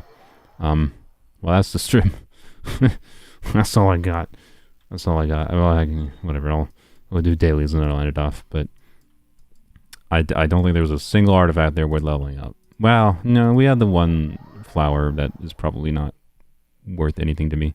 I really just need double crit ER, flower, and feathers on emblem at this point in this count, so like something that's double crit with attack percent, like, sure, it could be okay, but like also don't really need it. Playable Madam Penguin. Oh yeah, Madam Ping better be a freaking polearm, right? Because all of her disciples are polearms, right? Classic. Double min roll, attack percent. I mean, look, it could be good. It could, in fact, be better than some of, like it could be better than this piece for shuttling. Could. But it's not off to a good start with double min roll, and it's not what I need. I'd be over the moon with ER. And double crit, but I don't know. That exists. I'll level it up here, because why not? You know what? I'm being pessimistic. When I'm being pessimistic, it's the time for the game to prove me wrong. Will it? No, it won't. But, you know what, game? I'll give you a chance. I'll give you a chance. Well, we really need some high rolls to make up for these double min rolls. And it has to roll like entirely into crit for it to be relevant. It's not a great start. I will give you to level 12, and then you're going in the trash can. I honestly don't think with double min rolls, the reason I'm going to 12 is like with double min rolls to start on a 3 line, and the first roll goes into attack percent, I don't think this piece is relevant to me at all. And definitely not now. Trash can it goes. Bye-bye. Bye-bye. This is where you chant defense? Yes, you're right. We were supposed to chant defense there. My bad. That's why it failed. It doesn't really make much sense considering it doesn't have defense stat on it. But maybe that's why you still need to chant defense, because maybe the game still is listening. Oh, I need to do Star Rail stuff today too. Shit. Forgot about Star Rail. I don't know. Star Rail's very easy. I'm not going to do it on stream though. I was streaming long enough and I need to like take a break. Real world break. I can put Star Rail on autoplay and then grab a snack. It's the nicest thing about Star Rail. I can just like, alright, I gotta go log in and be like, alright, just gonna farm traces today. Just put it on autoplay. Go downstairs for a few minutes to pop back up and put it on autoplay again, and then do that 2 times and then check what dailies I need to finish. Take 2 minutes to do that and you're done with Star Rail for the day. It respects your time as a human much more than Genshin does, I feel, and I very much appreciate that.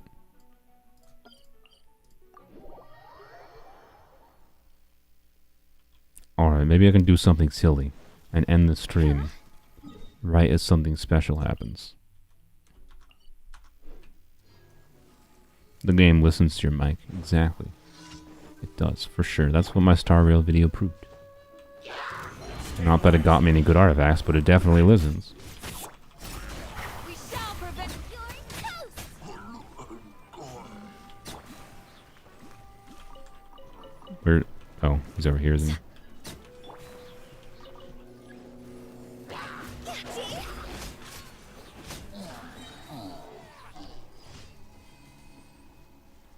You need 3.8 to come faster. You have literally nothing to do in Genshin. Go play the card game. That's what Mahoya wants you to do.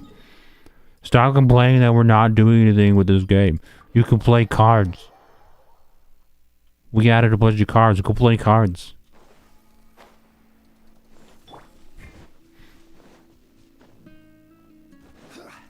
Does Hutao play Pyrodosa when she eats? I don't think so. Nope. She does if she's in the grass.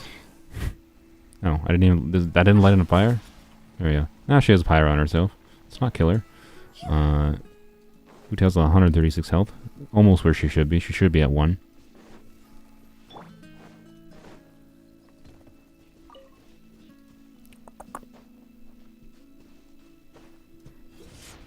Blam. I aggroed a butthole. God dang it. Really?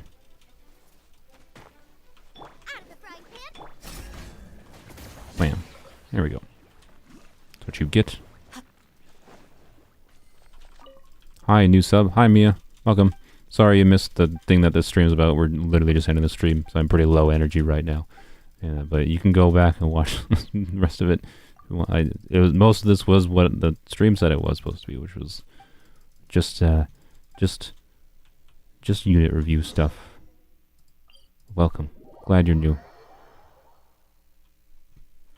Alright. Glad I still get new people joining. Her E doesn't apply power to anything when she activates it, but it can scorch fungi. Really? Why? It's so weird. Doesn't really matter that much, because the fungi, you're not going to use Hu Tao for a fungi farm anyways. But like, why? Unless you don't care about the drops, to be clear.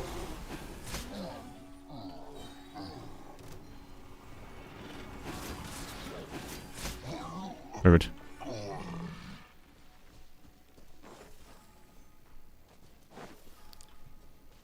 Alright, well, that's the stream. Done with this. Done with this account. I have to do my dailies and weapons only. I'll do that on my own, my lonesome. It's not going to take very long. It's boring. So, thank you for watching. I'm going to go talk to this dude. Actually, you know what I'm going to do? Bam. Oh, I was trying to nail him on his head. Alright, well, I'm sorry. I tried to murder you. I tried my best. I apologize, Sarovich. Anyways. Bye. Thanks for watching. Everyone out here hating the TCG while I'm the 1% of passenger TCG player. I don't like dislike the TCG that much, to be clear. I'm just trolling a little bit by saying that that's what MiHoYo wants you to do, right? I don't know. It's just like annoying. They put so much effort in that, and they did like a really good job with the TCG, and then but like it's not going to be for everyone, and it never was going to be, right? But then like they refuse to add like a combat system that's not fucking Spiral Abyss. I don't know, it just makes me sad. Like, they put so much effort into some aspects of this game. It's really well refined and great in many, many ways. And then there's the Spiral Abyss. Bye-bye.